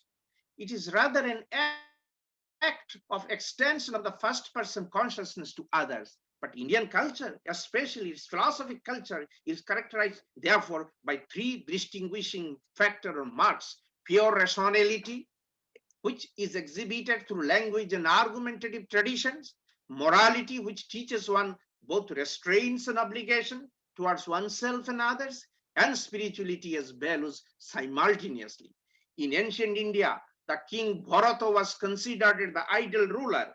So when we speak of Indian identity, I would prefer to use Sanskrit word. I would call it as Bharatiya Asmita.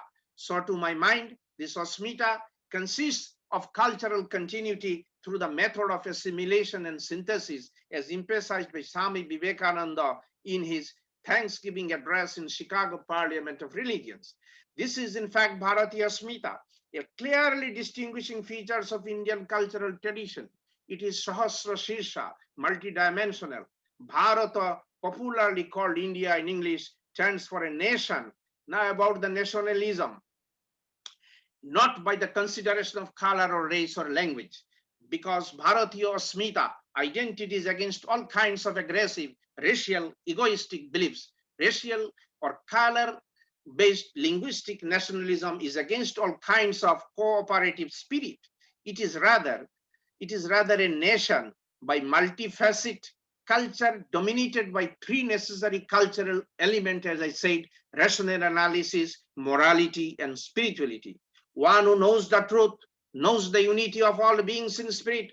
Atmavat sarvabhutesu ya pashrati swa pashrati. Unity in spiritual philosophy addresses all through contradictions of creative synthesis. It is also often said that the historically two opposite principles work in Indian cultural dynamism. One is self-preservation, other is expansion. Here, right move in the cradles of constant adjustment of opposites. It is a perpetual process of reconciliations of contradictions. In the words of Tagore, Debe ar nive melabe milibe jabe na fire, ei bharotir mohamanavir sagorotire.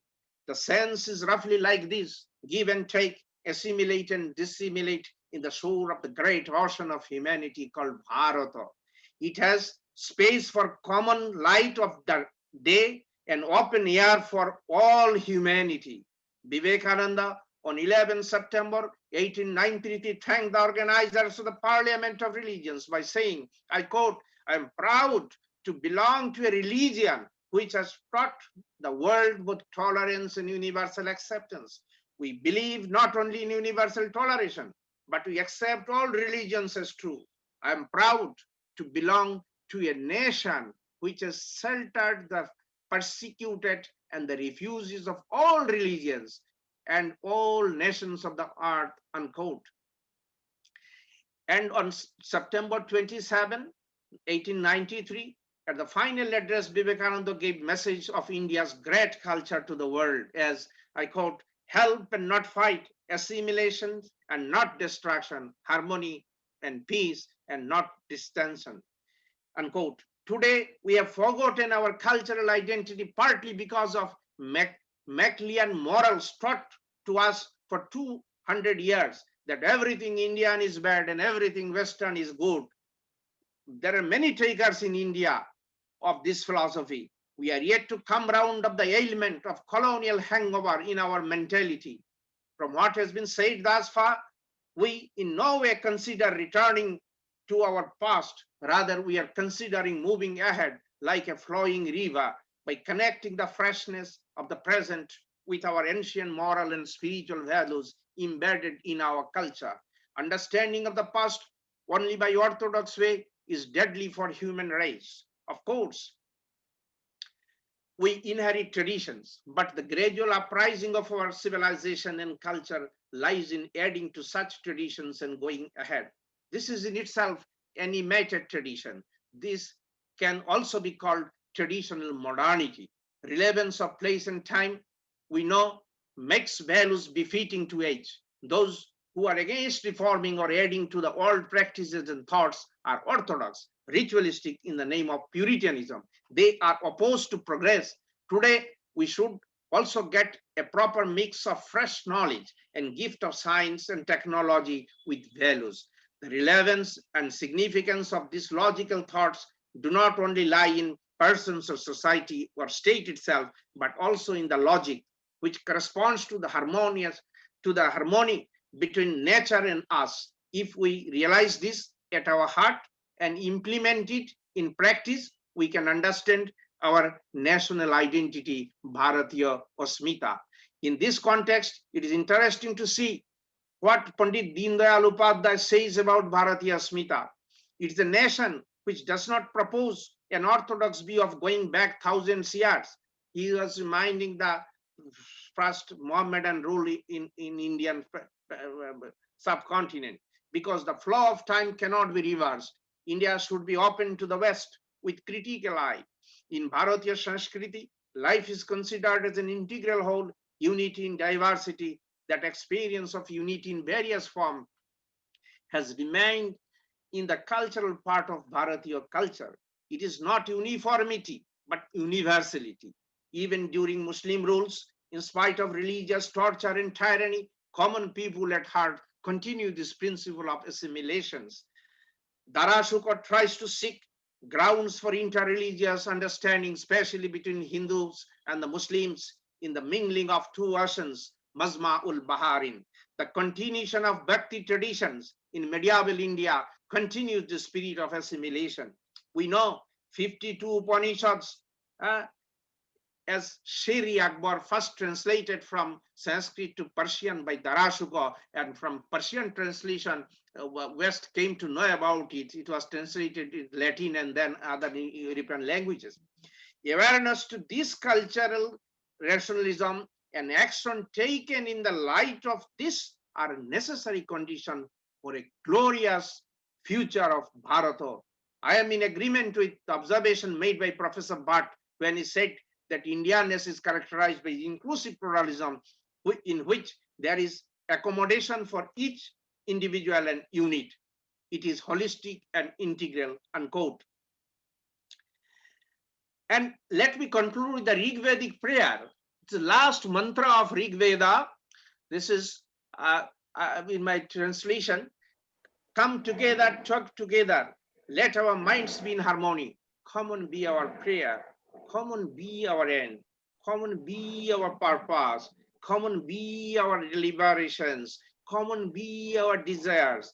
United be our hearts. United be our intentions. Perfect be the union among us. Sangatsaddang sangvadaddang sangvamanang si janatam devabhagang yatha purve sanjananang upasati samana mantra samitihi samani samanang manaha sahachitamesham samanam mantrivihi mantrayah samanena vah visajuhumi samani vakuti samanaridayaneva samanamastu vah manayatha vah susahasati. So thank you all for your patience and thank you very much. Namaskar. Thank you, Professor Mohanta, for a very scholarly, erudite, and very much argumentative. It is both intuitive also, but more argumentative presentation in defense of Indian culture. Indian culture is rich and varied, but in the long course of spatio-temporal expansion, there have been some aberrations, and the critics are referring to them, which are not in fact the core or the essence of Indian culture.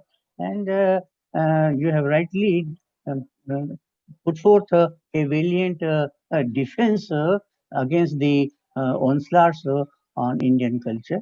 So we are thankful to you, and we really appreciate that you could spare your valuable time. You are very much busy these days in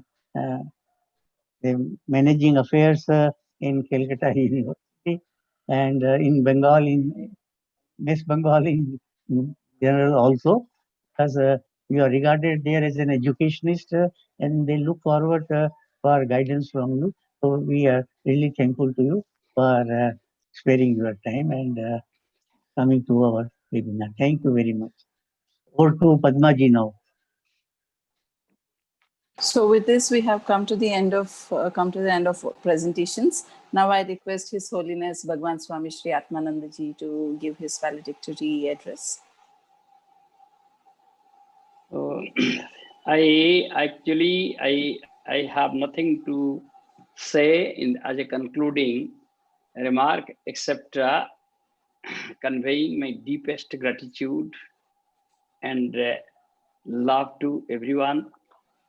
I was actually very patiently waiting to listen to our Dr.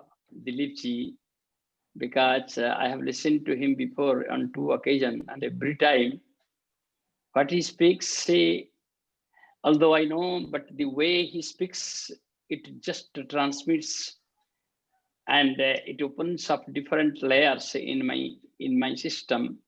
So it's good that he was the last speaker, so that we will be going with some real soul-stirring message.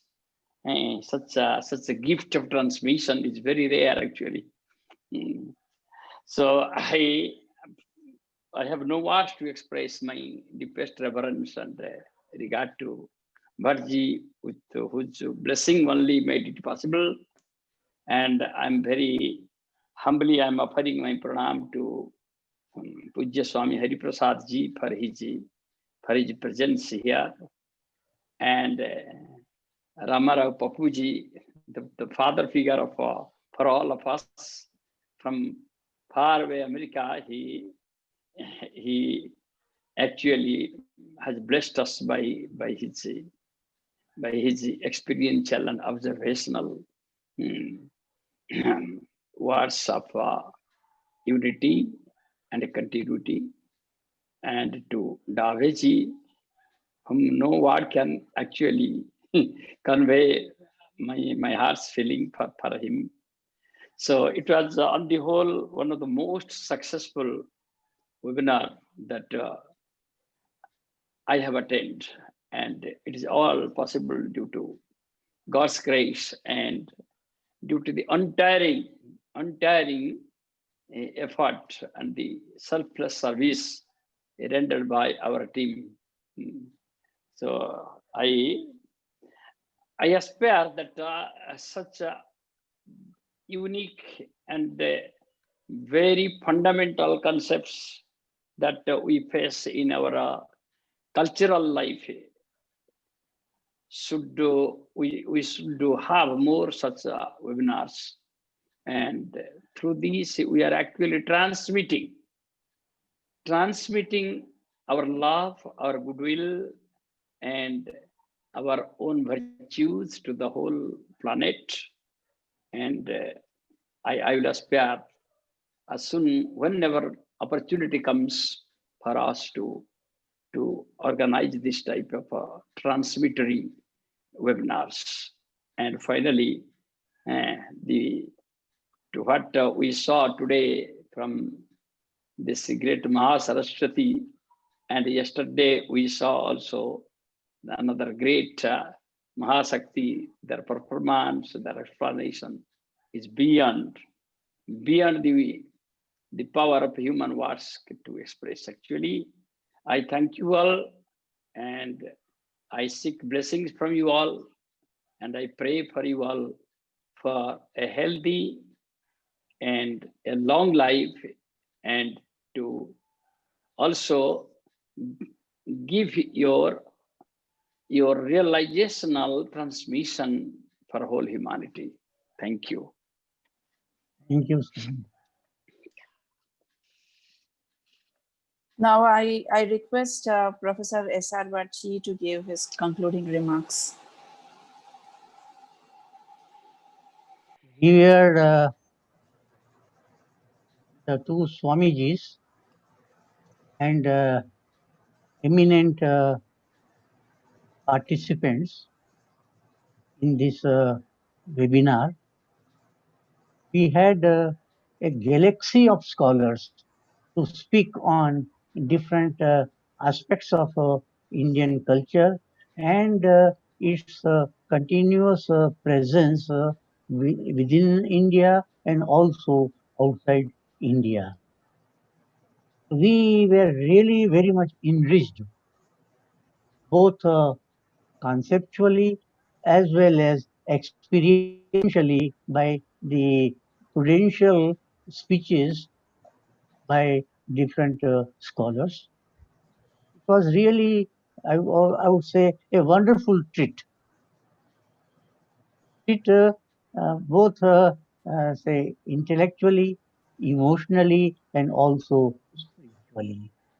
Intellectually, because many conceptual clarities were put forth about Indian culture. Emotionally, because we belong to Indian culture. We are part and parcel of Indian culture. We are what we are because of Indian culture, and therefore we have a emotional attachment to Indian culture, and that attachment got strengthened by these erudite speeches, and it is also enriching from the point of view of our culture. So we are really grateful to all the speakers, and we hope that their contributions will be made available to us in a concrete form, in the form of research papers, so that we can publish them in the form of a book. So I would appeal and request each and every speaker of this webinar to send their learned papers to us at the earliest, so that we can get them properly arranged and edited and publish them in a book form for general benefit, because this deliberation should not be confined to our own limited number of participants. Well, it should be disseminated worldwide, because the world needs it. In fact, world needs Indian culture, and in fact, Professor Mohanta referred to Charles Moore, but I would like to say, go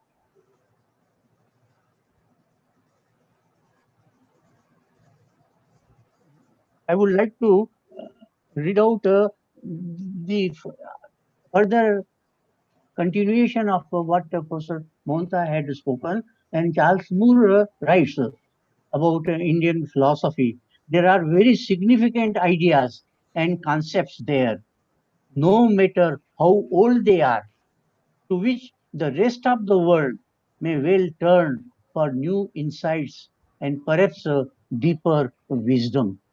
And he further writes, in this respect, India provides the basis for a potential philosophical renaissance if only the rest of the world, especially the West, will search out the new insights, the new intuitions, the new attitudes and methods.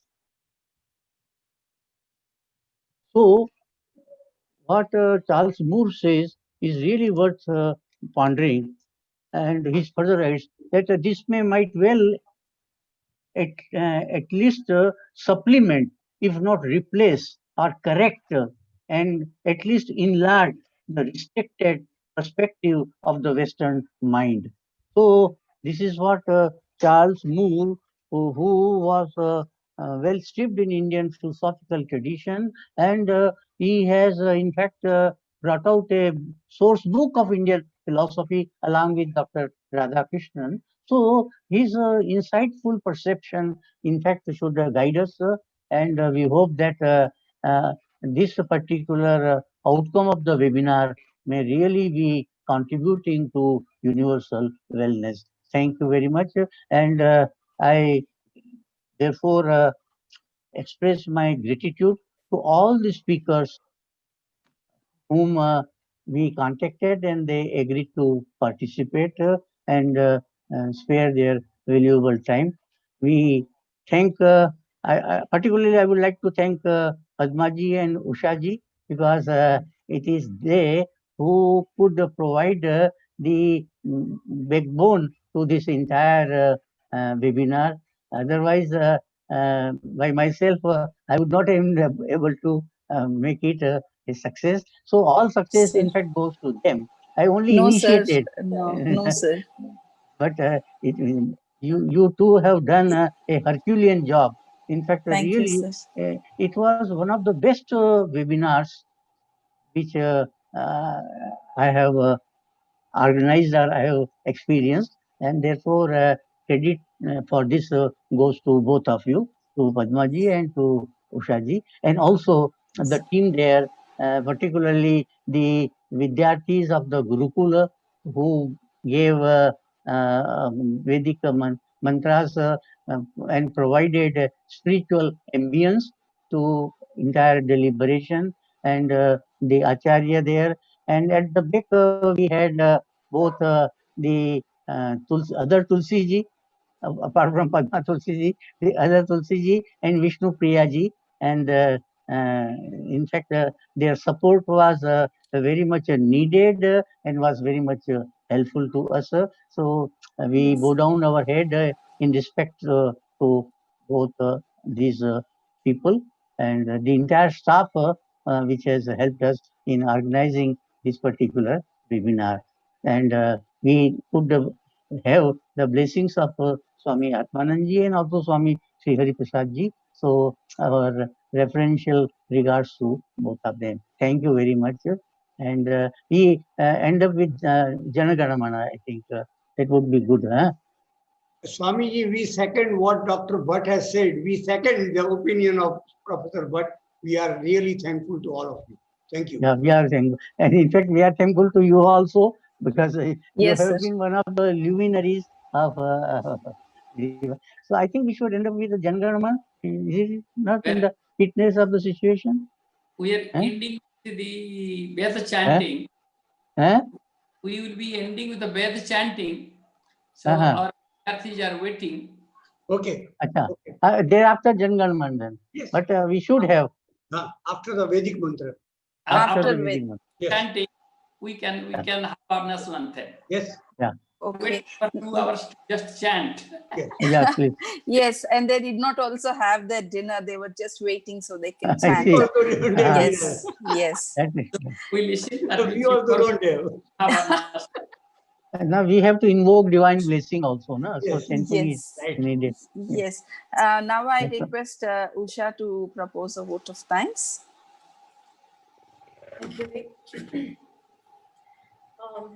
My pranam to His Holiness Swami Atmanand Maharaj Ji, pranam to Swami Hari Prasad Maharaj Ji, and my pranam to Guru Mata, and pranam to Professor Bhatt Ji and Dave Ji, and to all my esteemed scholars and participants. My pranam to all. On behalf of Veda Research Institute, we are very grateful to all respected speakers who spent their valuable time to gather evidence to mark your deliberations. You all have made today's international webinar very thoughtful and successful. Thank you all. Special thanks to Professor Bhatt Ji to sow this seed to bring all scholars together globally with his busy schedule, always there to guide us. Thank you, Professor Bhatt Ji. Thank you again. Dave Ji, you've always been very spontaneous. I don't know where the knowledge the memory just pops up in between, and then we are always excited to listen to you. A special thanks to you too. And Bhagwan, we have no words to say thanks. You have been for us for everything, and you always shower a lot of love and guidance to all. Thank you, Bhagwan, for this opportunity to give as a seva. Thank you. And Swami Hari Prasad Maharaj Ji is there throughout yesterday and today, and he's been there to bless us. Thank you, Swamiji. Thank you again. And moving on to, we are very grateful again to Katil Ji, who sang a national song yesterday and today, and to our Acharya Ji and our Brahmachari as kids. You have done an amazing job in chanting, and then we have to listen. We have one more chanting from you all. Thank you all. Moving on to another main pillar, Padma Didi, your efforts have given a lot of, like we can see the fruits. So yesterday and today, you have done an amazing job, like bringing everybody together by coordinating. Thank you, Padma Didi, again. And Vishnu Priya Didi and Tulsi Didi, you've always been a backbone in any program which is happening through Satya Chetana, Veda Research Institute. So a special thanks for being with us all the time. Thank you. With the permission of Swamiji, I would like to make an announcement. We are organizing 2 webinars, one on Gandhi Jayanti, 2nd and 3rd October, and the other one is on Maryada Purushottam Bhagwan Ram as an embodiment of compassion. So letters will be sent to all the dignitaries and eminent scholars in due course of time, very soon. This is an invitation on my behalf. Thank you. Now, And thank you all again. If I have missed out anybody, please forgive me. Thanks all eminent speakers, professors, participants, and Bajji, I don't know from where do you get strength. Thank you. Thank you, Ravi. now we have Veda Mantra. Yes. Now I request Gurukulam. Oh, they have started.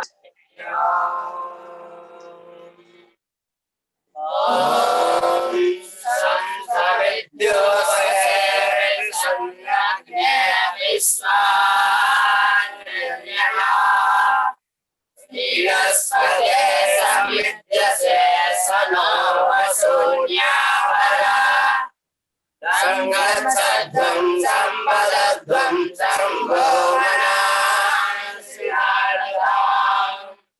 Deva Bhagayatha Purve Sandhanana Upasake Samano Mantra Samiti Samani Samanam Manasa Chittave